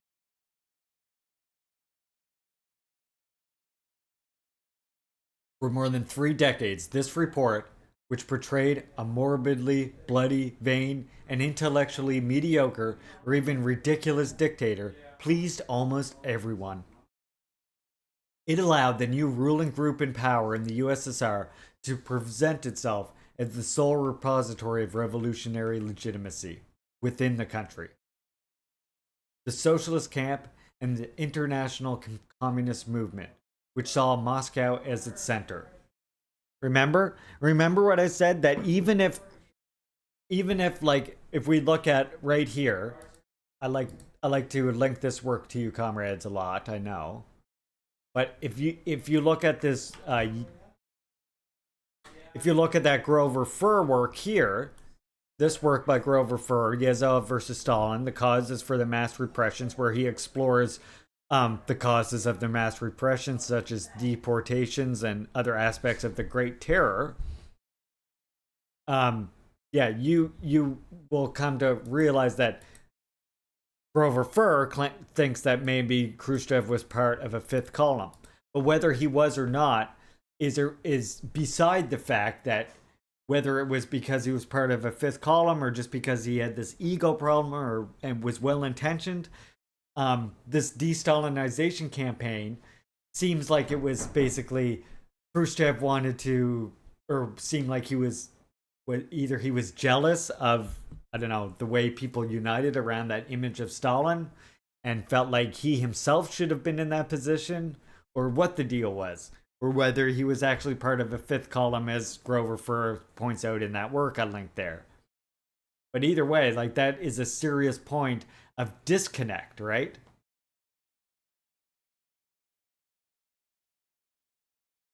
Yeah, it seemed like he wanted that prestige, right? He wanted people, I think that's part of what was driving Khrushchev, was he really wanted people to unite around his own image in the way people did around Stalin.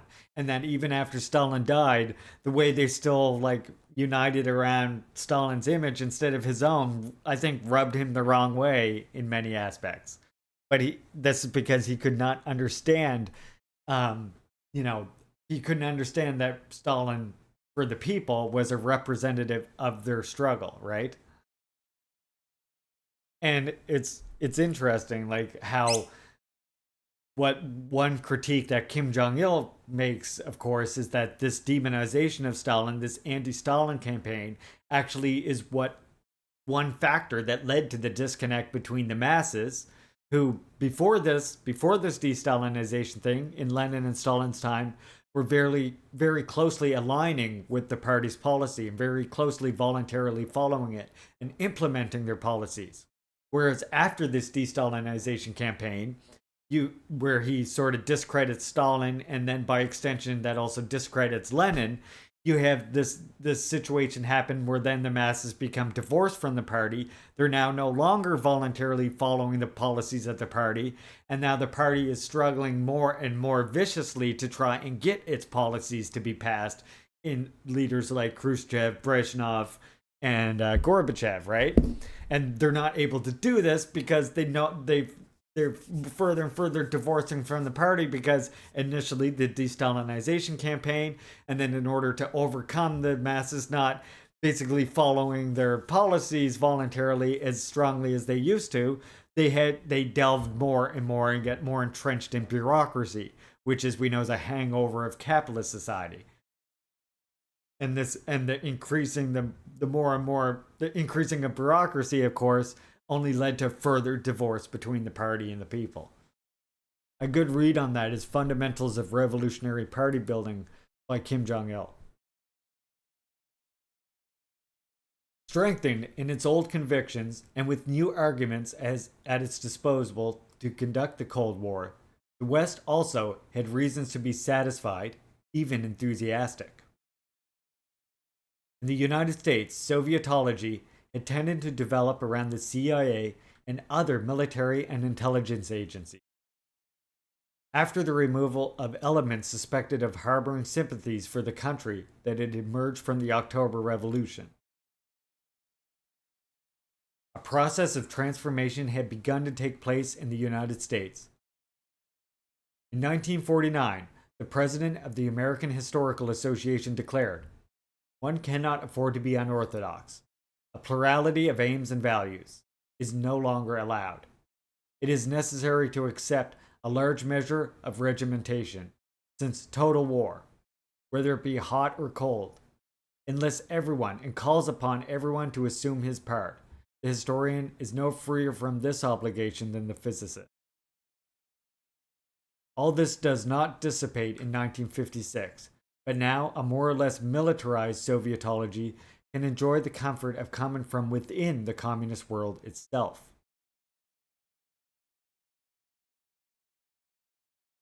It is true that more than communism as such, the Khrushchev report put a single personality in a state of accusation.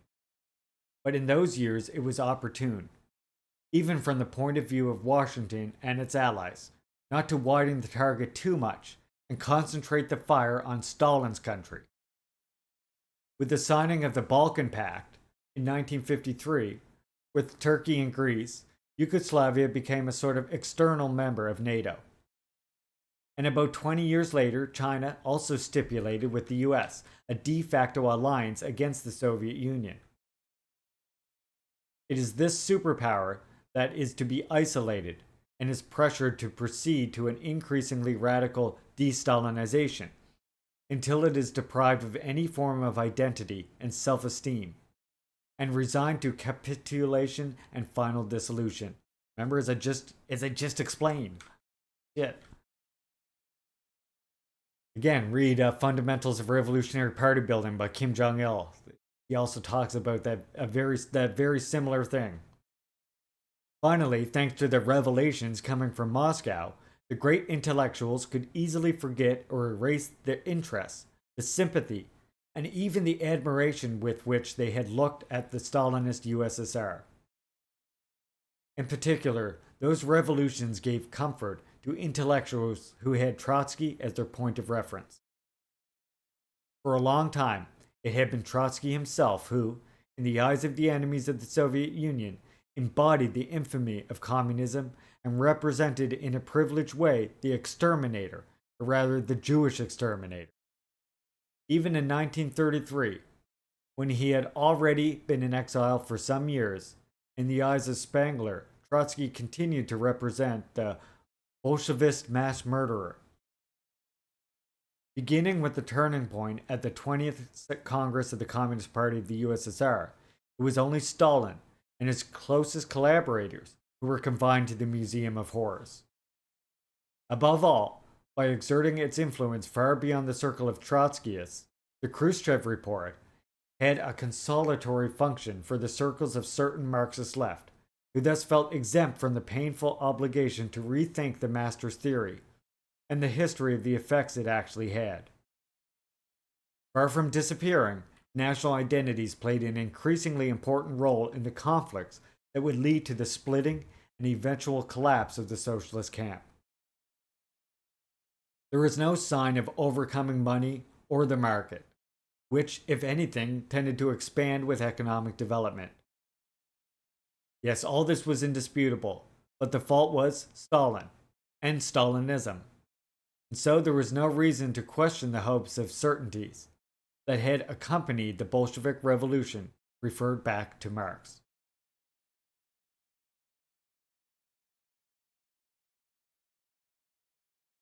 Although starting from opposing positions, these political ideological currents produced their image of Stalin out of colossal arbitrary abstractions. On the left, they proceeded to the virtual erasure of the history of Bolshevism, and even more so from the history of Marxism, of the man who, longer than any other leader, had exercised power in the country resulting from the revolution prepared and conducted by referring to the ideas of Marx and Engels.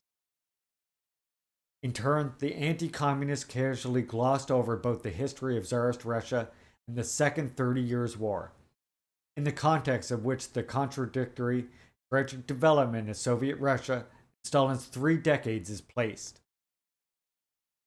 And so, each of the different political ideological currents took their cue from Khrushchev's speech to cultivate their own mythology, whether it was the purity of the West or the purity of Marxism and Bolshevism.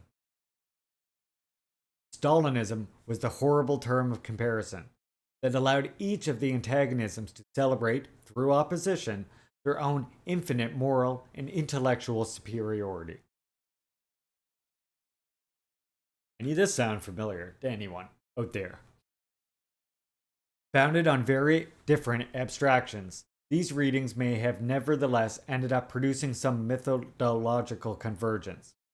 In investigating it, and without paying much attention to the objective situation, they made terror descend from the initiative of a single personality or a narrow ruling class, determined to assert its absolute power by any means. Starting from this assumption, if Stalin could be compared to another great political personality, it could only be Hitler. Consequently, for the purpose of understanding the Stalinist USSR, the only possible comparison was Nazi Germany. This is a motive that had already appeared in Trotsky at the end of the 1930s, who repeatedly used the category of totalitarian dictatorship, and within this genus distinguished on the one hand the Stalinist species, and on the other hand the fascist species, using an approach that would later become common sense during the Cold War and in today's dominant ideology.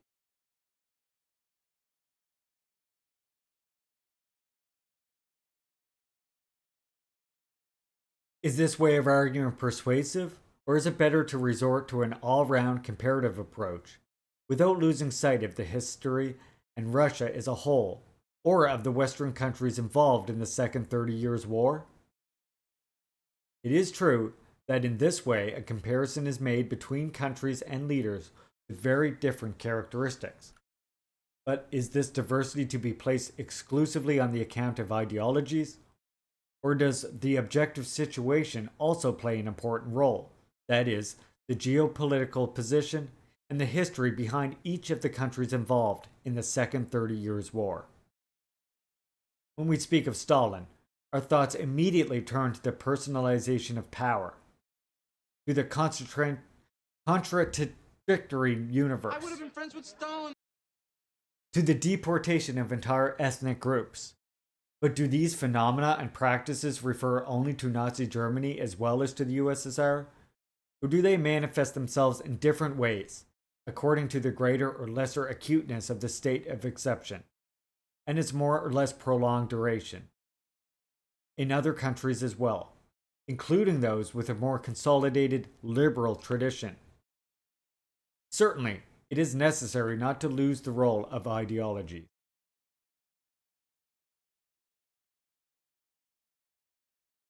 But can the ideology to which Stalin refers really be compared to that which inspired Hitler?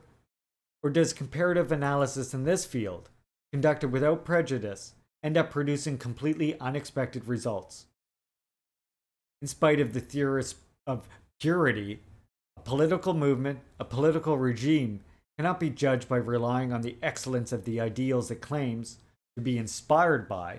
In the evaluation of these same ideals, we cannot overlook I can't say that word, the history of effects produced by them. But should this approach be applied to the whole field, or only the movement that started from Lenin or Marx?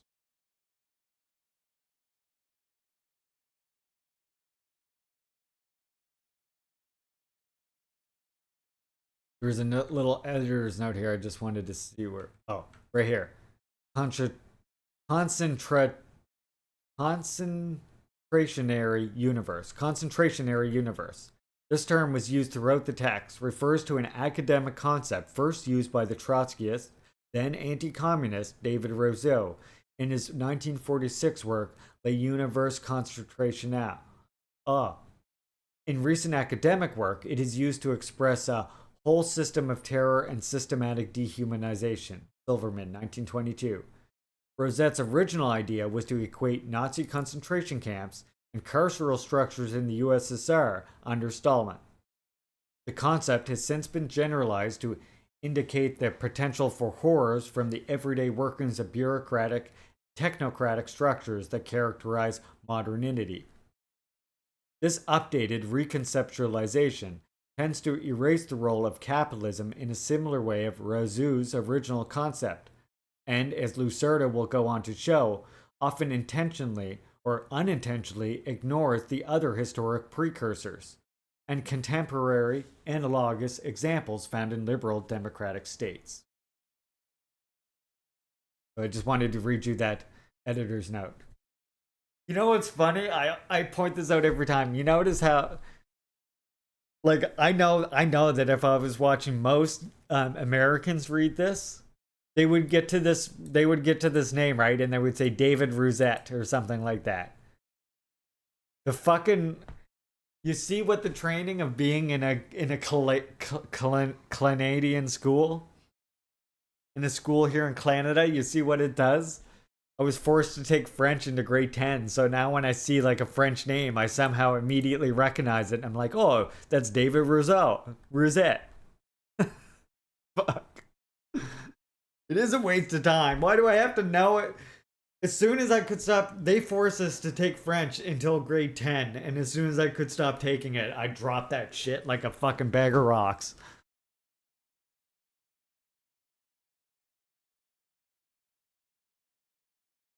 These questions appear superfluous and even misleading to those who remove the problem of the changing image of Stalin from the belief that Khrushchev would finally bring to light the truth previously concealed.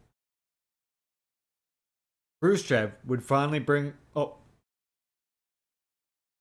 However, a historian who wanted to identify 1956 as the year of the final and ultimate revelation would be demonstrating a total lack of methodological understanding and would casually overlook the conflicts and interests that stimulated the campaign of de-Stalinization and its methods. And even before it had stimulated the Sovietology of the Cold War, the radical contrast between the different images of Stalin should push the historian not to absolutize one of them, but to problematize all of them. That's a good point. That's a really good fucking point. Alright. Questions appear superfluous and even misleading to those who remove the problem of the changing image of Stalin from the belief that Khrushchev would finally bring to light the truth previously concealed. However, a historian who wanted to identify 1956 as the year of the final and ultimate revelation would be demonstrating a total lack of methodological understanding and would casually overlook the conflicts and interests that stimulated the campaign of de-Stalinization and its methods, even before it had stimulated the Sovietology of the Cold War.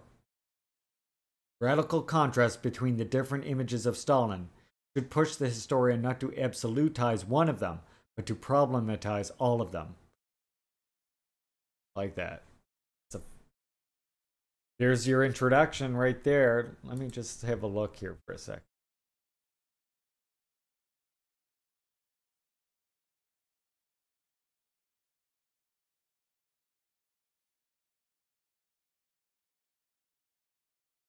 What are we thinking so far, chat?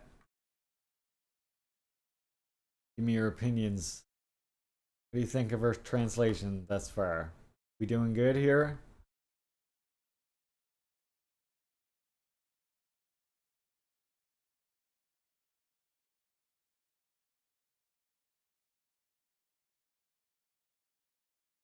Right, so yeah, that's the introduction. The next one's pretty long, but we will do that starting on Tuesday, that next one. So the next one is going to be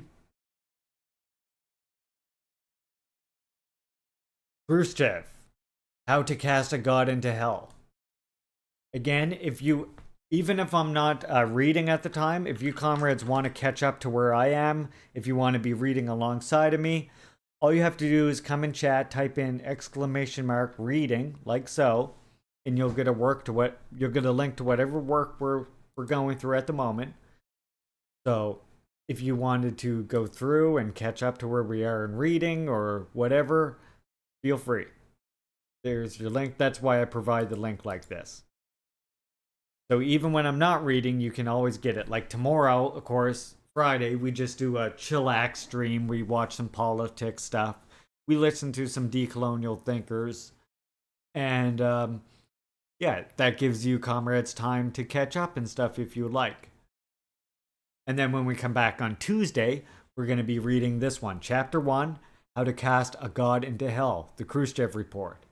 A huge, grim, whimsical, morbid human monster. That's an actual quote by Khrushchev.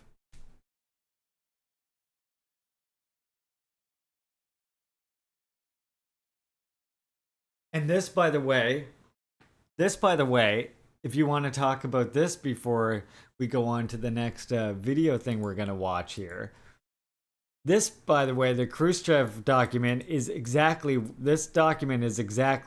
where the whole false narrative of the cult of personality comes from, which I maintain is a deeply insulting narrative that the masses can be easily brainwashed into a cult of personality despite being educated and ideologically awakened.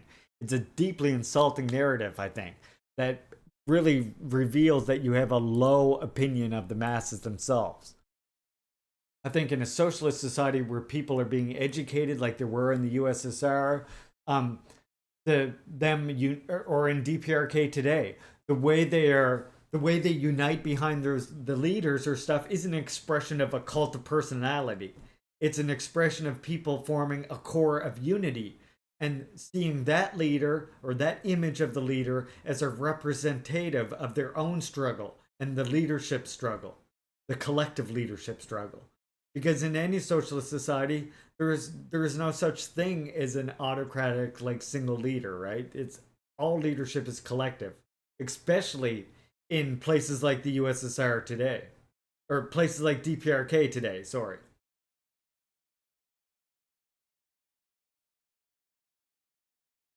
Like, if you want to know why DPRK is continuing, why China continues, is because these places learned lessons about this, right? And if you actually look when this speech that they just mentioned here, when that came out, the so-called On the Cult of Personality and Its Consequences, when that first came out, the DPRK actually released a response to it, saying that like the insulting and the lying and the slander of previous leaders and the revolutionary forebears to revolution cannot help revolution in any way, just like what they're saying here. And even any mistakes they made, what it does, it obfuscates that ability to even study and learn from those mistakes.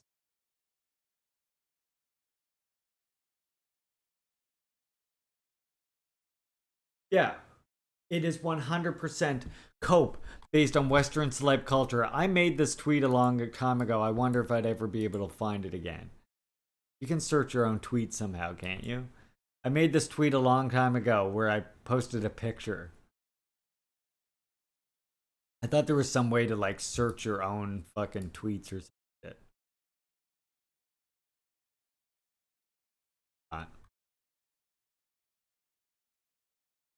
Or maybe if I go like this.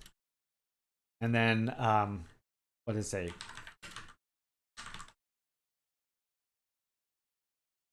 Yeah, here it is. I did find it. Okay. Just what you said, GMO.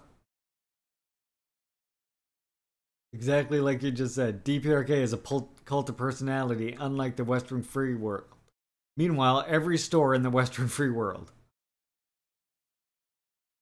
That's what trying to create a cult of personality looks like. And they invite you to get obsessed with these people's personal lives, with their what colors they like, what their hairstyle is, what particular clothes they wear, what makeup they like. People in DPRK, they know the policies of their leaders, right? They know the policies of their leaders. They know like the things that they advocated, the ideological education that they try to impart. Probably a whole lot less people know what their favorite colors are and stuff like this. And in fact, I've read a lot of books on DPRK from DPRK. You know, if you go to this website here, I show you, comrades. Oh, whoops, wrong one. Okay, well, I can just actually type it in. I know. Look up publications of DPRK. Sorry, I punched the mic. You go to this website right here, like you can read books that are published from DPRK, published from the Foreign Languages Publishing House. You come to books here, and you can see ones that praise Kim Jong-un, right? Kim Jong-il and music, which will talk about like what he did to contribute to music's development in the USSR, for example. But like even this one, when you read these, it doesn't talk about it. It's like, just, I invite you to please pick up one of these works that you think are going to contain like what that Michael Malice work says about thought that they got a hole in one or all this other fucking bullshit. If you actually read these things, you'll realize they're talking about their struggles, the type of ideological engagements they were fighting, etc. Right? So yeah.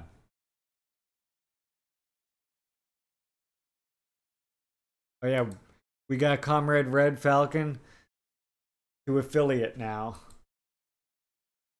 See how long it takes to load works on this website though? This is why I recommend, if you do use the publications of DPRK site, it's just koreanbooks.com. If you do use this site, I recommend you download works when you can. I have a whole bunch of these downloaded. Because sometimes like the traffic for it just gets fucking swallowed up, or like the bandwidth just disappears. See, they got works here that are from like the actual leaders themselves, and then they also have stuff that's just published in DPRK. All just free PDFs for you to read. There's their magazines, their international magazines. You can read them for free on here as well. Look, that's still loading. Wow. All right, so there you go. There's our first part of Stalin, History and Critique of a Black Legend.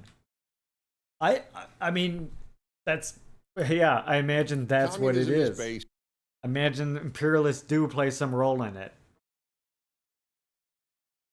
Oh, thank you very much, GMO. So when we come back on Tuesday, we'll be reading this. Today, however, let's now go for a music break. Actually, it'll be perfect for GMO's little redemption just now.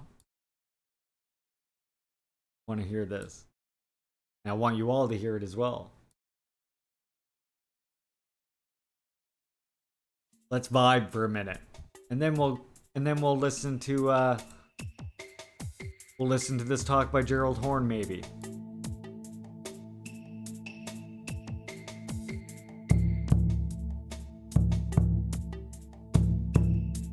Yeah, and Sam, by the way, I am also going to make it available on the Juche Gang channel.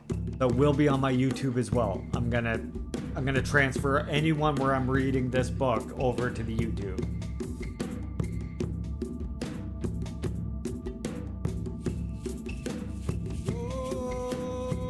And again, this is why I want to give you comrades a few days in between reads. That way anybody who wants to catch up to where we are, then when we come back, you're right with me again. And then I'll give you another couple days. That's why Tuesdays and Thursdays. That's theory read.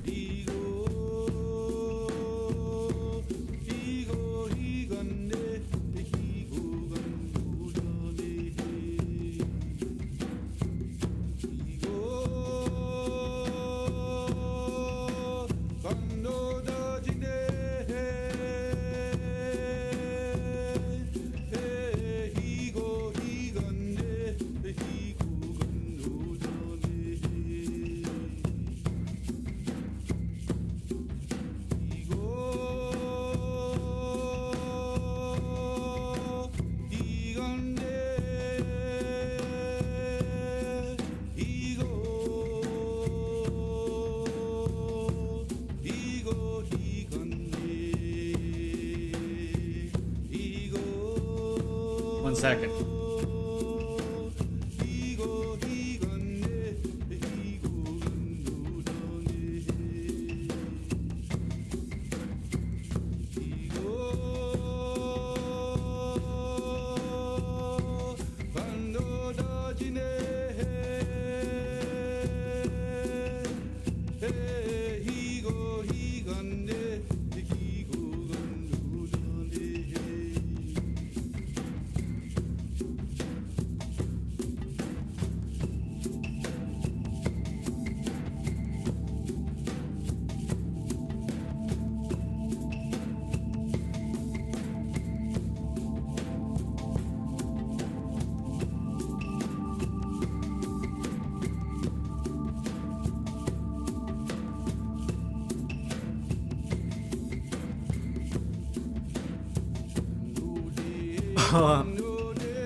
Yeah, I'm sorry, Sam. I got the part of it got muted, and then I got worried about like a copyright strike takedown. So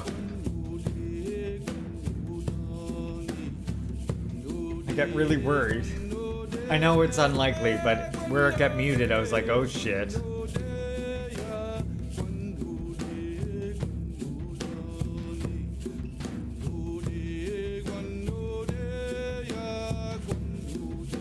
Yeah, I'm still not used to Twitch. Like on YouTube, that would have been like potential knock against the channel.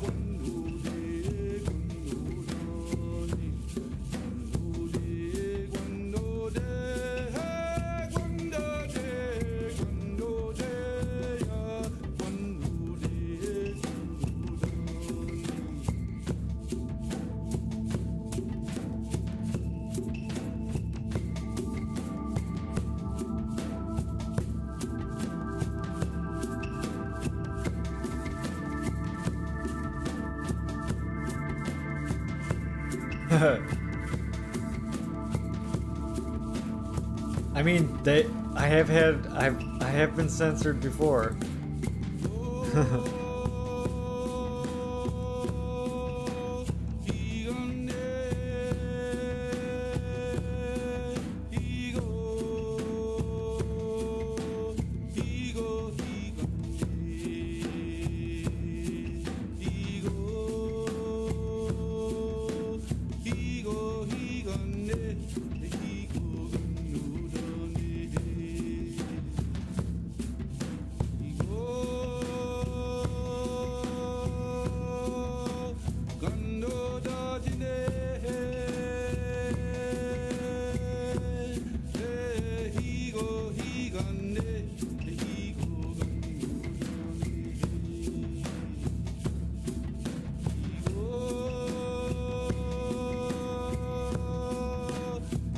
Yeah, it was the hip hop hit parade yesterday. Oh. Looks like we might be able to, I might have time to game it for a while after Horn. Maybe.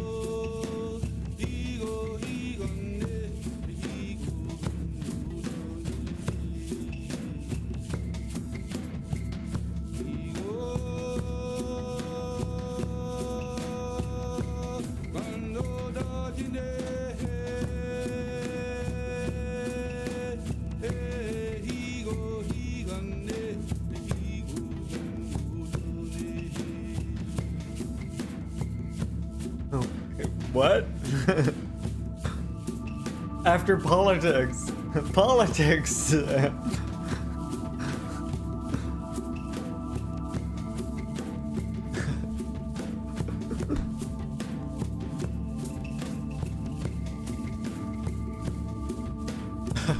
Love you, comrade.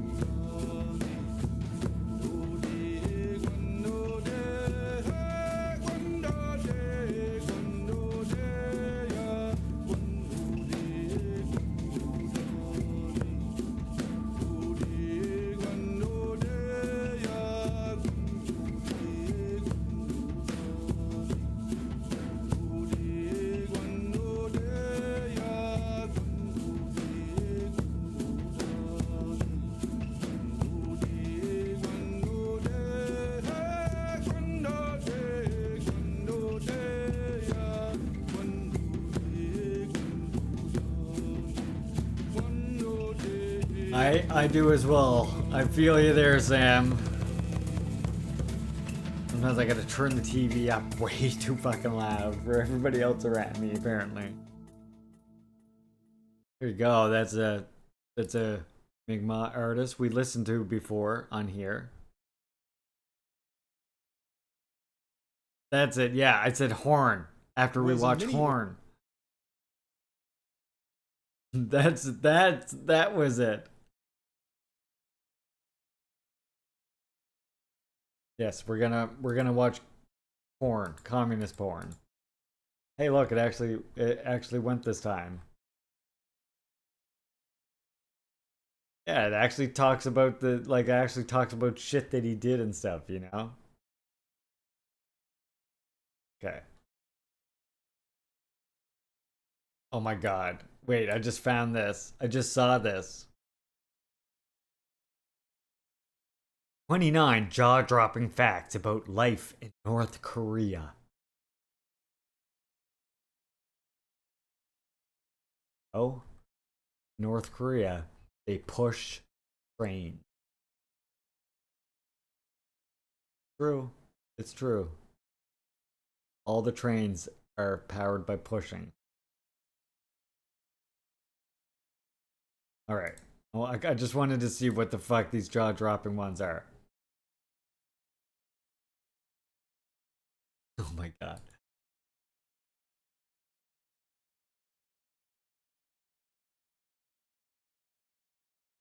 It's currently the year 112 in North Korea. The year 2023 is still an awfully long way off in North Korea. Oh my god. The regime ditched the Georgian calendar in 1997 and replaced it with the Juche calendar. No, they didn't. Which is based on Kim Il-sung's date of birth on the 5th of April 1912. In North Korea, it's currently the year 112. Yeah, they used the Juche calendar on, well, at special events like, for example, celebrating the anniversary of DPRK, for example. Things like that. That's what they use that calendar for. They still use 2023 in like most other situations. I find that kind of funny. What the fuck?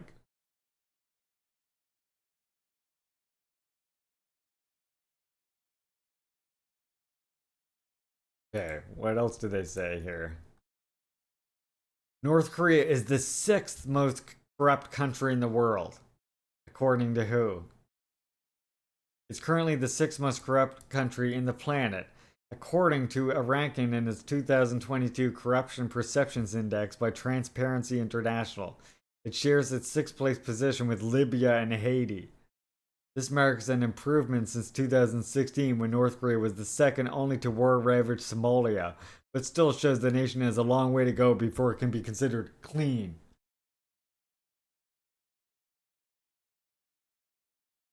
People in their workplaces in DPRK vote for their managers who rotate out every so often.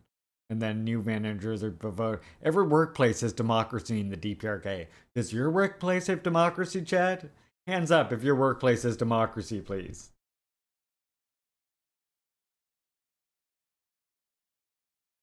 Tell you what, this article's getting me mad now. I don't like it when things aren't going my way. You got me mad now.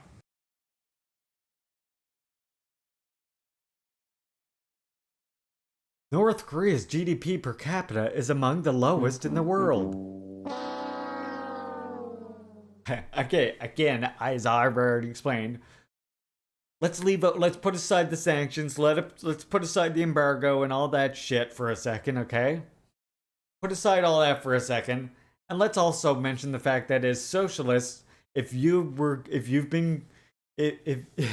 that sound alert?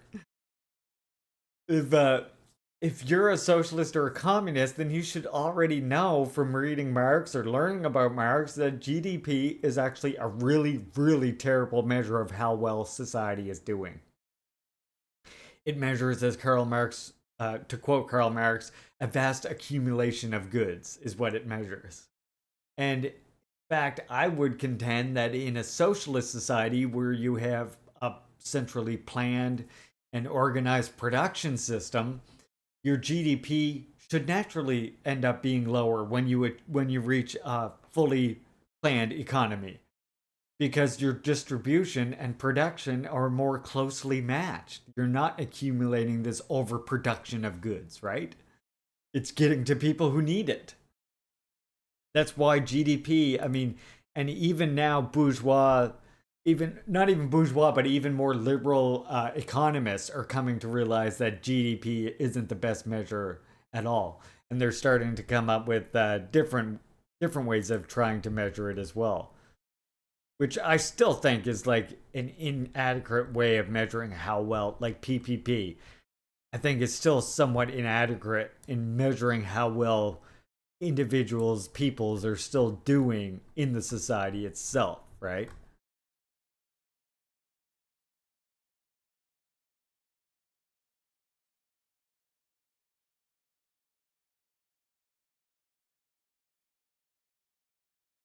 Yeah, exactly. PPP is much better, but definitely still has its flaws. Exactly.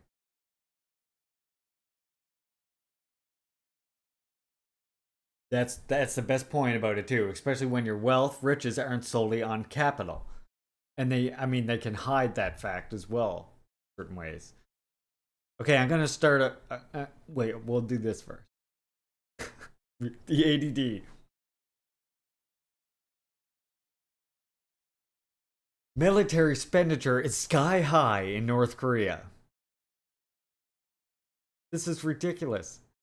The latest data from Statista suggests that North Korean government spends around 24% of its GDP on defense, the largest proportion of any country.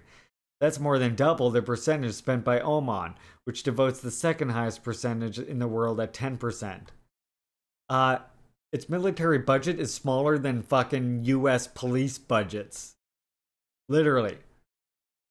There's US police department budgets that are bigger than the US military budget, or than the DPRK military budget.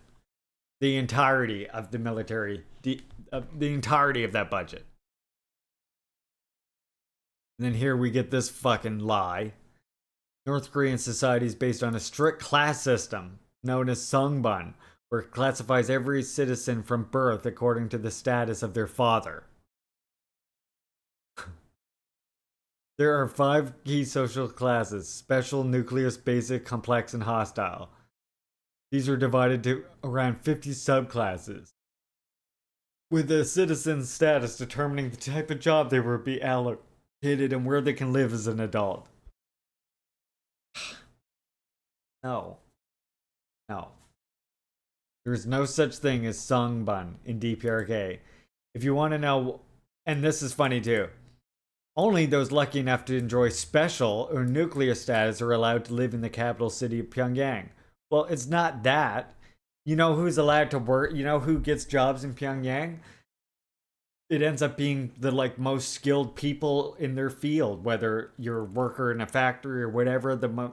If you're highly productive, yeah, you're more likely to be asked to come and work in the capital, to be transferred to the capital in whatever work position you're doing. But it's still up to you whether you want to make that move or not, and many Koreans don't. A lot of Koreans do want to live in Pyongyang. I mean, and that is, yeah, you have to be good at your job. You know? What the hell?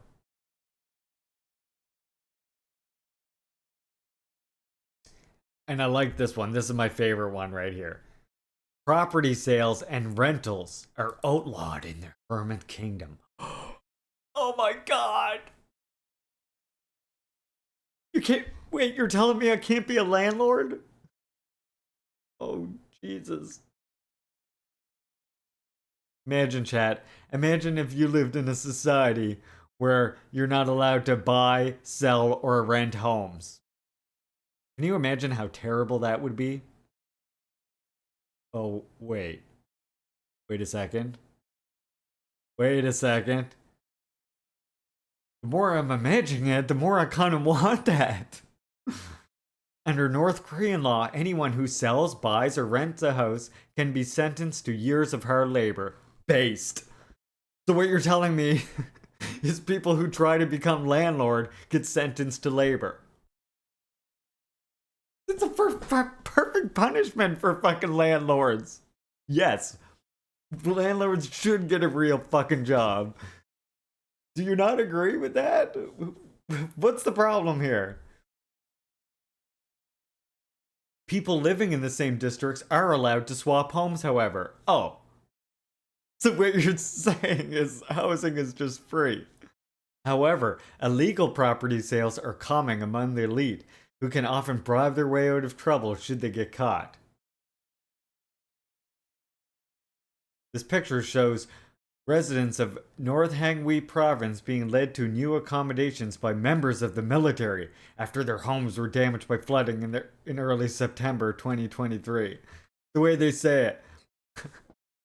The way they put that, like as if the military's got guns to their back, and it's like, come on, you're gonna live here. This is where you live from now on. Get in your fucking house and enjoy your cooking in your garden. God damn it. Meanwhile, like, they're actually walking alongside and explaining, helping them carry shit. Like, these soldiers built this community. The Korean People's Army actually contributes to socialist construction and, like, serving the people, you know, unlike a capitalist army. Right? Imagine if people got new homes after natural disasters in capitalist countries. Like, so what this report just said is, oh no, these people lost their homes, the state rebuilt it, and is moving them back into it for free. Is this article for landlords? Is this article geared towards landlords? Look, here we go with this again. Dubbed Pyonghatan, the Munsundi district in Pyongyang is a hotspot for upscale apartments and soaring high-rises, offering luxuries such as 24-hour electricity and working lifts. The apartments are traded illegally among the elite for prices such as much as $250,000. You tell me how that works. You tell me how you think that works. You know who lives in Munsundi is teachers and scientists. That's who this was built for. Teachers just trading fucking $250,000 fucking homes among each other. Who are they selling the home for that much? I don't get it. I don't get it. Other teachers? Wait a second. Hold on, wait, because I just thought we read something here where it said people living in the same districts are allowed to swap homes. Okay. So then, can you please explain to me why there's these teacher elites, aka teachers and scientists, who are fucking selling homes for $250,000? Why? Someone make sense of that. Wait, so even if this propaganda is true, it would still be easier to buy a home in North Korea than here. Right? This is because that's the thing. Even when you put it in the capitalist sense, it's like $250,000 for these fucking Pyonghattan, like high-rise, extreme, some of the best, brand new fucking buildings. Hold on, I'm fucking confused. But it's like still, so who are they selling at $250,000? Is this for like the textile workers? Are they coming and buying that, and then it's just a one-time payment? That's all you get. That's it. You got it now. It's like, see, the underlying narrative is there. What they're actually saying is people get their homes for free, and you're not allowed to be a landlord in DPRK. Woe is the landlords. Whoops. Okay, well, this one is just bullshit. Pyongyang's iconic pyramid skyscraper is still unfinished, and I wonder why that is. Do you think maybe sanctions could play a role in causing that? Maybe they had to focus, construction in other areas like hospitals and stuff. Yeah, just framing cheap housing as a sign of economic weakness, exactly. And I mean, this one is not even cheap housing. The way they try and put this is just too funny. I'm gonna put this on Twitter or something, because it's like, look, property sales and rentals are outlawed. Can't buy and sell property. You can't even rent out homes. Oh my god. It's like almost everybody I know who's actually locked into rental agreements would look at this and be like, wait, they don't have to rent their fucking homes in DPRK? That's awesome. You get allocated it. And by the way, if you live in a city area, like if you live in Pyongyang or these buildings here in a urban area, you pay a percentage of your overall income. So no matter what income you actually make, mind you, the difference between a teacher at the highest and like whatever, I don't even know, near the bottom is very minimal. Like the difference in wage in income is very, very minimal, right? But so what you pay is like, I think it's something like 2% of your income goes to utilities. And then if you're in a rural area, you don't even pay utility fee. You pay nothing. You literally pay nothing. It's like, it is literally like the utility fee is like some ceremonial like 2%. And the reason that they do the 2% for urban places is because, as I mentioned before, the way they're replanning and redeveloping all rural areas is they use that utility fee to help redistribute back towards the rural development, right? Because remember, part of building a socialist country is we also want to reduce that contradiction between urban and rural development, right? Here they're doing it in practice, but Westerners can't understand that because we think with an individualist capitalist mindset, and we go, oh no, we can't rent our homes?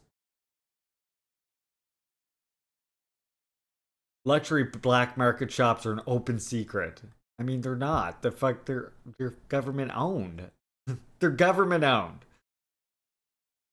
People with acceptable songbun, that caste system that I just explained to you doesn't exist. And by the way, this whole lie about where songbun comes from is based on what Japanese imperialists enforced on DPRK.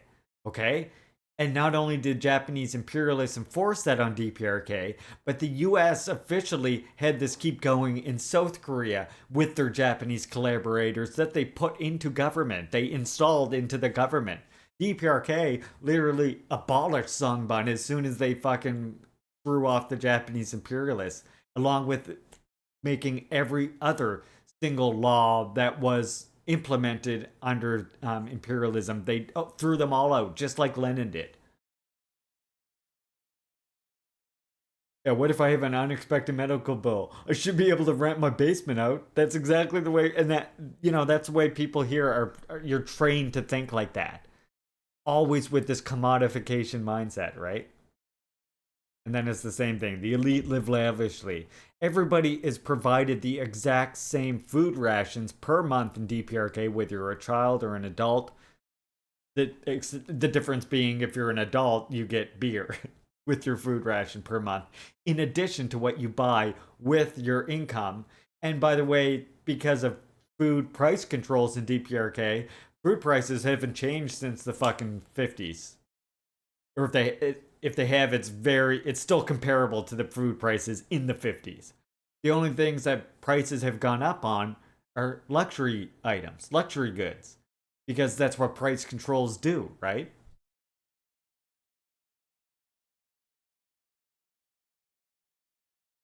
Pyongyang boasts the world's largest stadium. Yeah, that part's true.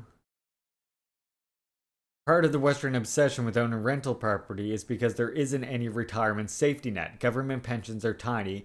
People think that they will be left in poverty in old age. But they don't see that we can change that, exactly.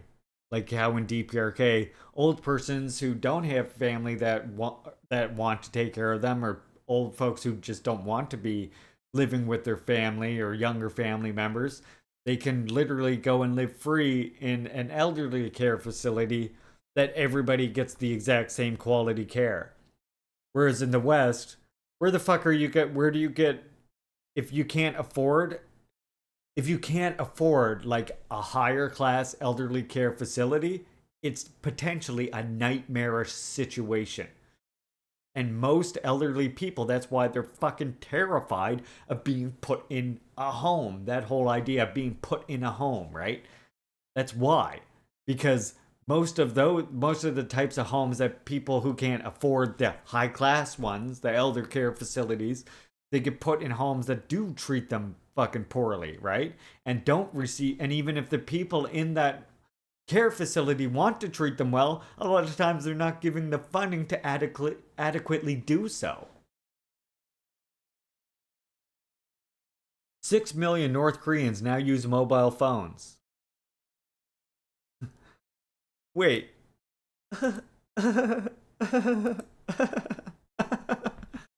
You see how dishonest this shit is? Look, it says right here, smartphone use has increased among North Korean elite, with the nation recording around 6 million mobile phone subscribers in 2020.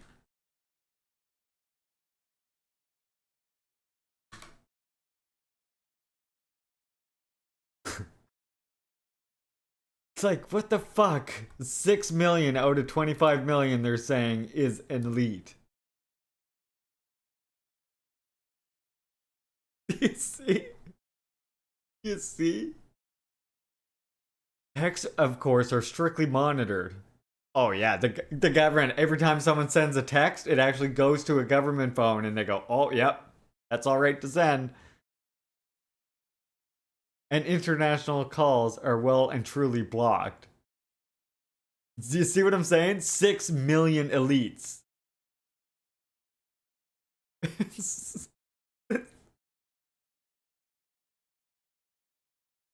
Oh god. It's like they completely obfuscate how they try and make it out like it's this capitalist dystopian hellhole, but they can't actually know what that means. Yeah, they mean 6 million elite Juche Marxist Leninist comrades. Exactly.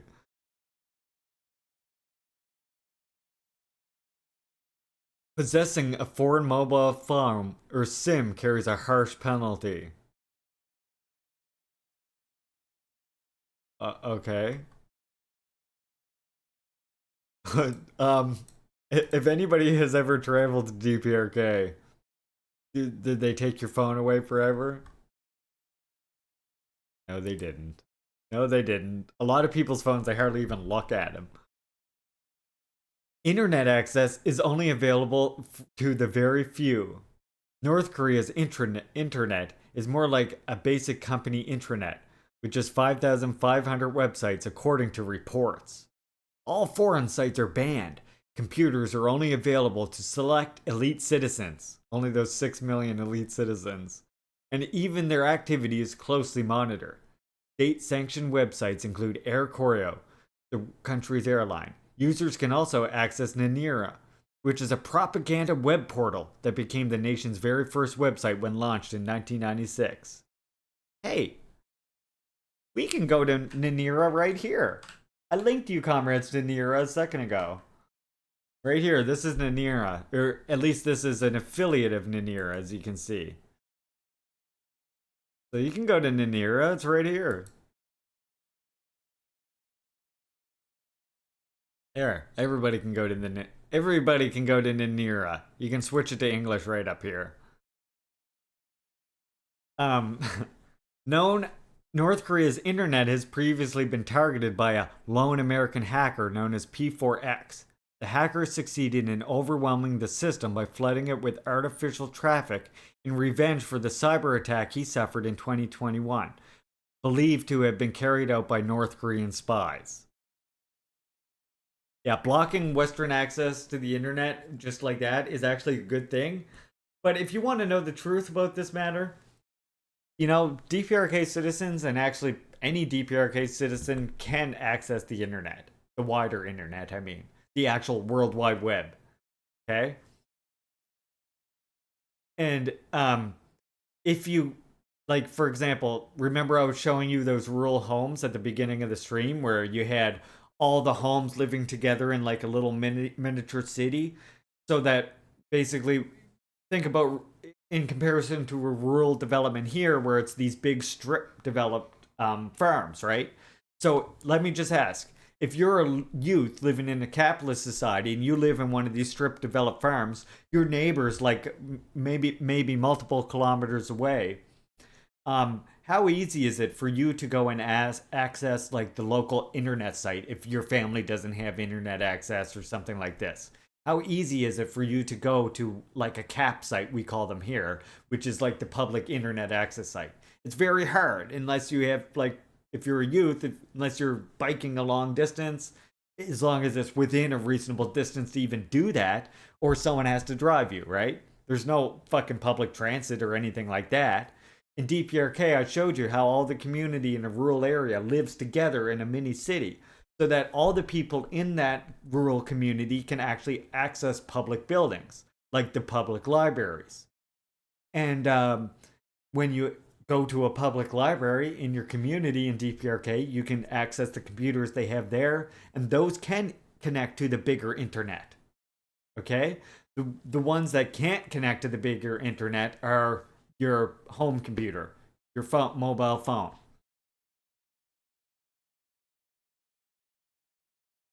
The easiest way would be to go to the library, but not even all libraries have PCs. And that's what I'm saying, like with the rural communities, you have, instead of libraries, because they don't want to pay for a big library in a lot of rural communities, they'll have what's called a CAP site, which is just like a little building where you can go and access the internet. But I mean, for some people, that can be fucking 50 kilometers away from you, right? Like because their counties are so big. So like if you wanted to go to that, yeah, you have to go it's like an internet cafe, only it's a government library related to the government library funds. So internet is only accessible to the very few. Yeah, the very few, as in all those who decide to go to the library and access the internet.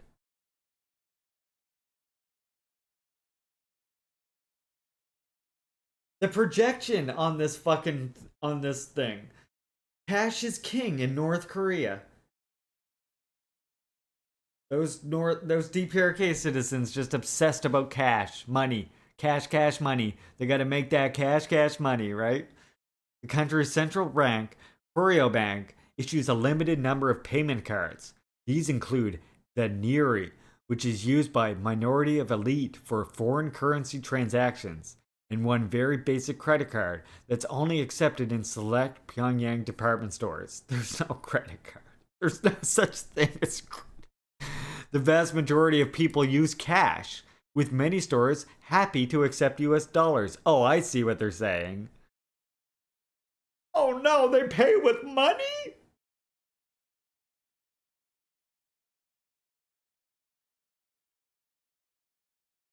Imagine such a country where you had to go to the store and exchange coins and pieces of paper for goods. Can you imagine how horrible that would be?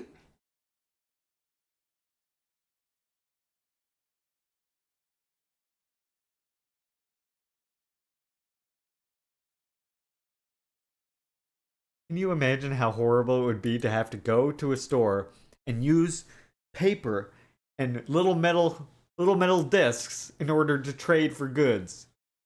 Dystopian. Authoritarian. Completely dystopian. Yeah, going cashless is a way to track people. It's also anti-homeless. That's the thing. I love how they're putting this, right? The way they're saying this, because the way they make it out was like, oh, it's like people are hungry for money, but actually what they're saying is they still use printed money in DPRK. That's actually what they're trying to say. Like, yeah? There are almost no ATMs. See? It's related to the last thing. No ATMs! Despite the fact that most North Koreans rely on cash, ATMs are few and far between.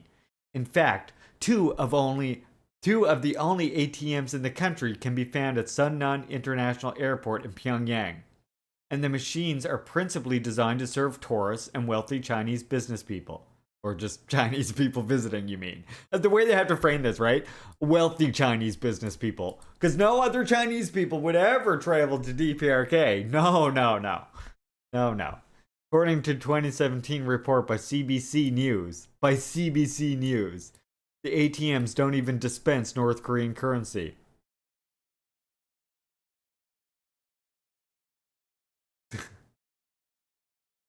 I wonder why that is. It's almost like people are paid in... It seems like people might be paid in cash. I don't know. That's just what I'm thinking. What do you think, chat? Do you think that people are getting like direct deposits to their bank account, or are people getting paid cash, generally speaking? I'm gonna go ahead and guess that most people in DPRK are being paid in physical cash, right? And then they can go and perhaps put that cash in the central bank if they want to.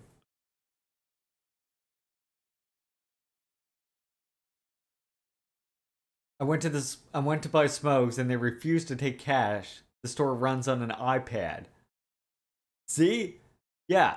And I mean, that's the thing. If you try and if you're a homeless person again, and it is an attack on homeless people because you can't use that to go and pay for food. People can't give you stuff like that, right? It's exactly an attack on homeless people and poor people. Yeah, the Earth imploding in when China announces home prices coming down. Exactly. Yeah. This one. Skinny jeans are against the law. Based. Fuck you, skinny jeans. Skinny jeans against the law. Good. Ban those skinny jeans. If you're walking down the street in DPRK, got your jeans on. All of a sudden, two officers approach you. Sir, we're going to have to check the tightness of those jeans. Come here, sir. You're like, oh yeah, you're going to have to come with us. You're going to have to come with us.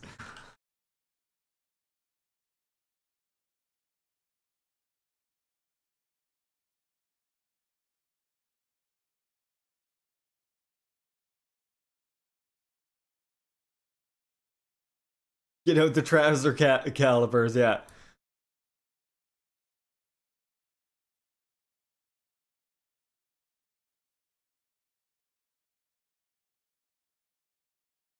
Better get those fucking jean calipers out. So you heard that, chat. If you ever travel to DPRK, be sure not to pack any of your jeans. They'll send you to a labor camp. Yes, I knew they were gonna include this one. It's not just your clothing that will have the fashion police knocking on your door, because DPRK has literal fashion police. Sir, open up. We saw you wearing those jeans. We saw those socks. We saw those socks in your sandals, sir. Open up now. Open up.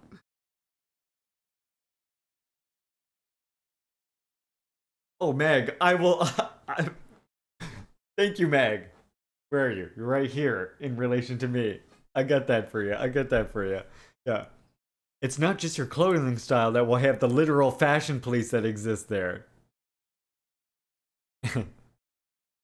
Anything that deviates from the 28 state-sanctioned hairstyles is a no-go. You see that? You gotta pick between one of these hairstyles. That's it. That's what you get. There have been mixed reports about the exact hairstyle rules for men, with some Western media outlets reporting that they're obliged to copy Kim Jong-un's iconic haircut, while others have claimed that it's strictly illegal to do so.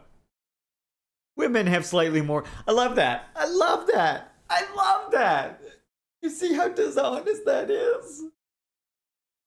They're literally pointing out the hypocrisy of Western mainstream media on reporting about DPRK, but yet still taking this as fact. Like, hairstyles are strictly policed in the DPRK.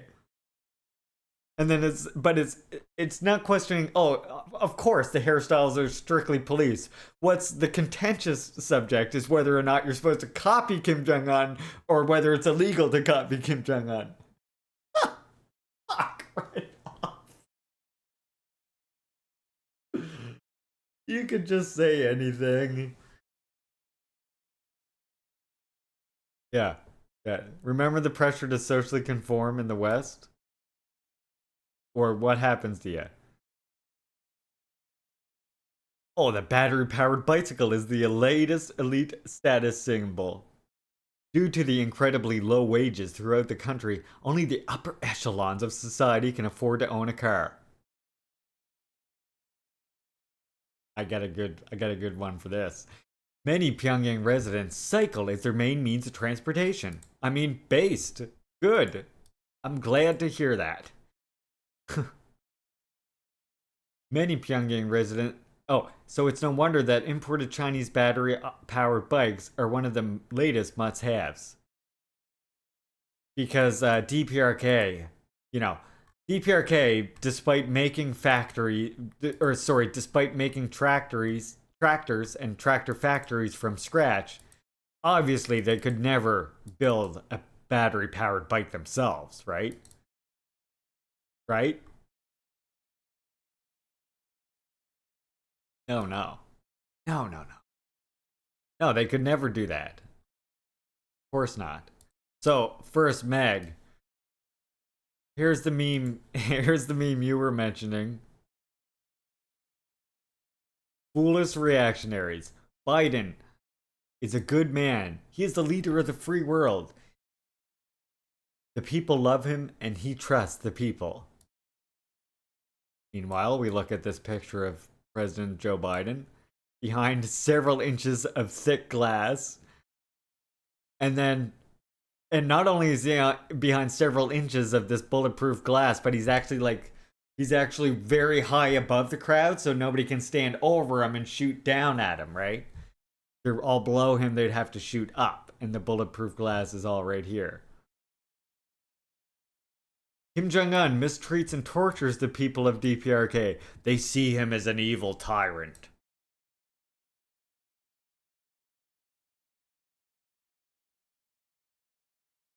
His security detail. Look, he's got like one security guy right here. What's he gonna do? If someone really wanted to kill Kim Jong-un in this instance, that security guard ain't stopping shit. That security guard is not stopping a single fucking person. There's just too much chaos right there in that picture for that to happen. Like that tells you something. I hope you know. Yeah, the guard's right here. You can tell he like probably started off like trying to be like, okay, like get back a bit, and then it's just at this point he's hugging Kim Jong-un. He's hugging him from behind now at this point.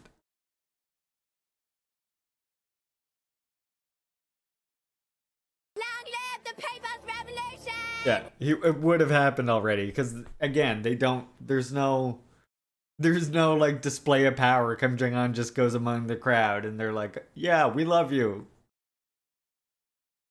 And then the funniest thing that I saw there was them talking about. The revolution that feeds the children gets my support. They were mentioning about how private vehicle or how owning a vehicle is a very rare thing in DPRK. Yeah, that's true actually. It is very rare to own a car. And in fact, DPRK is phasing out private ownership of vehicles altogether. And currently the only people who can actually get vehicles is someone who's done some sort of great service for the nation. Like if you've gone and competed in an international games or something and you made a great contribution that way, or you're a teacher who you went and agreed to go work on this remote island during the school year just to serve these 2 children or something like that, then you're granted a vehicle. Right now that's currently the people who get vehicles.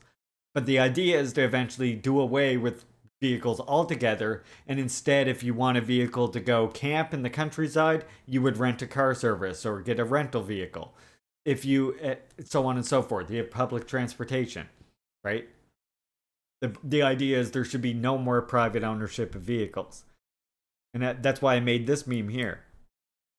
The world is headed for, this is our misguided liberals, and by liberals, don't mistake what I mean to be what Americans think liberal means. I mean liberals who think the free market is just the default system that will always exist. That's what I mean when I say liberals, right? So those foolish, misguided people who think that the capitalist system just must always go on as it is. The world is headed for an ecological disaster. If we don't do something drastic in the next few years, our children will have no future. And then DPRK. Generally, there is no private vehicle now. Also, hasn't air pollution been more serious recently? In fact, car exhaust is a harmful gas. Less is good. This is Chinese tourists talking to the tour guide during a trip to DPRK. Misguided liberals. No, not like that. Not that drastic. Our children's future isn't that important. So, yeah, there you go. So, the elite status symbol, the battery-powered bicycle, only 6 million people are able to get a hold of those. The elite. I just heard that China, 60% of their population is in the middle class. I mean, it would be hard to categorize DPRK like that, but because, I mean, all the citizens have how literally, like, every citizen in DPRK pretty well owns their own house at this point, thanks to government allocated housing and stuff, right? So, like, I mean, you have all your necessities. It's, yeah. Yeah, exactly.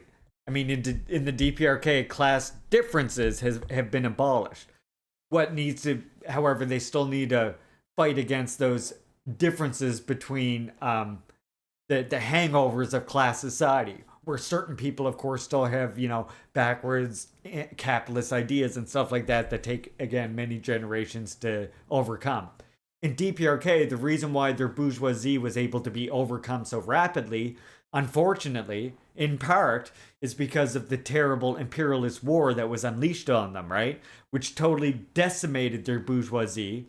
Even before the imperialist war, their bourgeoisie was not well connected with the world because Korea was relatively resistant to penetration by market forces. So really, their bourgeoisie was ruined by the war. They had no property to speak of. And it was like either you align with the popular forces, who was then supporting the Workers' Party of Korea and the Democratic Party, or what, you try and fight against that popular current. In that condition, in that situation, you wouldn't, right? You're fucked. You'd be dead. You could not fight against that. So they quickly agreed to the land reform programs and stuff like that. They had nothing else, right? The war totally decimated most capitalist property in DPRK.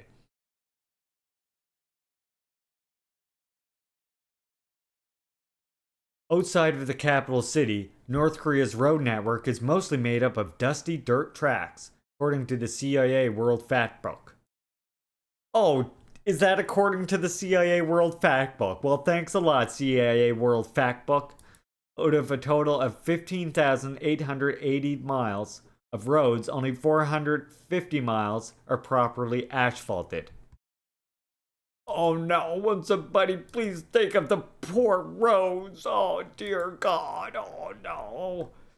Here in the West, here in the richest countries in the world, we have never seen poor roads. No, just ignore, wait. We've never seen poor roads in my community. No. We're in one of the richest countries in the world, comrades. I don't know about what it's like in the US. I know you're even richer, so I'm sure you have even less rough roads than we do here. But you see, here in one of the richest countries, you see how nice our roads are? Look at how good they are. Look. Yeah. Oh yeah. Look at all that paved road. Isn't that good?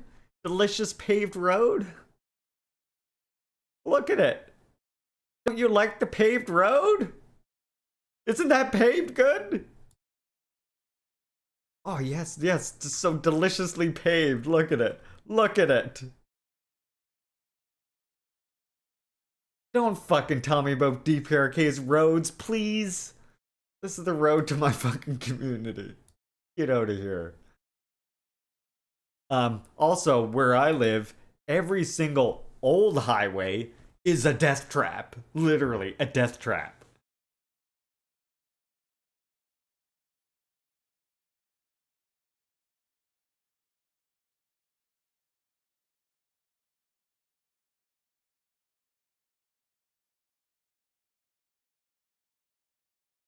This shit. This is what they always do, by the way. They show you, they'll be like, oh, jaw-dropping sights from DPRK, and it's just like these people sitting there. Like, this one woman has her head down, so look at them. This right here is an oppressed, depressed, fully controlled population. You can tell by the way the woman's neck is at a 45-degree angle like this, and arms like this. Wait. Yeah. You see this hat? That means you're depressed, clearly. Yeah, famine is always a threat in DPRK. Is it? Is it though? So if it's always a threat in DPRK, how come the only famine they're able to fucking name here is from the 90s? Tell me the other famine.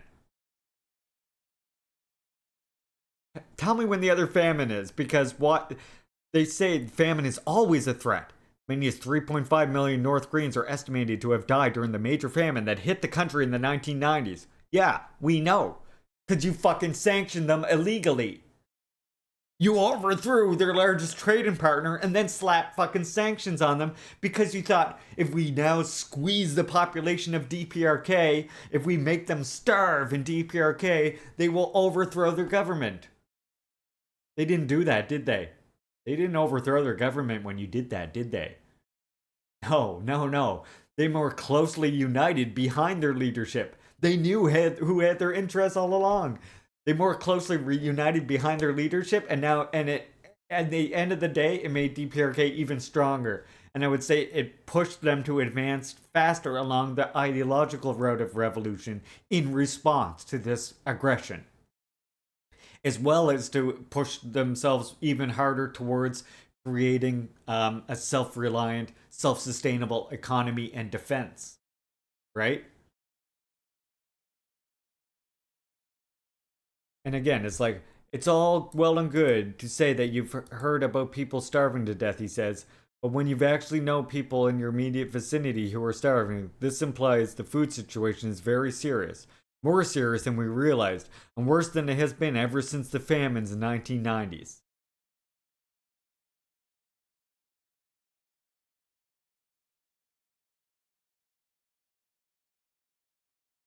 Wait, where is that coming from? Oh, I see.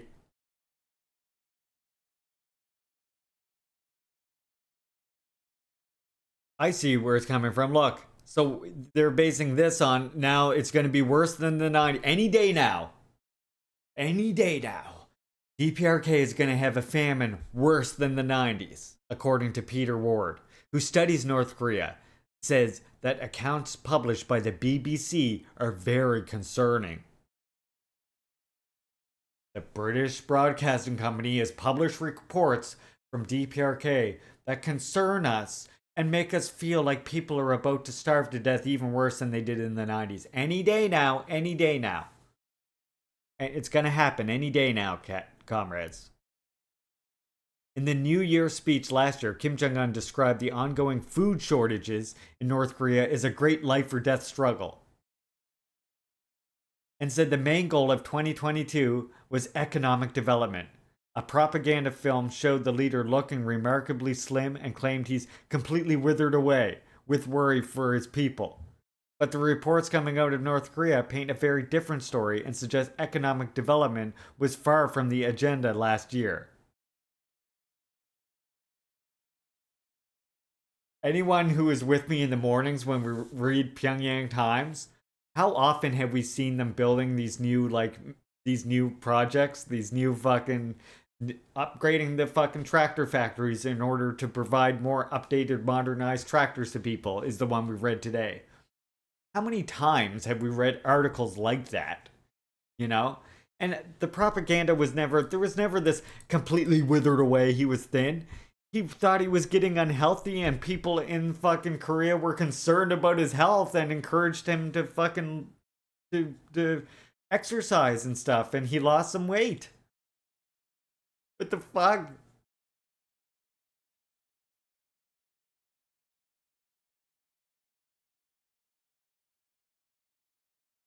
Yeah, that's from the 90s. We know that already. That's just bullshit too. Jobs are painfully dead end. Hate your job? Spare a thought for a North Korean workforce. Most citizens are assigned to a role when they leave high school. You couldn't even work in society like that. And they are stuck with for life. Unless they can scrape together money to bribe an official. What a cartoon. The majority of the population is condemned to life of farming, while teaching, factory work, and hairdressing are common professions in the cities.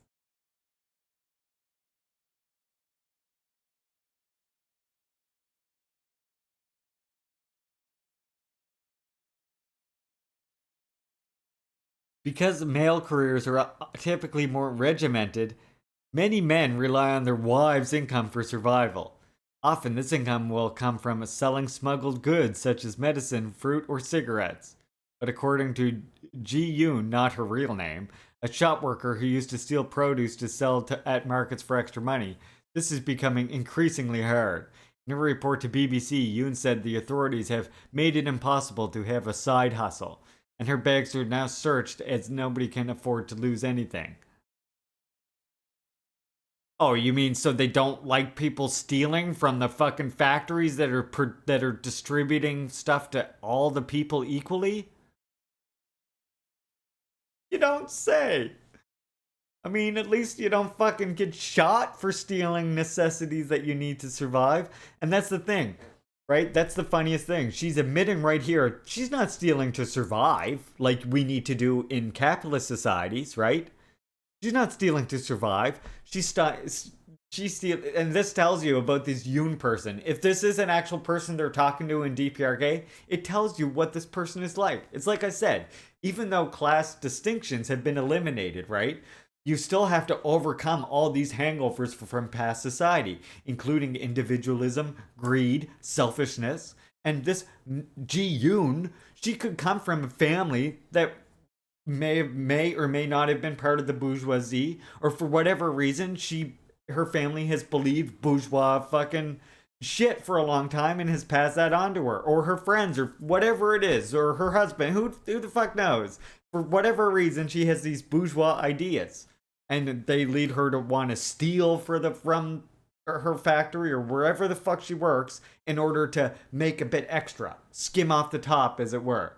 Despite the fact that, like, in a planned society, it's very important that you produce the actual amount that meets the plan and that you're not lying about how much your production is. Like Michael Perenni pointed out, in the USSR, that became a serious fucking problem, right?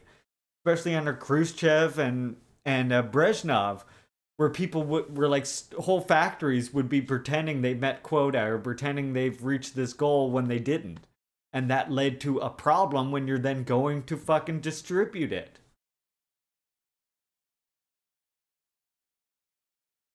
Yeah, stealing from your workplace in a capitalist state is good, actually. I agree.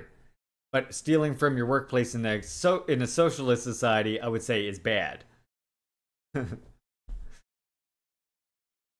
So, like, even if this Ji-yoon is a actual person, like, what the fuck, you know? But this part is funny. Citizens are just assigned to work, like you're coming out of high school, and they're like, you're a coal miner, you're a lumber worker, you're this, you're that, and that's it. You just go off and do it. It wouldn't work like that. It doesn't work like that. People would be like, they'd be so disinterested, certain people, in what they're studying or what they're trying to learning, that they would be fucking terrible at their job. You wouldn't ever organize a society like that. That's foolishness. Absolute nonsensical. And I would actually say that in DPRK, thanks to there being free education and the free study while you work program, it would actually be easier to switch your job, to switch your occupation. And $1 or $2 a month, like, that's not even... Hundreds of thousands of North Koreans live in prison camps. North Korea's gulag system.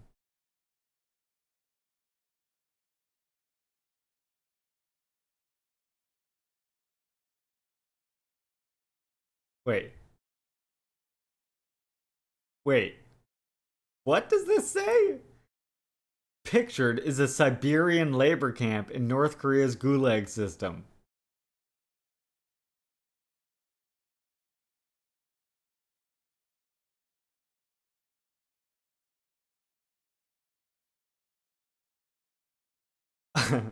You can make of that what you want. Yeah. Siberia. It's pictured as a Siberian labor camp in North Korea's gulag system. Okay. Sure it is. That makes sense. That makes a lot of sense. Detainees' families can be locked up with them. And again, this 2-3 generation law. This literally comes from a lie based on the fact that DPRK just continued what the Japanese imperialists were doing to them. This was a lie that existed under Japanese imperialism that they literally fought to get rid of.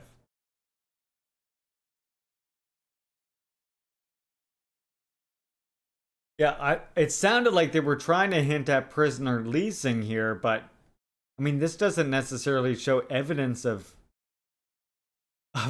that. If this is in Siberia, that doesn't show evidence that this is necessarily a fucking prisoner workforce or something, does it?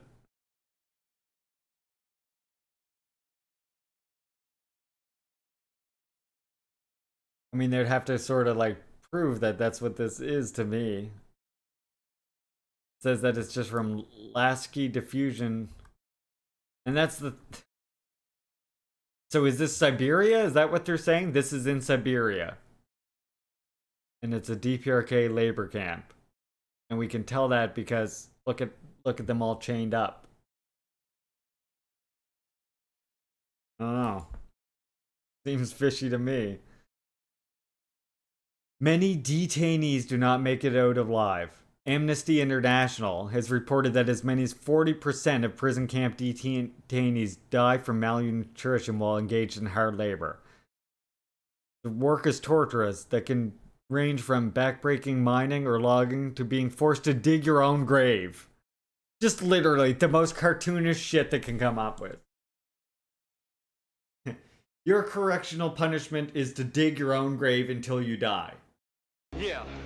See ya. That's your punishment. Dig your own grave until you fucking die. Yeah, that's it. That's what's happening. I wish I could find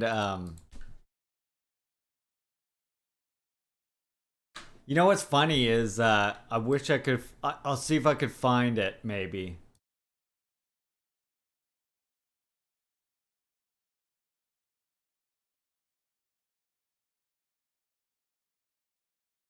Yeah, okay, here. This happens all the time in DPRK. Okay? Here, you let me know when you've ever heard of this happening in the West, okay? This is KCNA. Decree of amnesty promulgated in the DPRK. This is August 15th. The Presidium, this is from a couple years ago though, 2020. But it does happen every so many years. It's actually a common occurrence. The Presidium of the Supreme People's Assembly of Democratic People's Republic of North Korea, or of Korea, promulgated a decree on amnesty on July 30th, on the occasion of the 75th founding of the anniversary of the Workers' Party.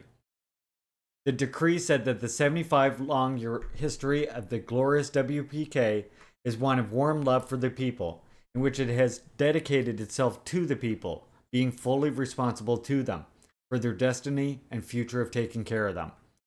It noted that the consistent policy of the WPK and their government is to take warm care of anyone who is born on this land, being wholly responsible for protecting his destiny and future.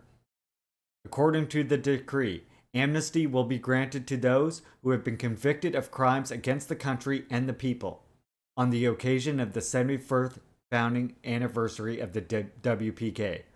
The amnesty will take effect from September 17th, Juche 109, 2020. The DPRK cabinet and relevant organs will take practical measures to help the released people settle down in ordinary, normal working life. Can anybody please let me know when the last general amnesty was called in the US? Anyone got any... help me with that?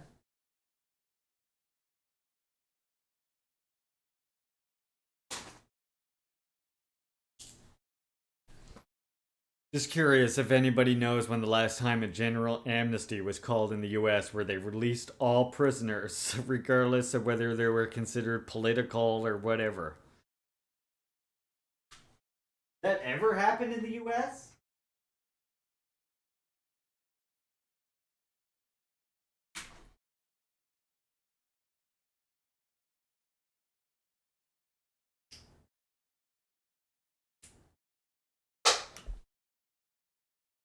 I wonder if has the US ever declared a general amnesty?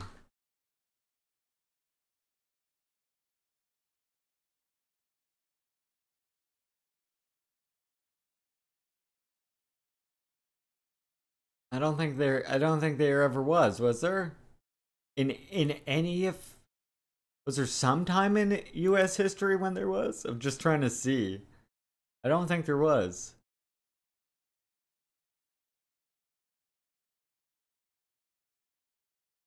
No.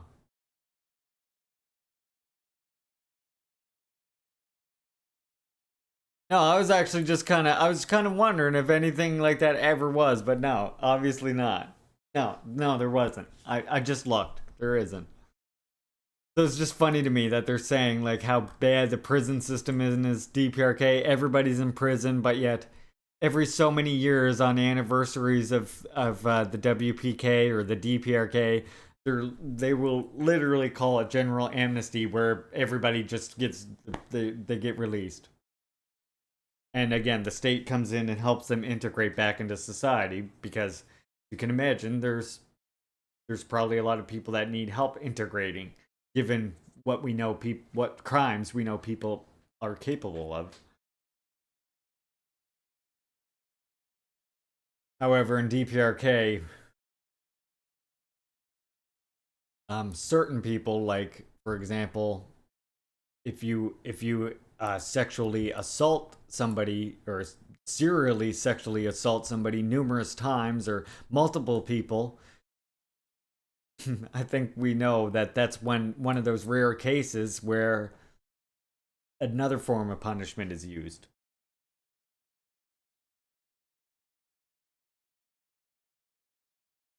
Thank you so much, March of the Fire Ants, for that 420 redemption. All right.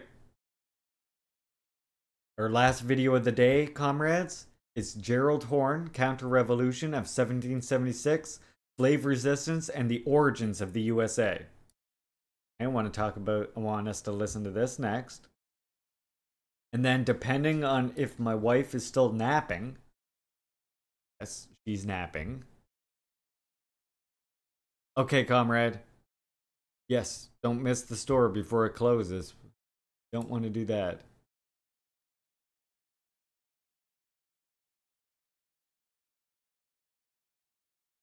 Oh, Amnesty the organization, yeah. I was meaning like if a general... It's all for one motherfucker and one motherfucker for all motherfuckers everywhere, you know what I'm saying? I was more wondering if like the general amnesty, like what DPRK does, was ever called, but it never was. That never happened. So, if my wife is not up yet by the time we're done watching this video, there's a small chance I will be able to play a video game. Yeah, I knew you were referring to the NGO. So in the case of that, you can decide what you want to see me play. Now, I'm not guaranteeing I'll be able to play a game after we're done the talk, but there is a possibility. So I could play like a variety of arcade and pinball games. I have a massive variety. I have like 3,000, almost 4,000 arcade games. And I have almost 300, well, I have exactly 333 different pinball tables here. So when I say arcade and pinball variety, I'm talking about that. We have Pizza Tower, which you've seen me play already. We're on the second last floor of Pizza Tower, which is it's that stylish platformer looking thing. Last Call BBS is the collection of puzzles that we've been playing. The one where I have to do the food factory. I was playing that yesterday. Soul Calibur 6, I'm sure you already know what that is. It's this fighting game right here. The newest iteration of it. It has the guy from The Witcher and 2B also in it. Or My Summer Car, which is the one where we're in Finland. We're trying to build our car from scratch, like so. And we also have to survive while we do it.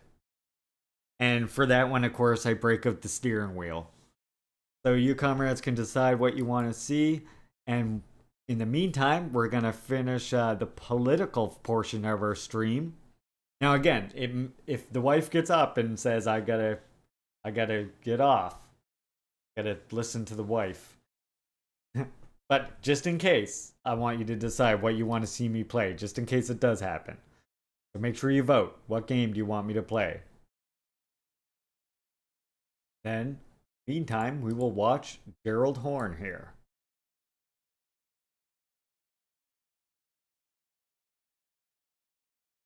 And watching.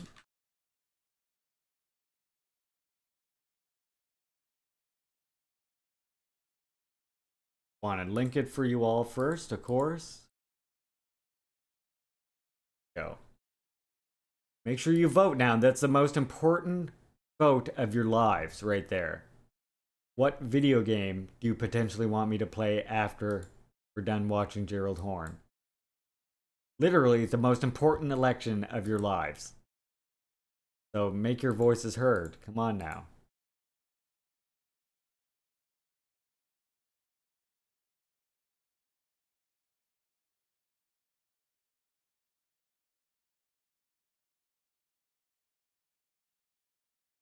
And when I say arcade pinball variety, like I can do the Donkey Kongs and the Pac-Mans and the Frogger and Popeye. I got all of them. But do a little bit of, well, like I'll just play like a few credits in each one. And then My Summer Car, you all know how fucking hilarious that is. It looks like My Summer Car is gonna win. This program is presented by University of California Television. Like what you learn?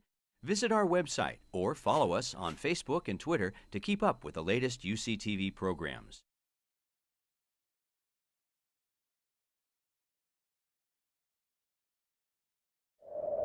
The same religion that's capable of hideous acts of destruction can also be capable of moments of healing, of restoration, and of hope. But educate Yeah, a this is girl, one of my favorites and you by educate by her him entire saying. family. There is a sun within every person. When that anger sets in, write it. Write the letters, but don't send them. You never want to leave concrete proof of insanity.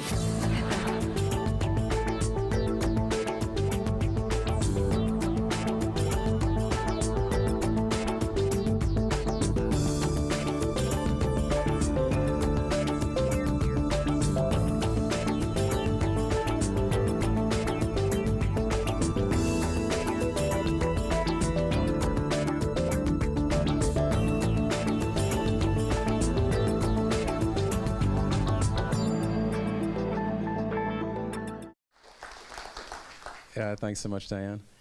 And welcome again, Gerald. It's a pleasure to see you as always. What's going to take the longest in my introduction, but I promise to keep things short, listing off some of the works that Gerald has written. I won't go through too many, but at the very least, I want people to have some idea of the range of Gerald's work. Gerald is currently the John and Rebecca Morris Professor of History and African American Studies at the University of Houston. As Diane mentioned before, he was actually a professor here from between 1988 and 1996. I came in 1992 as a dissertation fellow, so I had the distinct honor of meeting Gerald then and being influenced by him then, and I continue to be influenced by him. Thank you, Sam. Before Gerald took his history degree from Columbia in 1982, he was a practicing lawyer. He was actually a member of the National Lawyers Guild, National Conference of Black Lawyers, apart from being a practicing lawyer. Then I've got Sam, I do remember when they tried to cancel Horn. The fucking Pat Sox and the fucking LaRouchites. Look, I've said this before, and I'm gonna say it again now. You know, bunch of us First Nations people, I remember years and years ago, before Twitch was being used by a huge amount of people, back when we were still doing the left book shit on Facebook, I was warning people, myself and many other First Nations people I knew were warning people about Caleb Maupin, saying that he was anti-First Nations liberation. And back when that seemed to be the only knock against him, nobody seemed to really give two shits about it, right? And it wasn't until this fucking other shit about him being really pro-US flag waving motherfucker, then people started to pay a bit more attention. Just always it seems like Native people are always warning about this or that person, and it's taken seriously only when other people are starting to worry. They went at Horn for the same thing, right? Yeah, and that's actually, I think, well, between that, his meeting with Dungus, with Dugan was a big one, and the other one, I think that really, well, the other big one was the meeting with Dugan, and that work of his that we brought to light was Satan at the Fountainhead. That I would say that was the point when we found that Satan at the Fountainhead and started showing people that was sort of the turning point. But for years and years before that, I was saying to people, Caleb Maupin is fucking anti-First Nations liberation, therefore he's not a communist, he's just some RT reporter. And back then, I didn't even think he claimed to be a communist, because he just was some guy on RT. And then later on is when he started this whole CPI business and started acting like he was a communist. When really, I mean, CPI was set up as his own place to sell books, right? And he treated it as a private business. I mean, Midwestern Marx is just as bad. You know? He's just as bad. He's one of these ones who also, I've been telling people for ages that I had two arguments with Eddie and someone else at Midwestern Marx. I don't know who the other person was. But I had two fucking arguments, or an argument with both of them. They both tried to go on at me about how liberation of First Nations is not necessary first step to then achieve socialism here in settler colonies. And it was like, so then what you're saying is you're saying that it's possible to build socialism in Palestine without first liberating Palestine. You're saying the exact same thing. And they, like, even though they're against Israeli settler colonialism, for some reason Eddie and whoever this other fucking person was arguing with me could not extend that same logic to settler colonialism here, and we're citing the fact that, oh, First Nations people are like such a tiny percentage of the population, how can they make a revolution? No. They'll have to just support the settler revolution, that's all, and then we'll give them their concessions, then we'll give them their autonomy. We promise. We don't worry, trust us settlers, right?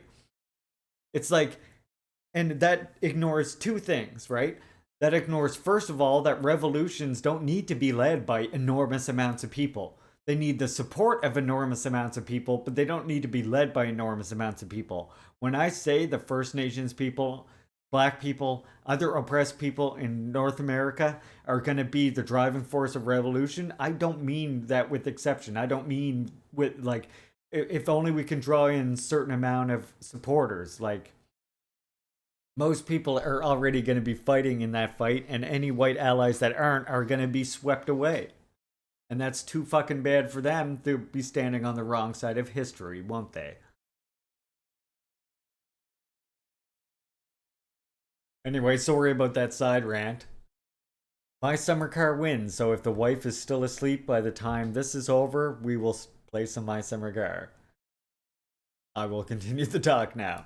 To get into some of the books that he has written since his dissertation on the late Du Bois. Eddie, well, they need to cut Eddie off, and I say that other person too.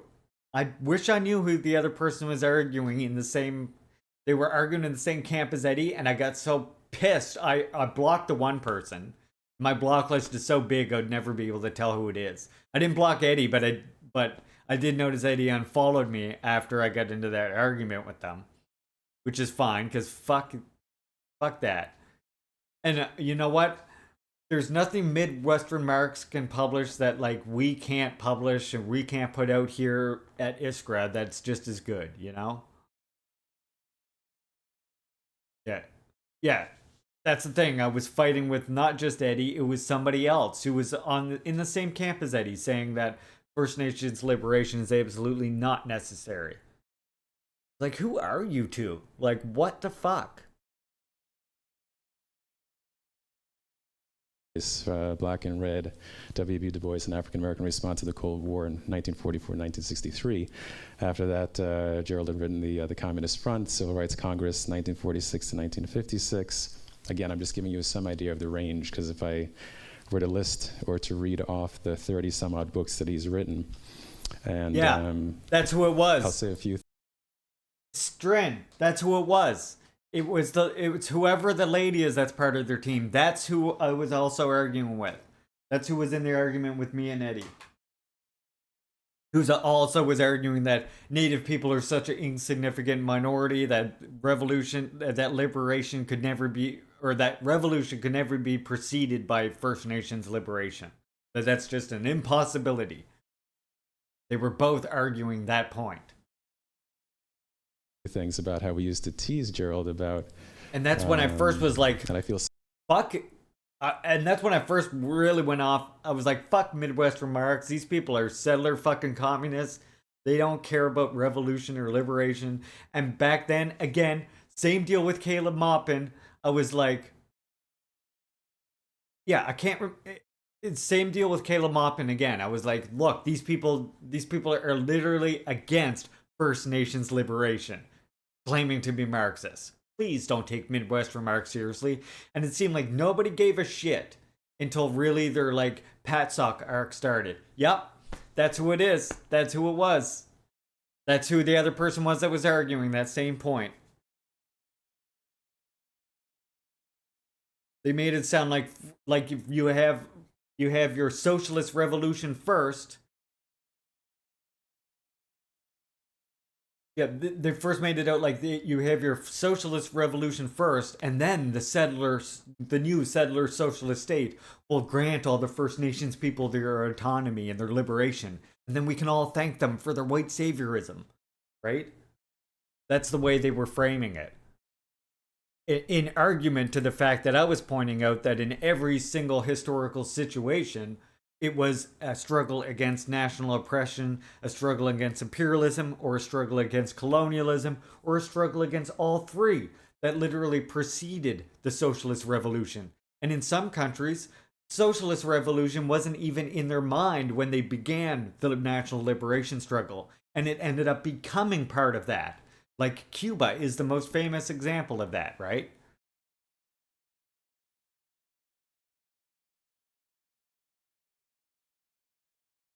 So, I mean, the truth of the matter is the way revolution is carried out is first you have liberation, the fight against national oppression. And then you can talk about building a socialist society. Because you can't build socialist society on top of systems of oppression, like colonial genocide. It's impossible to do that. They don't line up.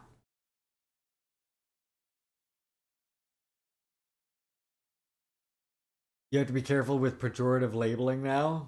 Hey, Tool for Twitch, welcome, comrade. Great to see you here. Somewhat bad about that because there used to be a point when Gerald used to write 1 book a year. Then he got into writing 2 books a year.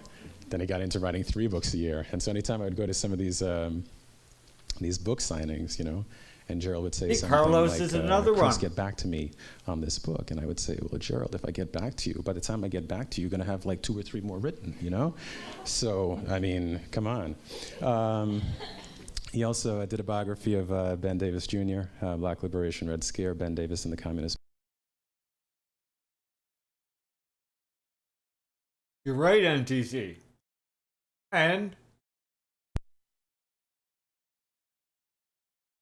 that is exactly where the problems with settler communists come in.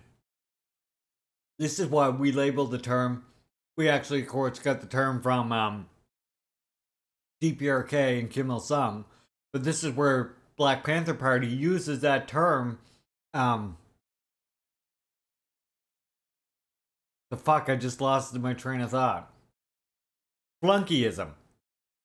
Which means they're looking to past experiences, past theories, or past socialist countries, and wanting to copy exactly what they did, mistakenly thinking that that's somehow suited to our own unique conditions here, right? And we have to remember a big difference between USSR, the Russian Empire, and US and Canada is the Russian Empire, right? It's not a settler colonial state in the same way that North America or the same way that Canada or America is. It definitely was an imperial state and it definitely engaged in colonialism, but it isn't the same kind of settler colonial state that this is, where you had people come across the sea to settle this land and take it from fucking native people. Literally coming over for the express purpose of land theft, like. It was, yeah, it was an empire, right? It was like a monarchic empire that had some rudimentary, very undeveloped capitalist forms of production, but it was mostly a serfdom, as we know.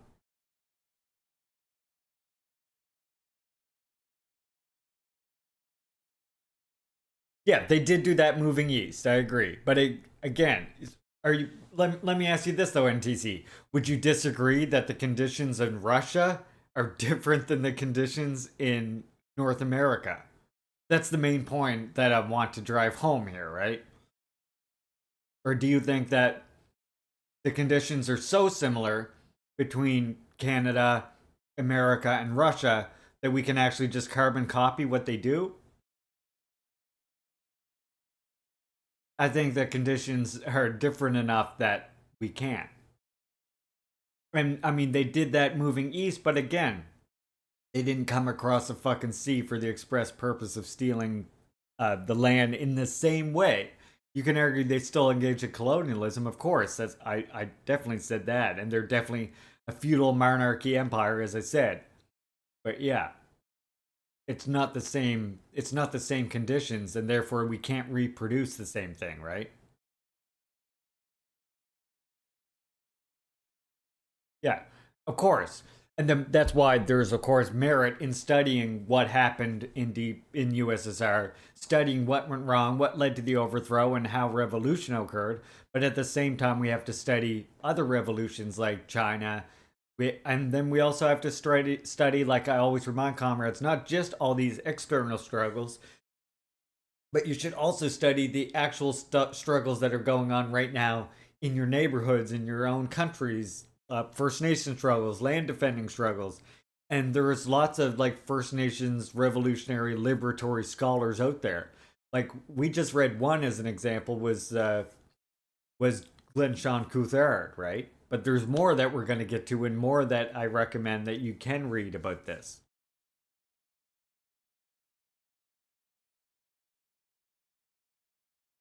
Lenin's point on internationalism makes it pretty clear that the framework has to respect differences in the characteristics of class struggles in different nations. Yeah. And that's and let's remember that one major thing that you know, and what's funny is, NTC, to an extent that you could say that, and actually this leads me to another point that I can make. You said this is kind of how it happened in the USSR. They did have national liberation struggles, but it was ultimately the Russian Bolshevik who conquered the colonial Russian state and granted liberation to the republics to a degree. But let's not forget, this is actually very much related to the Domenico Lusardo thing that we're looking at right now, right? Their goal was that Lenin and Stalin both absolutely wanted to do that. Yes, and they fought for the liberation of former colonies. And they fought for the liberation of all those republics. The problem was it was never really materialized. And a big problem with USSR was that, for example, or to give you a specific example, Stalin was fighting for a specific constitution that would enshrine the right of republics to succession. Because as Lenin says, for those republics to actually be independent nations, they need to have the right to succession. And unfortunately, this was something that was failed to be realized, by following leaderships of the USSR, like Khrushchev, and even during Stalin's time, he was trying to get that constitution passed, and the majority didn't go for it. Otherwise, the constitution would have been passed as he wanted, right?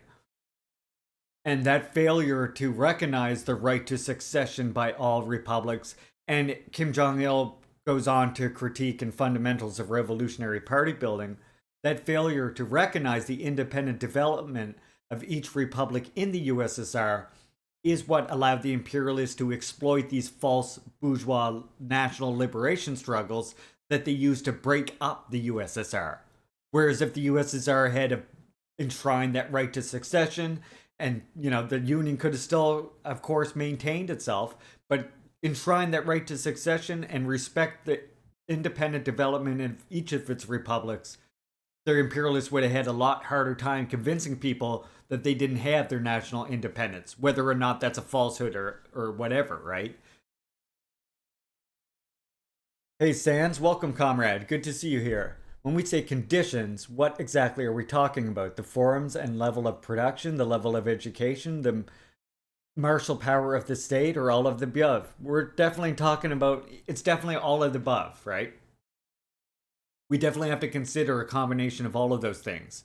It's like I always remind comrades, I'm going to go to Big Cam for a minute. It's like I remind my comrades, we have to be careful not to get lost in this economic determinism, where we lose the fact that, like in the struggle for socialism, ideology does become a material force in that struggle. And in fact, the reason why revolution has broken out in, in countries where capitalism is less developed, which is antithetical to Marx's original position, is exactly because ideology plays such an important role in whether or not the people fight for socialism or whether or not the people fight against their own interests and for the bourgeoisie. it's important to remember that the ideology becomes a material force when applied by the masses, right?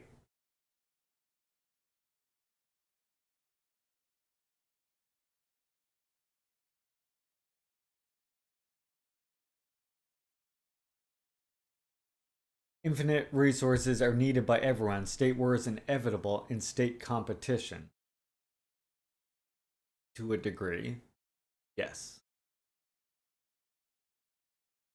Although I would say I tend to agree with an analysis made by Kim Il-sung and others like Kwame Ture when they say that the imperialists, though, have learned lessons from the previous two world wars and learned that it is very dangerous to enter themselves into an open armed conflict to redivide the spoils of imperialism. They realize that that leaves open the door for certain revolts to occur. And now they realize that they have to have other methods of settling their disputes and redividing the spoils of imperialism, and instead they have to direct their actually aggressive measures towards containing any threat against imperialism, whether it's an outward, explicit socialist state, or whether it's even just a developing capitalist state that wants to get out from imperial hegemony, right? Whatever it is, the empire has to be in this G7, this very tight alliance, in order to check any advance. Because they had some terrifying lessons, let's say, that happened with the two world wars, where they really thought that revolution was going to be a thing that could happen in their own countries, right? Despite whether or not materially revolution was actually a serious concern is another question, but yeah. I think it may be possible, and ultimately possibly required, that we create a united front similar to the Bolsheviks to conquer the colonial state that we have now. And once we have control of the state, we can facilitate land negotiations. My understanding is that national liberation under capitalism is not possible, that the state must be taken and forced to liberate. But that's a mistake. See, that's what the mistake you're making there is one that Karl Marx himself realized that he made a mistake on, saying that that this proletariat has to take the state and then force to liberate. The proletariat can't take hold of the bourgeois state. The proletarian state can only arise by smashing the bourgeois state, right? That's the only way. The proletariat literally cannot take hold of the capitalist state. This was an important lesson Karl Marx learned when he witnessed the revolution that occurred with the Paris Commune. And this is why, if you look at later editions of the Communist Manifesto, they actually include that one chapter from the Civil War in France because of that.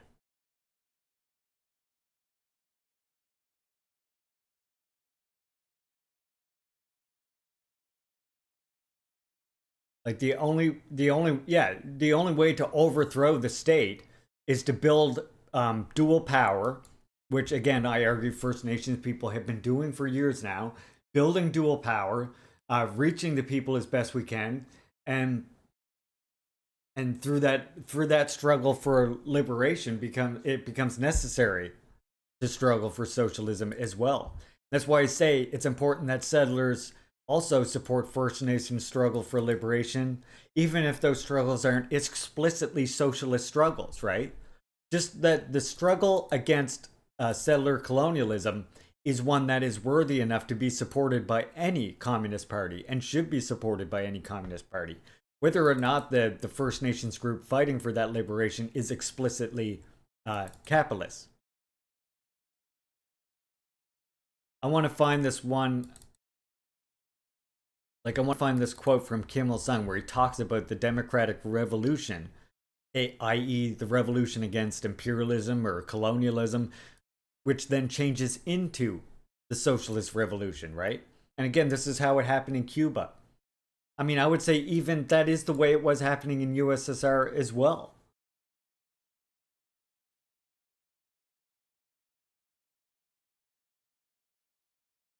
I mean, the USSR, they didn't just simply capture the existing state thing. They didn't just capture the existing state organs as they existed, right? They created new state organs that and dual power that then was used to smash the bourgeois state organs. Like, as Kim Il-sung here points out, right? In our country, the socialist revolution began after the carrying out of the anti-imperialist, anti-feudal democratic revolution in the northern half of the republic, following liberation. It is a logical process of revolutionary development that the anti-imperialist, anti-feudal democratic revolution led by the working class changes to the socialist revolution. Because, you see, you cannot have the unity necessary to attack capital without first struggling against forms of oppression. And this is like the dangerous territory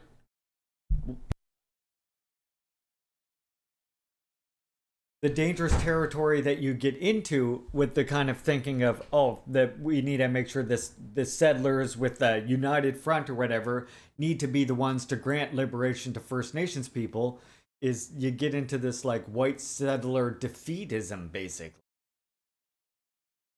I think. And I'm not saying that like a coalition of various interests aren't helpful, and we definitely want allies in that struggle, but I still think that you're not going to be able to build socialism on top of a settler colonial state. Yeah, it's white saviorism, and it's like it's defeatism in the sense that it's the idea that revolution or liberation can occur without it being granted, you know? Whereas I would argue the exact opposite, that the possibility of socialism being able to be built can only be realized through the liberation of First Nations. Because you cannot build a socialist state on top of systems of oppression.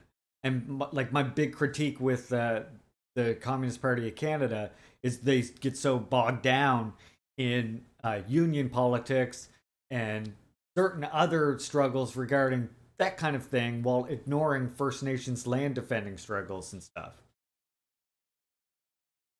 Exactly. And this is the thing, right? Look at the way First Nations fight against the colonial state as it exists now. If the working class were to take hold of that, and you had this like revolution trying to occur where they're then just trying to take the reins of the colonial state, First Nations people will fight against that militantly. That anger will be directed at because you've just become the oppressors now. You cannot build socialism on top of systems of oppression. First step is to smash the bourgeois state. Well, the first step before that is to build up systems of dual power and mutual aid, etc. That can not only take the place of the bourgeoisie, but can better serve systems of the concessions by the bourgeoisie, can better serve people than even their little concessions do, right? That's my take on it. I mean, you're of course free to disagree, but I think the take of most First Nations people you encounter is going to be very similar to what I just said.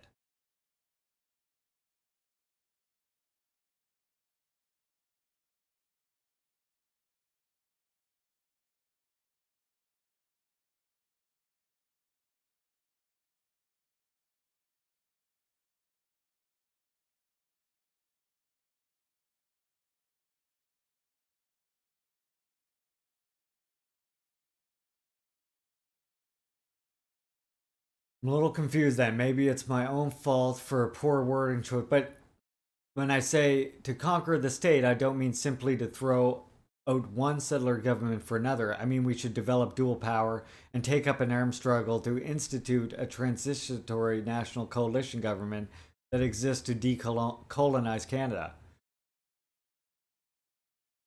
Okay, I mean, if that's what allies can do to help, so be it. But we're not waiting. What I'm telling you is First Nations people aren't waiting around for that to realize their own liberation, whether or not you see that as a socialist project or not. And my argument is that it's up to actual communists, especially like the Communist Party of Canada, to actually unite behind that liberation struggle, right?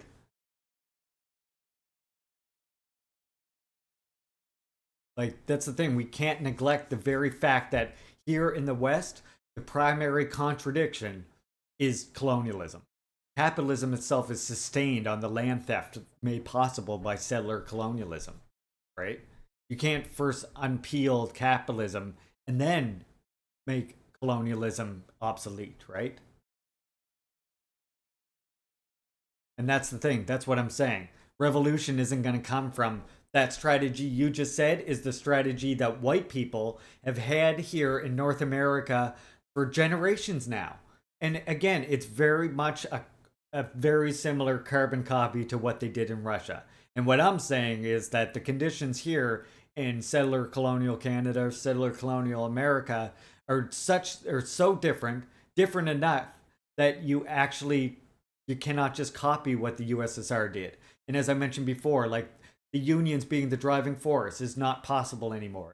Now you have mass movements and as well like the fight against land defending, the fight for water defending as the central revolutionary force. And again, I'm not trying to like debate you or anything. I'm just trying to help you understand the position that I think most First Nations people, and at least I know the First Nations International, takes on these matters.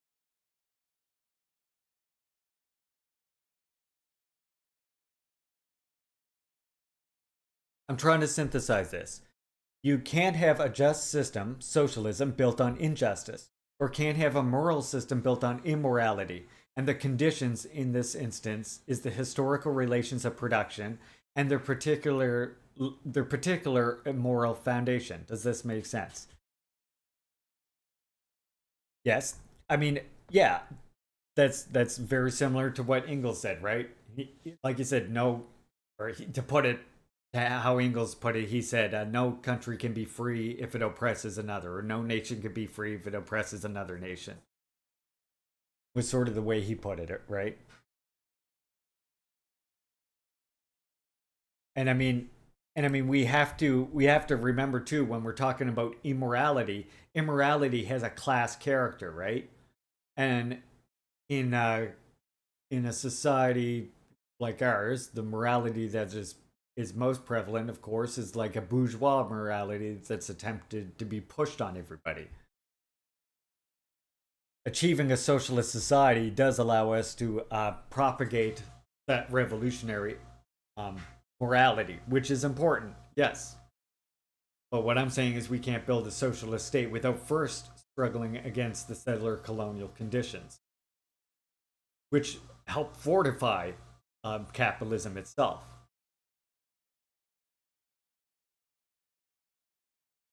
Yes, exactly. Capitalism is a mode of production, and I would say not just a mode of production, but what you have that springs forth, of course, as we know, right? Humans are largely shaped by our material conditions, although that acts through our consciousness, as we learn through Juche. But capitalism is not just a mode of production, it's literally an entire social order, right? Because as we know, the superstructure rises out from the base, as is in traditional Marxist terms. So knowing that the superstructure arises from the base, we know that capitalism thus creates its own social order. And that's why we Marxists would say that things like the media, which they say is, free and independent because it's corporate media, well, because it's part of the corporate class, we Marxists understand that is therefore integral to the capitalist state. Because we don't consider the state as being synonymous with government. We understand that the government is merely one aspect of the state, right? And another aspect of that state is the media and is the corporations itself. We will read more fanon on this as well. We will get to more fanon on this channel. Right now, as you know, we're working our way through Stalin, History and Critique of a Black Legend, which you can get a link to there. And then afterwards, I don't know what I'm going to read just yet, because we have a long way to go with this. But we just read a comrade who was inspired by fanon who is Glenn Sean Coulthard, and he uses Fanon to sort of contextualize First Nation struggles. If you missed that, you can check it out on my YouTube. If you go to Juche Gang, or just go to YouTube and search Juche Gang, I'm usually the first one that comes up. And in my Juche Gang playlist, you'll see all the ones I have listed that are reading that Red Skin White Mass. Or, of course, you can get a link to it by typing exclamation mark and theory list. So if you're new to communism by any chance, this is my recommended list right here. This is what I recommend comrades study. And it doesn't really, any particular order is pretty much fine, you know? But these are the works I like comrades to try and start with all these works if they can, you know? Or at least most of them. I got some Lenin here, I got Kollontai, I got Taido even, because he is a good one on Trotsky-ism. And then Stalin. But I also have Che, I got Mao, I got Ho Chi Minh, Franz Fanon. This is one of his best. I do want to link Black Skin White Mass, but I need to find a good link of it. Harry Haywood's here, Kwame Nkrumah, Amilcar Cabral, Thomas Sankara, Huey Newton, and Fred Hampton. And Kim Il-sung and Kim Jong-il is down here at the bottom. And here is that work that I just mentioned. Glenn Sean Coulthard, Red Skin, White Masks. Really good work, highly recommended. We just got through it on this channel and it was really good. But yeah, Fanon does a really good job of synthesizing decolonial and Marxist theory. Definitely. And I mean Sakai too. I know he's demonized, but if you want to read, sometime we'll read Sakai and we'll talk about how he's misportrayed by Pat Socks and other like patriotic for the American empire leftists, right? I'll show you how he's misportrayed. Like, for example, he doesn't disagree that there's a white working class. What he disagrees with is the idea of there being one single white proletariat. And the reason why he takes that position is much like what I was telling you before with Kim Jong-il, right? And we have to make sure that what is most important, or you know, the real drivers of the revolution is those guided by working class ideology. And if, let's say, for example, if there happened to be a society where more of the lumpen proletariat, what would be traditionally known as the lumpen proletariat. Oh, that's okay, Sans. A moderator can get that for you.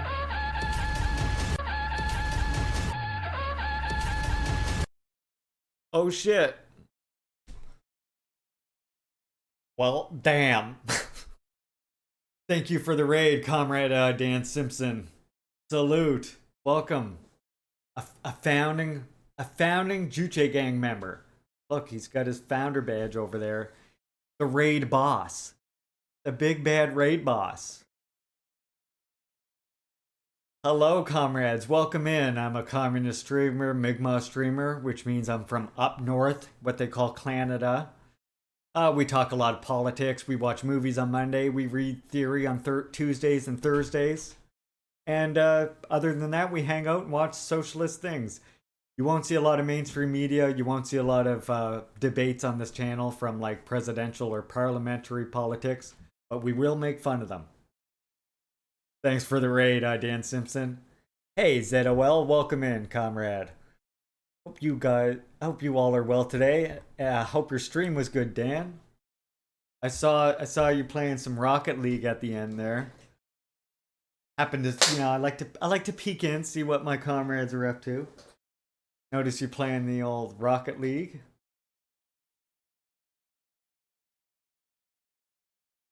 You mainly consume audiobooks from Socialism for All on YouTube. Well, that's why I wanted to do reads on Tuesdays and Thursdays on this channel, right? So if you don't know, if you're new to my channel, since I only do the reads twice a week, I do make this command available to you. You just type exclamation mark and then reading. And it gives you a nice little link to the read that we're working on right now. you want to catch up to where we are for Tuesday, we made it through the intro already, and we're about to start chapter 1. This is Domenico Lasardo's History and Critique of a Black Legend, all about Stalin. I would say probably the most detailed analysis of Stalin you could possibly find. So that's what we're reading right now. Page 32. We have this available right now at Iskra Books. Powerful finger. The only critique is stopping at Berlin. Yeah. Yeah, I agree. Well, and fucking there needed. How did a party purge not get rid of fucking Khrushchev and his whole clique? And like, I mean, I know they got rid of Yezhov, right? Like, if we look at Grover Fur here, this link that I always like to look, this work I always like to link to you, comrades. We know he got rid of Yezhov, right? We know about some of the other fifth columnist collaborators that he got rid of. But was Khrushchev a part of this fifth column or not? It sure seems like he was when I read this. Like, my theory was always that Khrushchev was really just a big egoist, and he saw all the people gathering around that image of Stalin, and he was like, why can't that be me? And that's what led to the, partially what led to the de-Stalinization campaign, along with, I would say, pressure from the West as well, right? And then Khrushchev released that talk. It was called, we read about it in the book here. What was it called? Oh yeah, On the Cult of Personality and Its Consequences. And this is where the whole like mythology of cult of personalities and socialist states come from. So like when people say that DPRK has a cult of personality, what they're really doing is just parroting this old lie from Khrushchev from back in the day. Too Old for Twitch is looking for clues of infiltration of the Russian Orthodox Church. And I mean, even without direct infiltration, what I always like to point out to comrades, right, is with the Soviet Union, the people had a lot more say over state policy than people in a capitalist society. And unfortunately, that means that if the church has a great influence in certain communities, those communities are gonna unfortunately be more likely to sort of vote in favor of, the church's similar ideology, maybe even over top of what the party was doing. And this was something that the party was fighting against. Because, of course, as we know, you can't force socialism on people. It has to be done through, like, voluntary measures. You have to convince people to become socialists and struggle for socialism of their own accord, even after the working class achieves state power and has a socialist society. You have to do that. And so the problem with that is you have these leftover ideas like the church, which are still very influential and still weigh on people's minds. And even though the party is saying, well, this is the truth of the matter, don't listen to the church when it talks about this or that subject.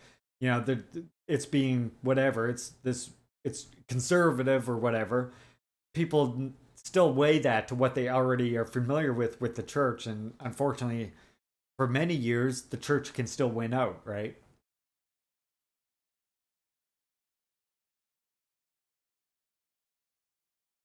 Russian Bible translation differs from the Western by enough that certain Western trends don't belong among Russian Orthodoxy. Interesting. And Molotov seems pretty reasonable to me because he points to Khrushchev and Beria, and they both fucking suck. Yeah. Yeah. I think in this Yezhov work right here, right, a lot of this is from Molotov's, or some of what's in this, that comrade, or I don't know if he's actually a comrade, but that Grover first cites, I think a lot is actually from Molotov's talks, right? Not mistaken in this work? I think so. Pretty sure some of, because there's like a memoir or something. How do you say memoir? A memoir by Molotov. Yeah. Yeah, we're reading this. You'll want to catch up. Tuesday, we're going to be on chapter 1. So catch up, and then if you come back, and then on Tuesday, when we come back to read it, I'll be able to read it to you. Won't that be nice? The wife is awake, by the way. So we have to finish. We'll do this talk, and then what is today? Thursday? So tomorrow, Friday, as you know, we just wing it. We watch lots of revolutionary talks. We might watch another Ford. We might watch Malma. Who knows? You don't want to miss it. We're also going to watch the first episode of The Leader, that Karl Marx cartoon. And then on the weekend, I'm going to play a crowd control game. Remember, I told you, comrades, if you want to see me play a particular crowd control game, you can go to the website. There's like a crowd control website. And you can like either let me know in a whisper in one of my social media accounts or on our Discord. If you want me to play any of these this weekend, let me know. Otherwise, I'm gravitating towards Mario 1. And so if you don't know how crowd control works, you can actually use your like labor vouchers or your channel points, or you can be generous and donate bits for like what's called crowd control coins, and then you can affect my game. Like, for example, you can take extra lives from me in Mario. You can make enemies slow. You can make me skip the world, or you can take away time. Now, each game, of course, has different things.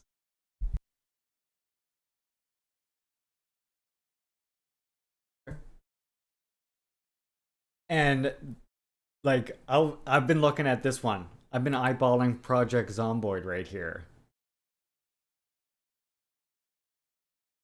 Look at this one. You comrades could spawn zombie hordes to attack me. Yeah. Yeah, so anyway, anyone, you can go to the crowd control website, just look through the games. If you have one that you want me to see, you want to make me suffer in any one of these games, go on crowd control and let me know.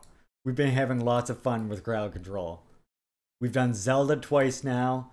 We've done Earthbound. Come on. What do you want me to play next? Let me know.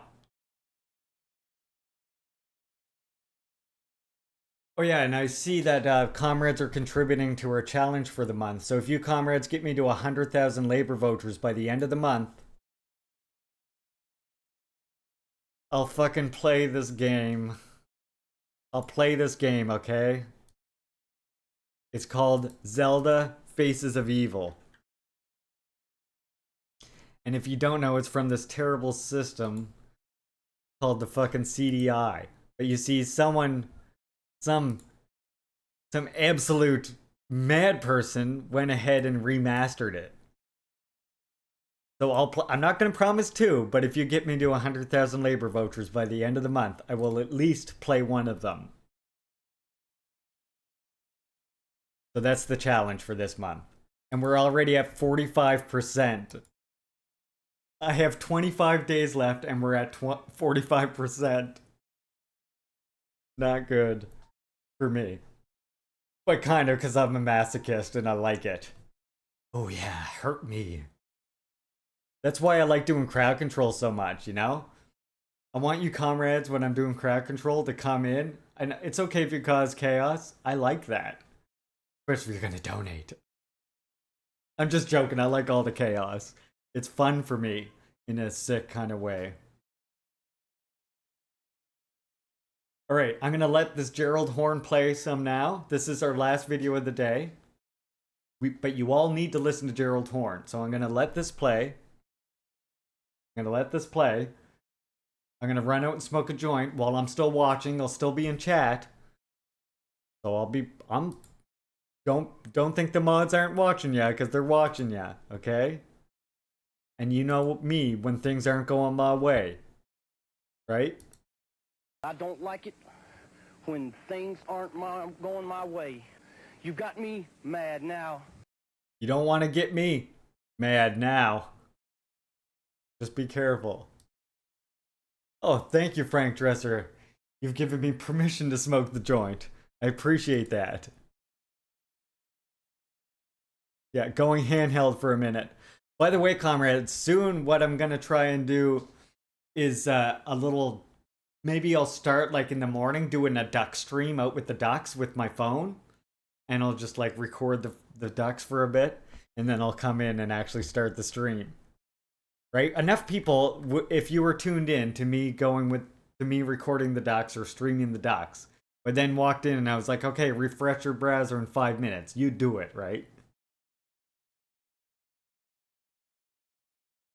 Yeah, right? Wouldn't a little bit of a duck stream, right? That'd be good, I think. Oh yeah, by the way, I wanted to remind you, comrades, I added a whole bunch of those. Comrades were asking me to add TTV emotes. Do you remember? Remember how you were all like, Larry, you don't know nothing about Twitch. How do you not have TTV remotes like every other worthwhile channel? And then you forced me to go to the website and you forced me to download some TTV emotes. Well, now we have 50 and here they all are. There's all the TTV emotes we have on our channel.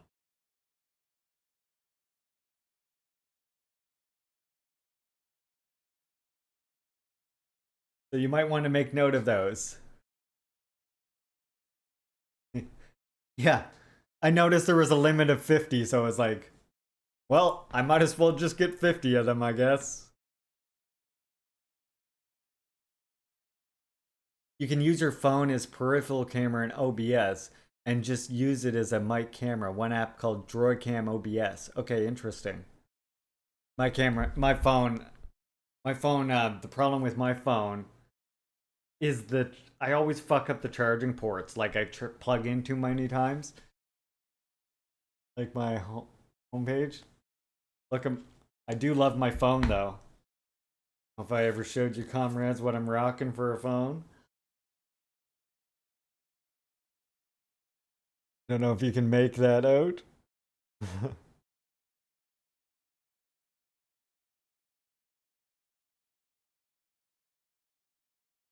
Got that Chinese tech phone.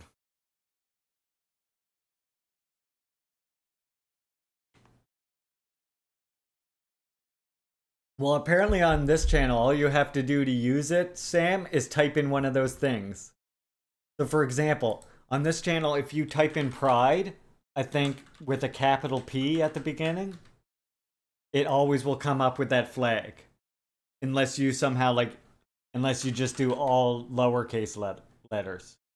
Or like if you type in tank jam just like this, that tank will always come up. Yeah, exactly. Like the cat jam. That's why I got rid of Donkey Kong, because Donkey Kong was already one there or something. Yeah, see, Donkey Kong was already one there. I do have, what is it? Something like this.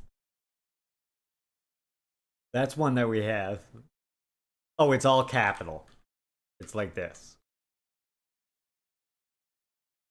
There you go. And then I don't got to worry about actually uploading a Kim Jong-un meme. And I'm sure you all can get much use out of Some Died when I'm playing Crowd Control. The book that he wrote on the WhatsApp Rising. Exactly. DPRKK. Perfect. Which was a finalist for the Robert Park Award from the American Sociological Association. And we also have Sharing is Caring. Du Bois, Race, Women, The Lives of Shirley Graham Du Bois. Class Struggle in Hollywood, 1930-1950. Moguls, mobsters, stars, Reds, and trade unionists. Might be like this. From the barrel of a gun. The Sharing U.S. is the Caring. War against Zimbabwe, 1965 to 1980. The beginning of every word Race capital. War, White Supremacy, and the Japanese attack on the British Empire. Black and Brown. Of course, African Americans in the Mexican Revolution, which took the Gustavus Myers Outstanding Book Award. There we go. Red Seas, Ferdinand Smith, and Radical Black Sailors in the U.S. and Jamaica. I swear I'll finish in a minute. The final victim of the blacklist, John Howard Lawson, Dean of the Hollywood 10. Oh, and for the Color of liberals. Fascism, Lawrence Dennis, Racial Passing, and the Rise of Right-Wing Extremism in the U.S. I could swear that Dave Chappelle did a skit on that based on that book. The White Pacific, U.S. imperialism and the black slavery in the South Seas after the Civil War. The Deepest South, the U.S., Brazil, and the African slave trade. the End of Empires, African All right, Americans. I'm going in to smoke India, this. I'll be right back. Mau Mau in Harlem, I'm watching the you United in States, and the chat. liberation of I mean, Kenya. up Most there. recently, well, not too long ago, he actually wrote a short biography of W.B. Du Bois for ABC Clio. Then there were a couple of things, Gerald, that were not listed on your CV that I had to add here. Fighting in Paradise, labor unions, racism, and communists in the making of modern Hawaii. Black Revolutionaries. A couple of these books you've seen outside. Black Revolutionary, William Patterson and the Globalization of African American Freedom. Negro Comrades of the Crown, African Americans in the British Empire, Fight the U.S. Before Emancipation. And of course today he'll be talking about Counter-Revolution of 1776, slave resistance in the origins of the United States of America. And I think in the next couple of weeks, another book called Race to Revolution, the U.S. and Cuba During Slavery and Jim Crow will be out. Earlier today, Gerald told us about 6 other projects. And you know, with most people, when they tell you I'm working on 6 other projects, that is typically a 10-year plan, right? And then you kind of knew with Gerald, well, that was probably like a 4-year plan. So those will be coming out. But you know, all jokes aside, and Gerald, this is something that I've long wanted to say to you. Thank you, thank you.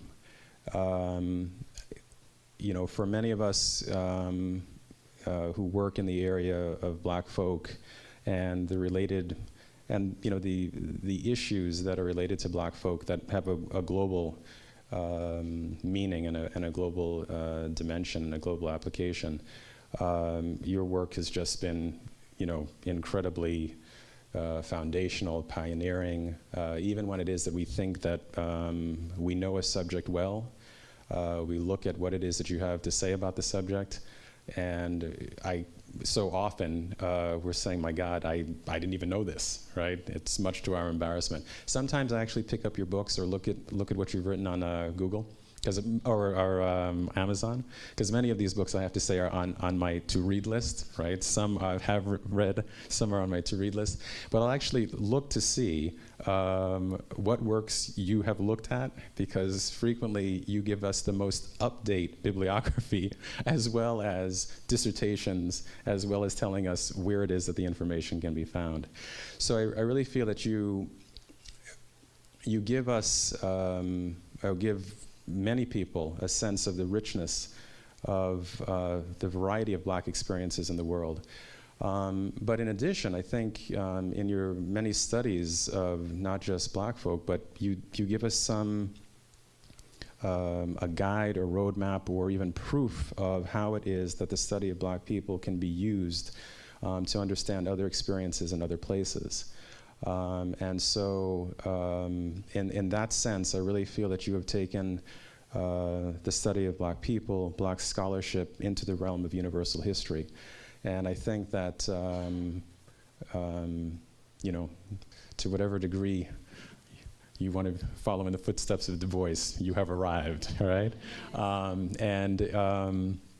I would also say that you were, you know, talking about a short Paul Robeson biography that you're going to be putting out.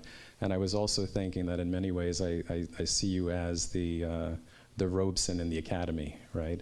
Taking the, you know, some of the specifics of the Black American experience and, you know, discovering in the world other people's slave songs or other people's blues, and using that to be an entry into other people's worlds, and also as a way to understand what it is that other people are facing. So I just want to say thank you, although I do rib you for the amount of work that you've put out, and I will continue to, and I want you to keep on doing it. Thanks so much, Cheryl.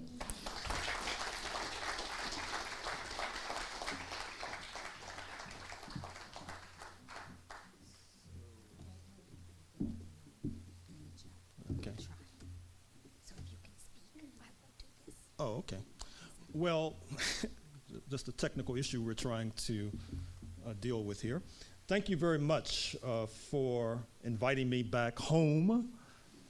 Oh yeah, good. I just wanted the book cover to be present as I speak, since I'm going to be talking about this book.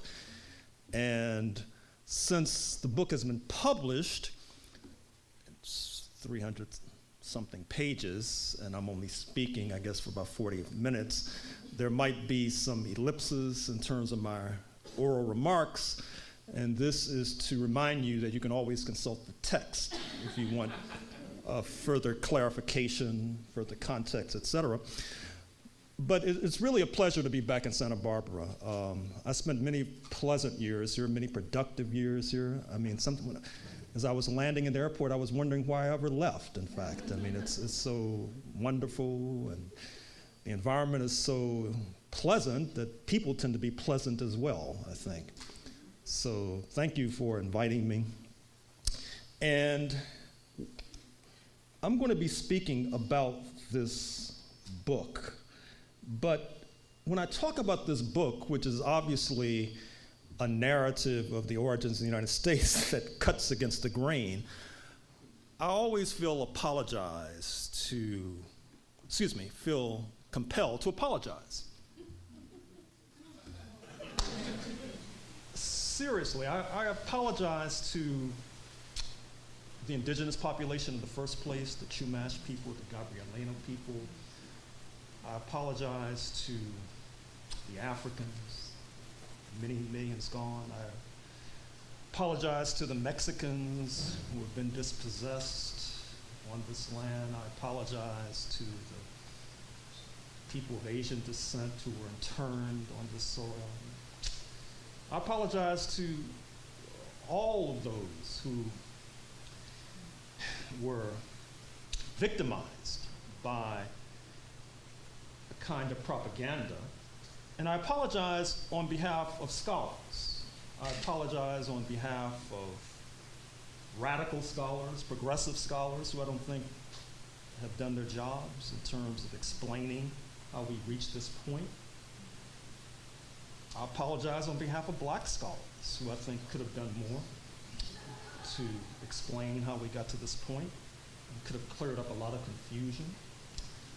So, having said that and having done that, let me present to you this thesis and its implications. This is a book that talks about the origins of the United States of America. And it's a book that, unlike previous scholarship in this realm, does not begin the story in the 1770s, because I think that's part of the problem with the previous scholarship, in that when you begin the story in the 1770s, in the run-up to July 4th, 1776, I think you can leave a distorting impression, because when men and women choose to take up arms against constituted authority, particularly when odds are great, oftentimes they engage in behaviors that are not necessarily consistent or congruent with their previous behaviors or their subsequent behaviors. What I mean is that if you began to tell the story of the United States, or looked at the snapshot of the United States in, say, 1943, when the United States was in the midst of an anti-fascist war that was compelling the United States in certain kinds of progressive directions, you might be led to believe, as Hollywood films were suggesting at that time, that the United States was a great friend of the Soviet Union, that the United States was a profoundly anti-communist country. You might have focused unduly on some of President Franklin Roosevelt's speeches in 1944, which laid out a social democratic vision for the United States of America. And you might have totally underestimated the depth of conservatism in the United States, which had been the case before 1943 and 1944, and certainly was exemplified after 1943 and 1944. So in order to tell the story of what happened in 1776, the revolt against British rule that led to the formation of the United States of America, I felt compelled to go back a century earlier, to the late 17th century. And in my telling of this story, The key event is the so-called Glorious Revolution that grips England in 1688. As a result of this, quote, glorious revolution, unquote, amongst other things, the monarchy, the king, is forced to take a step back in terms of power and influence as against the power and influence of the rising merchant class. For the purposes of our story in this book and this afternoon, you should know that as a result of the so-called Glorious Revolution of 1688, the king was compelled to deregulate the African slave trade. To that point, the Royal African Company had been under the thumb of the monarchy and had a kind of monopoly over the trade in Africans.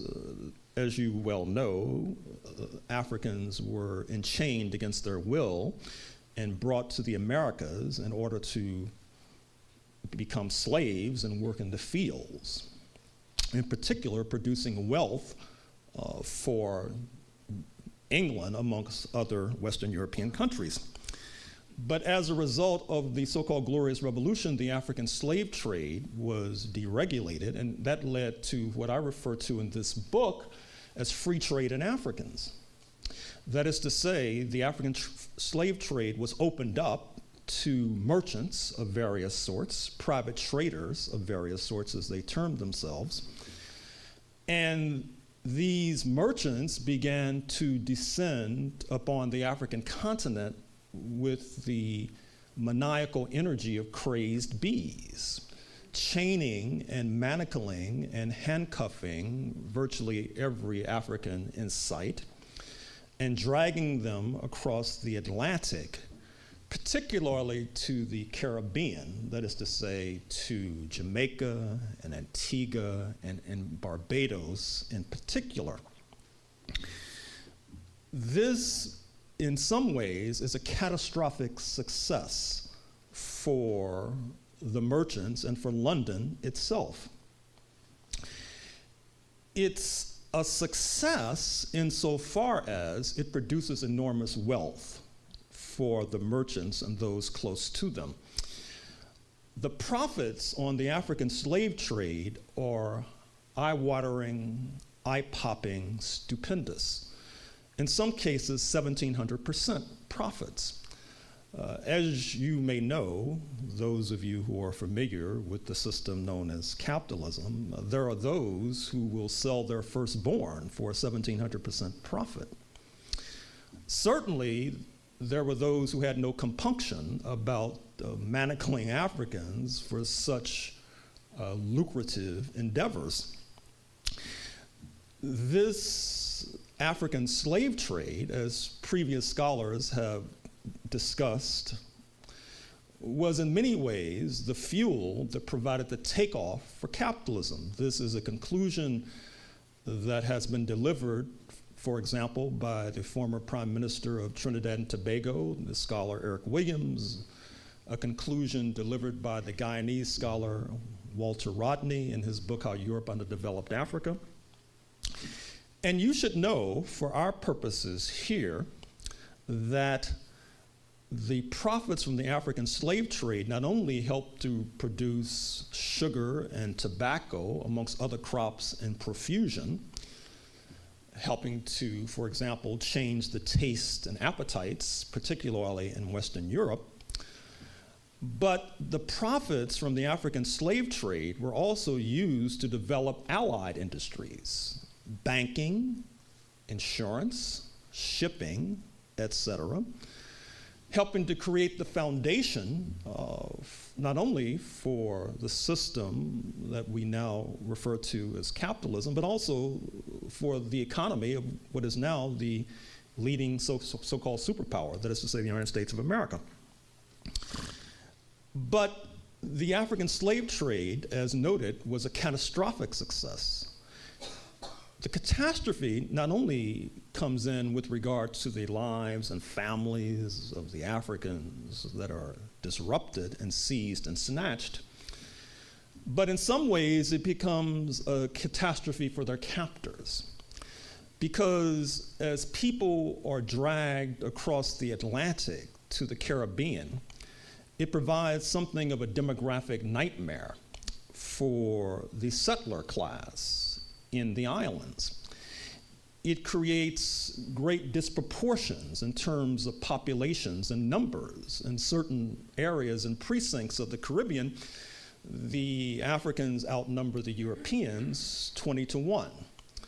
And this creates fertile and favorable conditions for uprisings, for revolts, for liquidation plots, for murders, for massacres, for poisonings, and not to mention preceding shipboard insurrections, all of which helps to generate a certain kind of enmity, not least between Africans and Europeans, a kind of enmity that, since we've had no Truth and Reconciliation Commission a la South Africa after the end of slavery, not to mention the end of, or the erosion of Jim Crow, those kinds of tensions have yet to be grappled with in an honest sort of way, and therefore still bubbling and percolating. Because of the tremendous explosion of slave uprisings that take place in the Caribbean, this causes many of the settlers to try to depart the Caribbean, despite the enormous profits that are being made. And what happens is that there is a great trek, as I use that term, from the Caribbean to the North American mainland. You may know that before about 1750, London thought that the Caribbean was a more profitable enterprise than the North American mainland, that is to say, the colonies that helped to form the United States of America. With this great trek of European settlers to the mainland, this creates other problems. This is all taking place in the context of competition between and amongst European powers for control of the great wealth that the Americas, particularly the Caribbean, is producing. When the British settlers and the English settlers migrate northward to the North American mainland, they then have to confront and bump up against other European powers. The Spanish in Florida and in Cuba, for example, and the French in Quebec, for example. What happens is that both of these European powers in their contestation and jousting with the British oftentimes begin to ally with the Africans under the Union Jack, under the British flag. You see this particularly in one of the more significant uprisings that takes place on the mainland of North America, which is 1712 in New York City, in Manhattan, where there is an attempt to overthrow slavery, liquidate the settler class, and establish a new polity. The 1712 uprising has French fingerprints all over it. You should also know that Britain has a particular problem in its contestation, particularly with the Spanish. This conflict between these two European powers in some ways takes the cast and the character of a religious conflict. Britain being the leading so-called Protestant power, and the Spanish and the French being the leading so-called Catholic powers.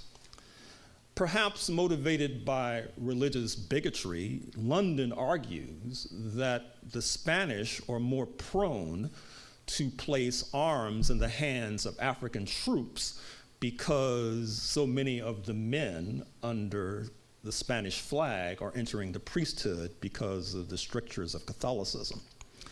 Whatever the case, it's... Yeah, she has a gorgeous tail. Many of the largest multinational corporations and banks are directly implicated in slavery, slave trade, and imperialist super profits. But they would prefer we never reconcile this meaningfully. Yeah, which is why they attack this, as I was saying before, right? They call this, what, critical race theory or something, Fair right? to say that the Spanish had begun to arm Africans as early as the 1500s. US, I think.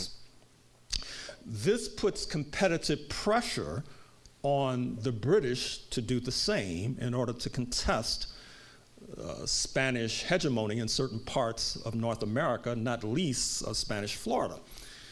And as will be detailed shortly, when London yields to this competitive pressure to arm Africans under the Union Jack, under the British flag, this outrages and enrages the settlers in the 13 colonies that helped to form what is now known as the United States of America, and it is one of the points of conflict that leads to the revolt against British rule.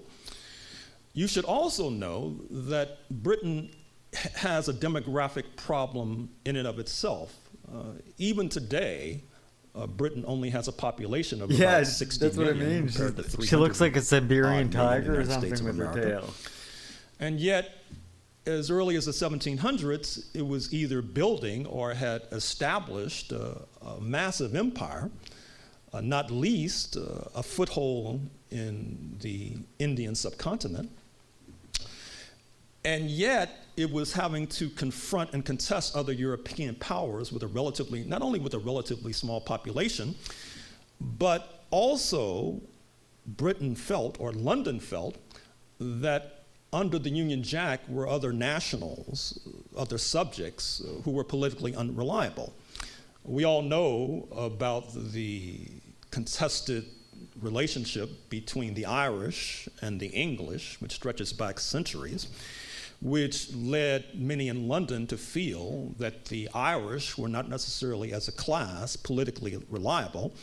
And indeed, as I talk about in this book, there are examples of the Irish collaborating with the Africans in South Carolina against British rule. There were those in London who also felt that the Scots were not necessarily reliable politically. You may know that Scotland only comes into the United Kingdom as of 1707. In the run-up to 1776, there are many revolts against English rule, as they might have it, in Scotland, not least in the 1740s, which is a particularly tumultuous decade. And so, as a result of feeling that Britain's population is not that large in the first place, that there are those who are considered to be British subjects who as a class are not politically reliable. And given the competitive pressure from the Spanish in particular in terms of arming Africans, Britain feels that it has little choice but to engage in a similar kind of practice, to arm Africans. But as you can readily glimpse, there's something of a contradiction to arming Africans to protect the slave empire, to arm Africans to protect African slavery. Obviously, this introduces tensions and conflicts and contradictions that are difficult to resolve.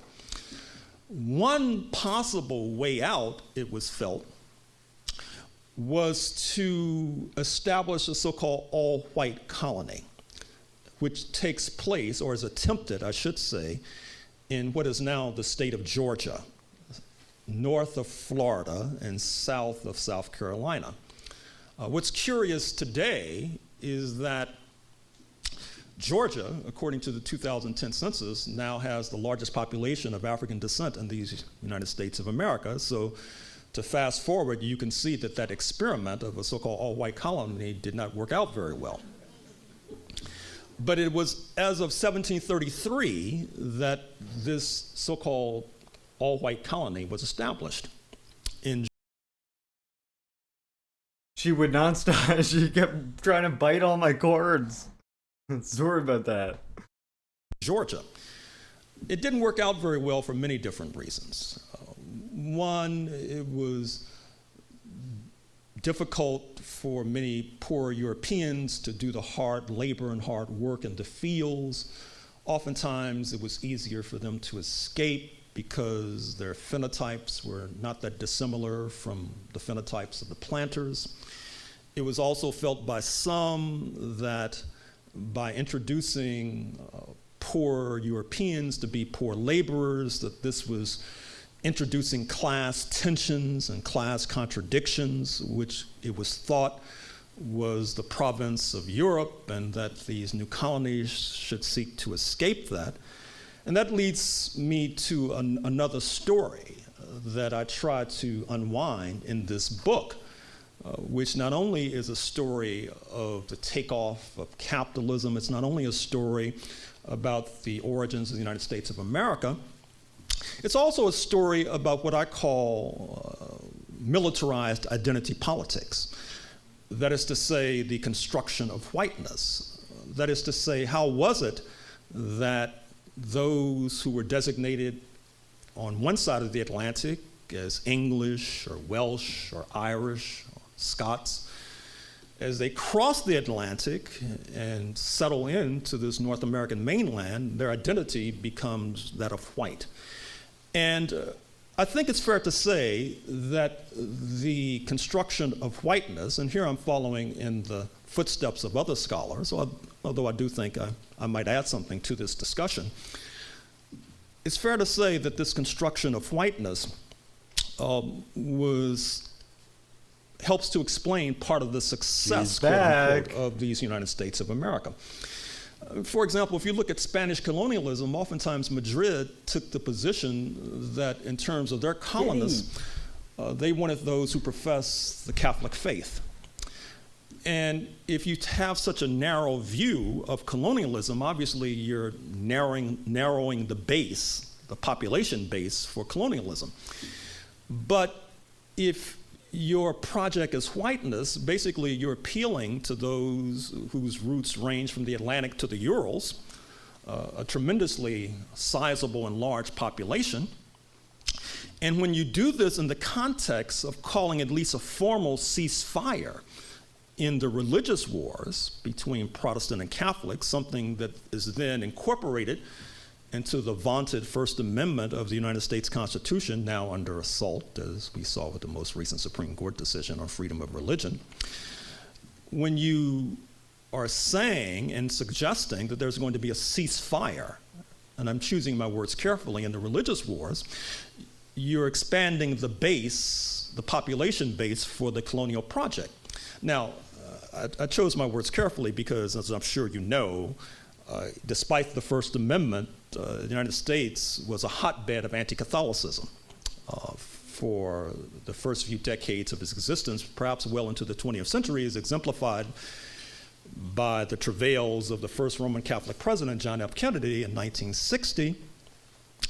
And I think we need not discuss the travails, quote unquote, of the first serious Mormon or member of the Church of Latter-day Saints presidential candidate Willard Mitt Romney in 2012. I'm sure we need not detail the travails of anti-Semitism and anti-Jewish fervor, which was also part of the history of the United States of America as it is to this very day. But it is fair to say that there was a formal truce, a formal ceasefire, which was quite pragmatic in the sense that it did expand the base for the colonial project in North America. So this was part of the problem with constructing this so-called all-white colony in the state of Georgia.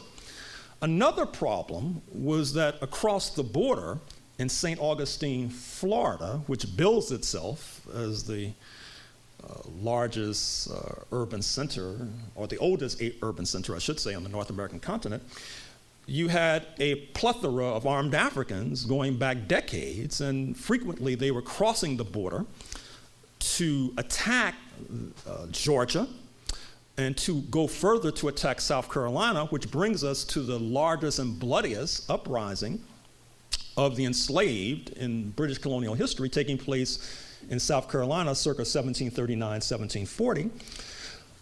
Stono's Revolt, as it has been called, interestingly enough, had the fingerprints of armed Africans from St. Augustine all over it. Stono's Revolt in South Carolina also involved Africans who had roots in Angola, Southwest Africa. Angolans who oftentimes spoke Portuguese, a language, as you know, is quite similar to Spanish, which facilitated the collaboration between the armed Africans in St. Augustine and these Africans in South Carolina. And also, perhaps not trivial, is the fact that many of these Africans in South Carolina were Catholic and therefore perhaps had some sympathy to His Catholic Majesty in Madrid. And in any case, His Catholic Majesty, in the run-up to Stono's Revolt, circa 1739 and 1740, had sent emissaries across the border suggesting that if these Africans escaped to St. Augustine and converted to Catholicism, then they too could be incorporated into the Spanish military and could receive other kinds of benefits. So it turns out that by trying to establish this all-white colony, London had not done itself any favors. It had only complicated its colonial mission. This leads to the conclusion that the only way out for London was to oust the Spanish from Florida and the French from Quebec. That is attempted in the 1740s with mixed results. Well, they would have been converted at some point. Here in the 1740s, I mean, I'm sure there's a mix between towards force and destiny in 1776. But I mean, some sort of social pressure. Is yes, the fact forced. that the British and the Spanish crossed swords in Cartagena, which is part of what we now refer to as Colombia, and much publicity attended the fact that the British forces were shellacked, not least by armed Africans. This shellacking of the British forces in Cartagena also was facilitated by the fact that many of the European settlers on the North American mainland in the so-called 13 colonies were quite reluctant to come to the northern coast of South America to fight the Spanish because they were busily expropriating the indigenous and trying to manacle Africans. This was causing many Londoners to question their patriotism and also to question the nature of slavery and, of course, moving London closer to the fateful moment when it decided to try to abolish slavery in order to deal with all of these tensions and contradictions that I've laid out for you. In the 1750s, finally, London decides to make an all-out push to oust the Spanish and the French from North America. They impose taxes on the settlers in order to fund this effort.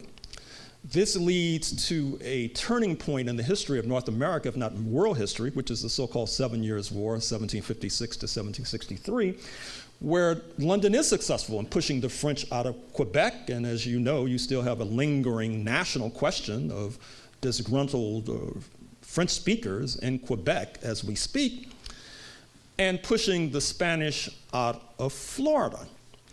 But in some ways, this too is a catastrophic success for London. Certainly, it's a major defeat for the Africans, because when the Spanish are pushed out of Florida, this removes a rear base from which Spanish Africans could align with the Spanish to attack their mutual antagonists in Georgia and South Carolina. But also as a result of pushing the Spanish out of Florida and the French out of Quebec, this infuriates Paris and infuriates Madrid, and it allows the French and the Spanish to then cut a deal with the settlers, the British settlers in the 13 colonies, to ally in order to push the British out of North America. This particular decision is also facilitated by another momentous event, which is June 1772, Somerset's case, whereby Lord Mansfield, a Scottish judge, by the way, rules that at least in terms of the Sceptred Isles, this part of Western Europe where London rules, that slavery would no longer persist, that it would be abolished. It does not take an oracle or a seer to divine that that decision could be exported to the North American mainland, which was the fear of many colonists. The Somerset case, this decision to abolish slavery that emerges from London in June 1772, infuriates and enrages and outrages many of the settlers. This is taking place as London is arming more Africans to send them to the North American mainland in order to patrol European settlers. This is obviously inconsistent with the settler model of development, which is based upon the relentless oppression and despotism towards people of African descent. Not only that, but they are complaining about the taxes that are being imposed, that had been imposed, in order to fund and facilitate the 7 Years' War that pushed the Spanish out of Florida and the French out of Quebec, supposedly guaranteeing and securing their security. Frank. Other events that take place that are important to understand in the run-up to 1776 is that the British, during the 7 Years' War, not only puts the Spanish out of Florida, they temporarily push the Spanish out of Cuba, but they make a ruling that the slave trade to Cuba would be regulated, which outrages many of the slave dealers in the Carolinas in particular. They feel that this violates that cardinal principle of free trade in Africans. And then you may know that the settlers had a justifiable reputation of being past masters at smuggling, and this was a way to evade and avoid taxes. And there was one particular case that takes place at the same time that Somerset's case was erupting that is particularly critical in this eventuality. What I'm referring to is there was a ship called the Gaspee off the coast of Rhode Island that's attacked by settlers led by John Brown, who, not the anti-slavery crusader, but the man who gave his name to the Ivy League University, Brown University, a major slave dealer. And he was also a leading smuggler, and his attack on the Royal Navy led to his being captured. And as it turns out, a major witness against him is a man of African descent. And this too is infuriating to the settlers, who feel this is one more bit of evidence in terms of this, what they see as a developing alliance between Africans and London against their interests. To move the story further, let me say that another characteristic of this revolt against British rule in 1776 that leads to the formation of the United States of America is what I refer to as the Black Scare. That is to say, the fear that Britain would put more arms in the hands of Africans, and that these armed Africans would be used to discipline the settlers. And this fear comes to a kind of fruition in 1775 in the colony that is Virginia, in many ways the most prosperous and lucrative colony, a colony that had a disproportionate number of African slaves, a colony led by men who would go on to play a preeminent role in the formation of the United States of America, such as George Washington, Thomas Jefferson, et al. And as the anti-colonial revolt is brewing in Virginia, the last colonial governor, Lord Dunmore, makes the decision, the fateful decision, to establish so-called Ethiopian regiments of armed Africans let's try that again. that are enlisted to fight these settlers. And it takes quite a bit to encourage and entice subjects of the crown to rebel against their homeland. And one of the points that I make in this book is that one of the factors that caused so many previously, formerly patriotic British subjects to revolt against British rule was precisely this Black Scare that I argue leads to the formation of the United States of America. Now, this has particular contemporary resonance and contemporary consequences. I end this book talking about the gubernatorial election in the state of Louisiana in 1991, where the Euro-American majority votes substantially for an avowed Nazi and Klansman, David Duke, for governor. And one of the factors that leads to his not being elected, of course, is a massive turnout by the black vote. But in many ways, the vote for David Duke, given his platform, his anti-black platform, was in some ways a replay of the Black Scare. I should also point to you a particular passage for those who may have this book in hand on page 262, which I will now cite and read from.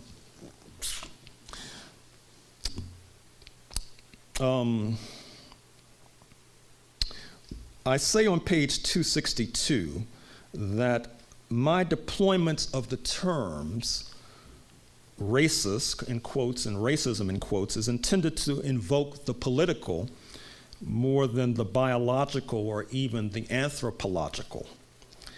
If the latter were mostly at issue, there would be little need for these Africans to adopt other black identities. Now, this is in the context of quoting Angela Davis, the political activist, who I'm sure you're familiar with, the contemporary political activist, who talked about growing up in Birmingham, Alabama, and in order to evade the strictures of Jim Crow and apartheid in Birmingham, Alabama, when she went into department stores, she would oftentimes speak French.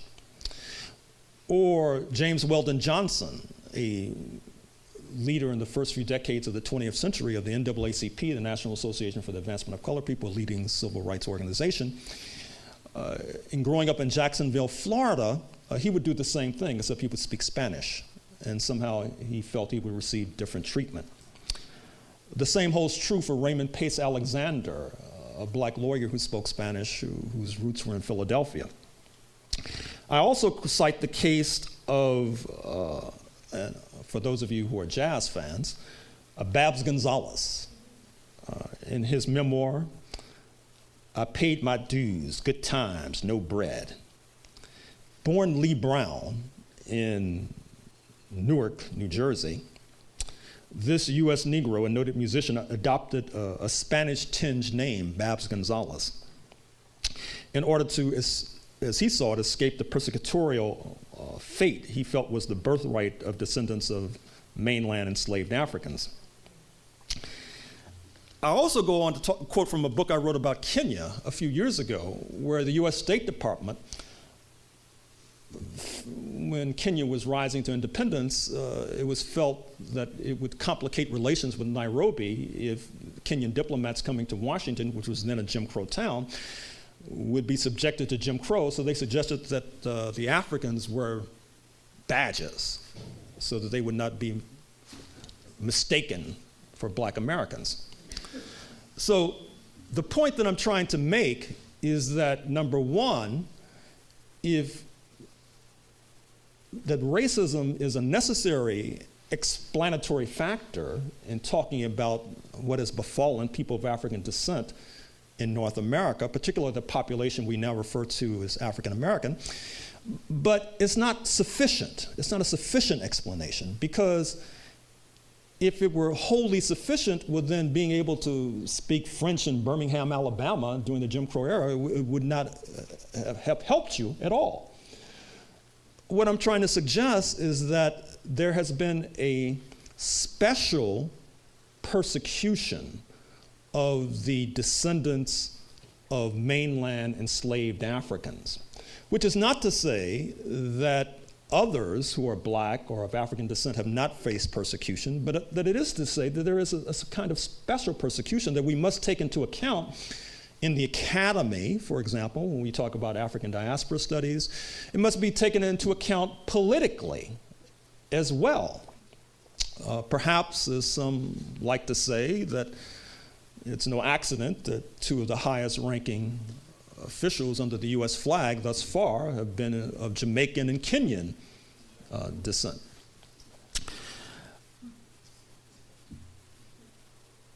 But it's also fair to say, as I wind up, that when we look at the headlines and we look at the rates of imprisonment of black Americans, when we look at those who disproportionately populate death row and are subject to execution, such as the botched execution in Oklahoma a few days ago, when we scrutinize carefully the poisoned words of Donald Sterling that I'm sure you're familiar with, when you examine the recent Department of Education study that suggested that black preschoolers are suspended at rates spectacularly higher than other preschoolers, leading to a letter writer writing to the New York Times just a few weeks ago suggesting that we may be marching to a destiny where black infants are segregated on the premise that they may cry louder. And he said that, the letter writer said that jokingly, but this may be the path, well, this may be the path that we're on. I say all of this to say that as I wind up this Shirley Kennedy Memorial Lecture about the consequences of the formation in 1776 of the United States of America, allow me to say that the past is not past, it's still with us, and that, as Barack Obama suggested when asked in Malaysia about the comments of Donald Sterling, and he suggested that this was part of the continuing legacy of slavery and Jim Crow, he had a point.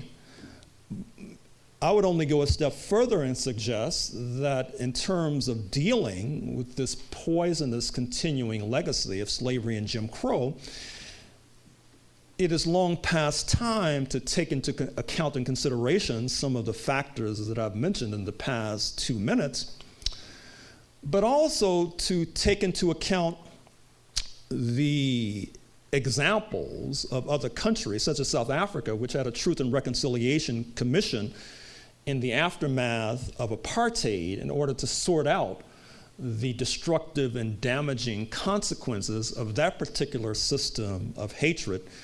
And we would be well advised to emulate the South Africans and act similarly. I'll stop there. I assume I can take questions and comments at this point. So thank you very much for your attention.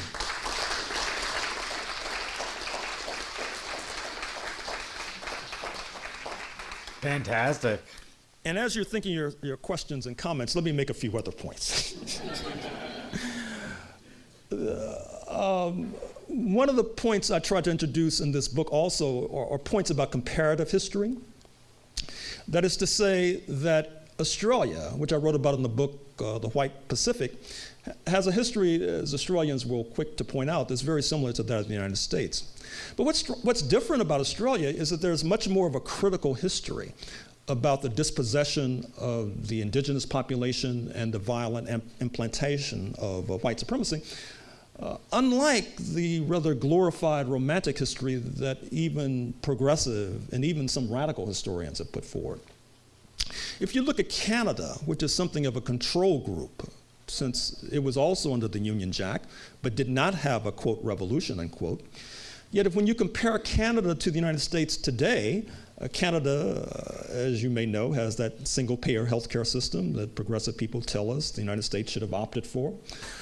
Canada now, according to objective indices, the working class and the middle class have a higher standard of living than its counterparts and peers in the United States of America.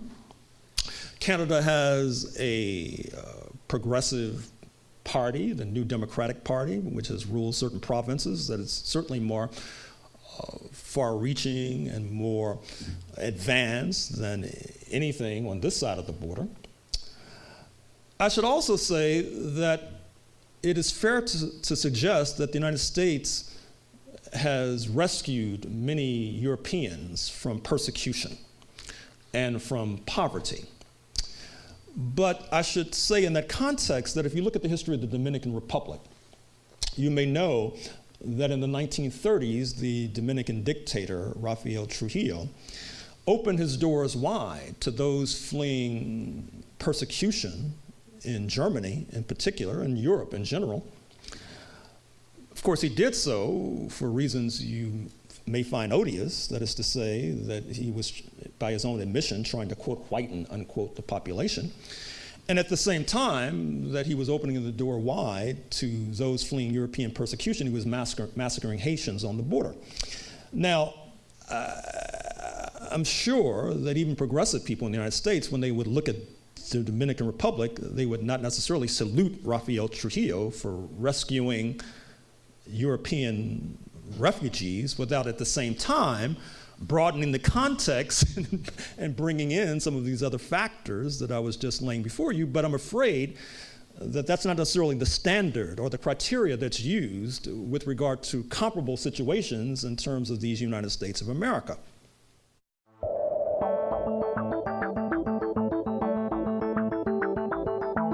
That was a fucking good talk, was it not? Come on. That was pretty good. I think I chose a good one. Especially in going along with everything else we were talking about and reading today. As usual, almost like I planned it out. How do I do that? I swear, I'm not. Red Falcon just sent this. As a Lakota Man 1 does not represent me or the Lakota Nation. He represents a small faction of weird, messed up uncles who pander to settlers, wear sunglasses 24/7, and bring white women to Sundance. Oh, shit. Thanks, Falcon. Thanks.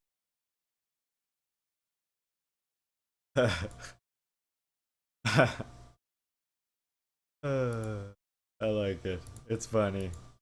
It's funny and you know it. Right, we're wrapping up here. If I do game, it's gonna have to be tonight because, you know, the wife is up now. But don't go anywhere just yet. We're gonna choose who to raid, and I want to show you what we got coming on for the rest of the this week and next week. But first, I want you to decide, who do we raid first of all?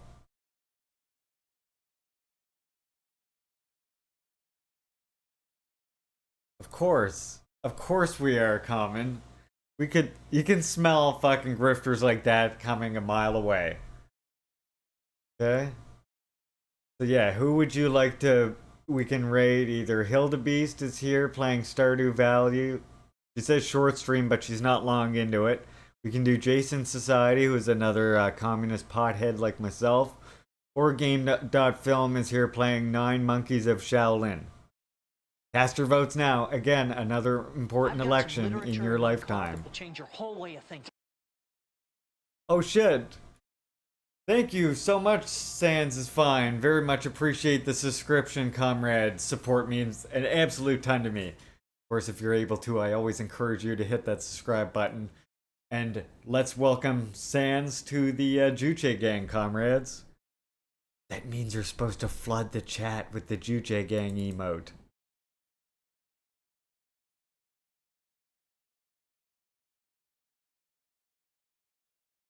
Fine. I'll do it. I'll start us off. Welcome, Comrade Sans. Thank you. Very much appreciate your support. Look, we got a bunch in here, and I very rarely get the opportunity to show this many people my intro. I don't know how many people so far has seen it, so I'm gonna show it off one time before I show you what's up for the rest of the week. Check this out. The communist. Oh, really? Yep. Big communist. Big communist. Oh. I hope that describes most people in my chat, by the way. Alright. I want you to see my intro, since we got a good number in here right now. Do you tire of listening to reactionary drivel every time you turn on your television? Do you want to learn about communism in a fun and interactive way instead? Then come down to Leaping Larry's.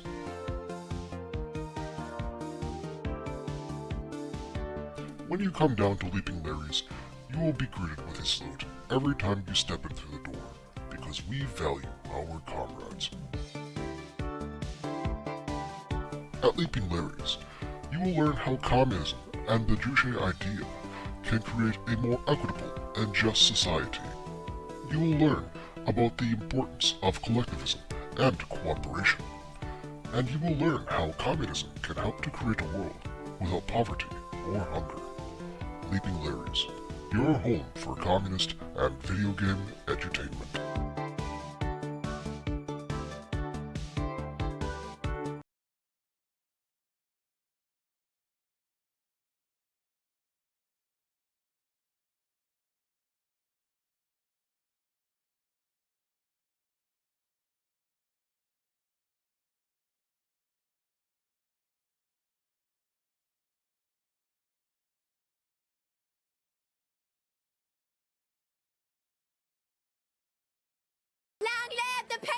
Thank you, Robo Gaming.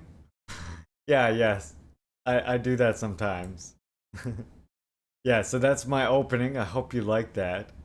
I never get to show it to that many people, so I had to show it off one more time. Usually that's just on the intro. And then tomorrow we're going to be watching the next Loisy La Shuba de Colonial Thought Lecture. We're on number 3 right here. So we're going to watch that tomorrow.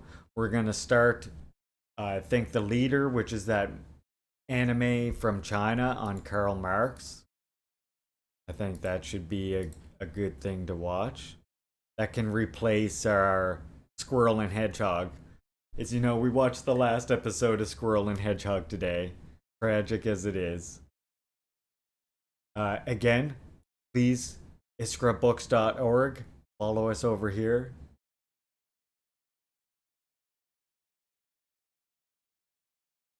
Can I make it so you can also access the emotes I make, or the ones you make me? I don't.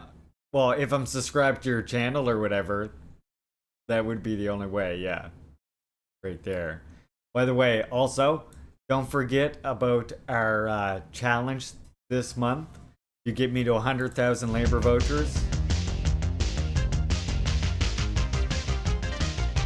We're gonna be playing. You're going to be subjecting me, I should say, to the torture of Legend of Zelda from CDI, your god. So if you want to see me suffer through that, be sure to contribute to our monthly challenge. Alright, comrades have voted for Hildebeest. And yeah, don't forget to follow Red Falcon as well. Yeah, Ling's voice in the game is funny, right? I think it's sort of based on like the cartoon Ling, isn't it? It sort of reminds me of the cartoon Ling a little bit. So yeah, tomorrow we're going to read this. We're going to watch some other stuff. I'll see if there's any news articles I can read to you. And then on the weekends, as I mentioned, we do crowd control gaming on this channel. So right now, I'm thinking Mario Brothers 1. But if there is a game on this list you would prefer to see me play, and again, you can affect it with your labor vouchers, aka channel points, or you can be generous and donate me bits and also affect my gameplay that way. So, if you want to suggest a game on here that you see, feel free to put that in one of my DMs or my Discord. And there's the website there where you can actually see the games they have. I have any classic games, as well as like Red Dead Redemption 2 and Project Zomboid for modern games. And on this channel, before we go, play Cruel World on SNES. Frank, I'll play more Cruel World on SNES. I will try it again, yes. That will happen again one day, don't worry. I'm here to serve you, after all. And by you, I mean all of you. And by serve, I mean... Hi there.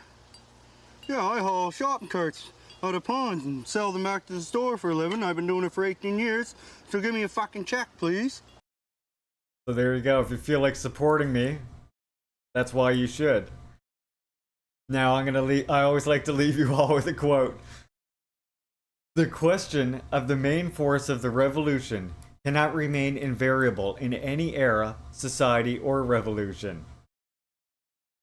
Nor is it a question that can be solved only on basis of class relations.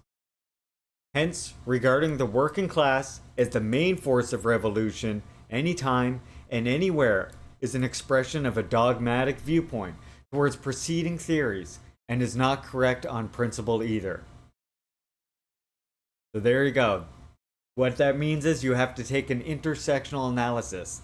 Think about everything we read and watched today about colonialism and what Gerald Horne was talking about, and now think about here when you base your ideas of revolution, as I was saying earlier, who has the proletarian idea in our society is not necessarily the working class as a monolithic whole. And many what would classically be considered like lumpen, and even I would argue in many native societies and black communities, petty bourgeois people are often more revolutionary than perhaps many of the settler working class. That's sort of, I think, what the point of understanding that is. And again, that we need a class analysis, yes, that's absolutely vital, but we also need an intersectional class analysis. Okay? So let us raid Hildebeest here. That was who we all chose. I also made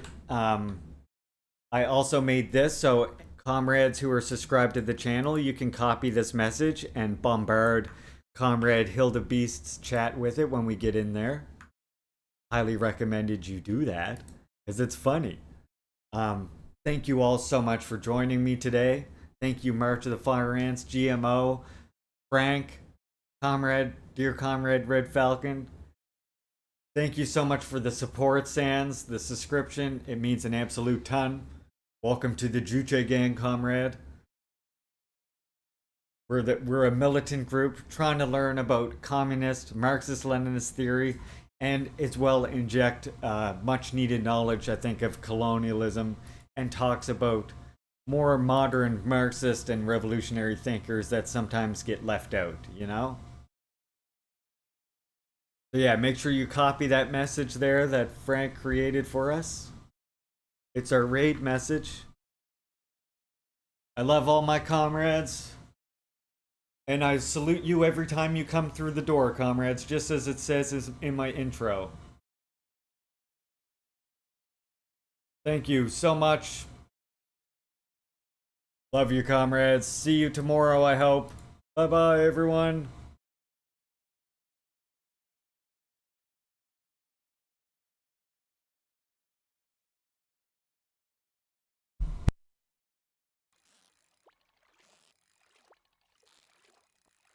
Oh, shit!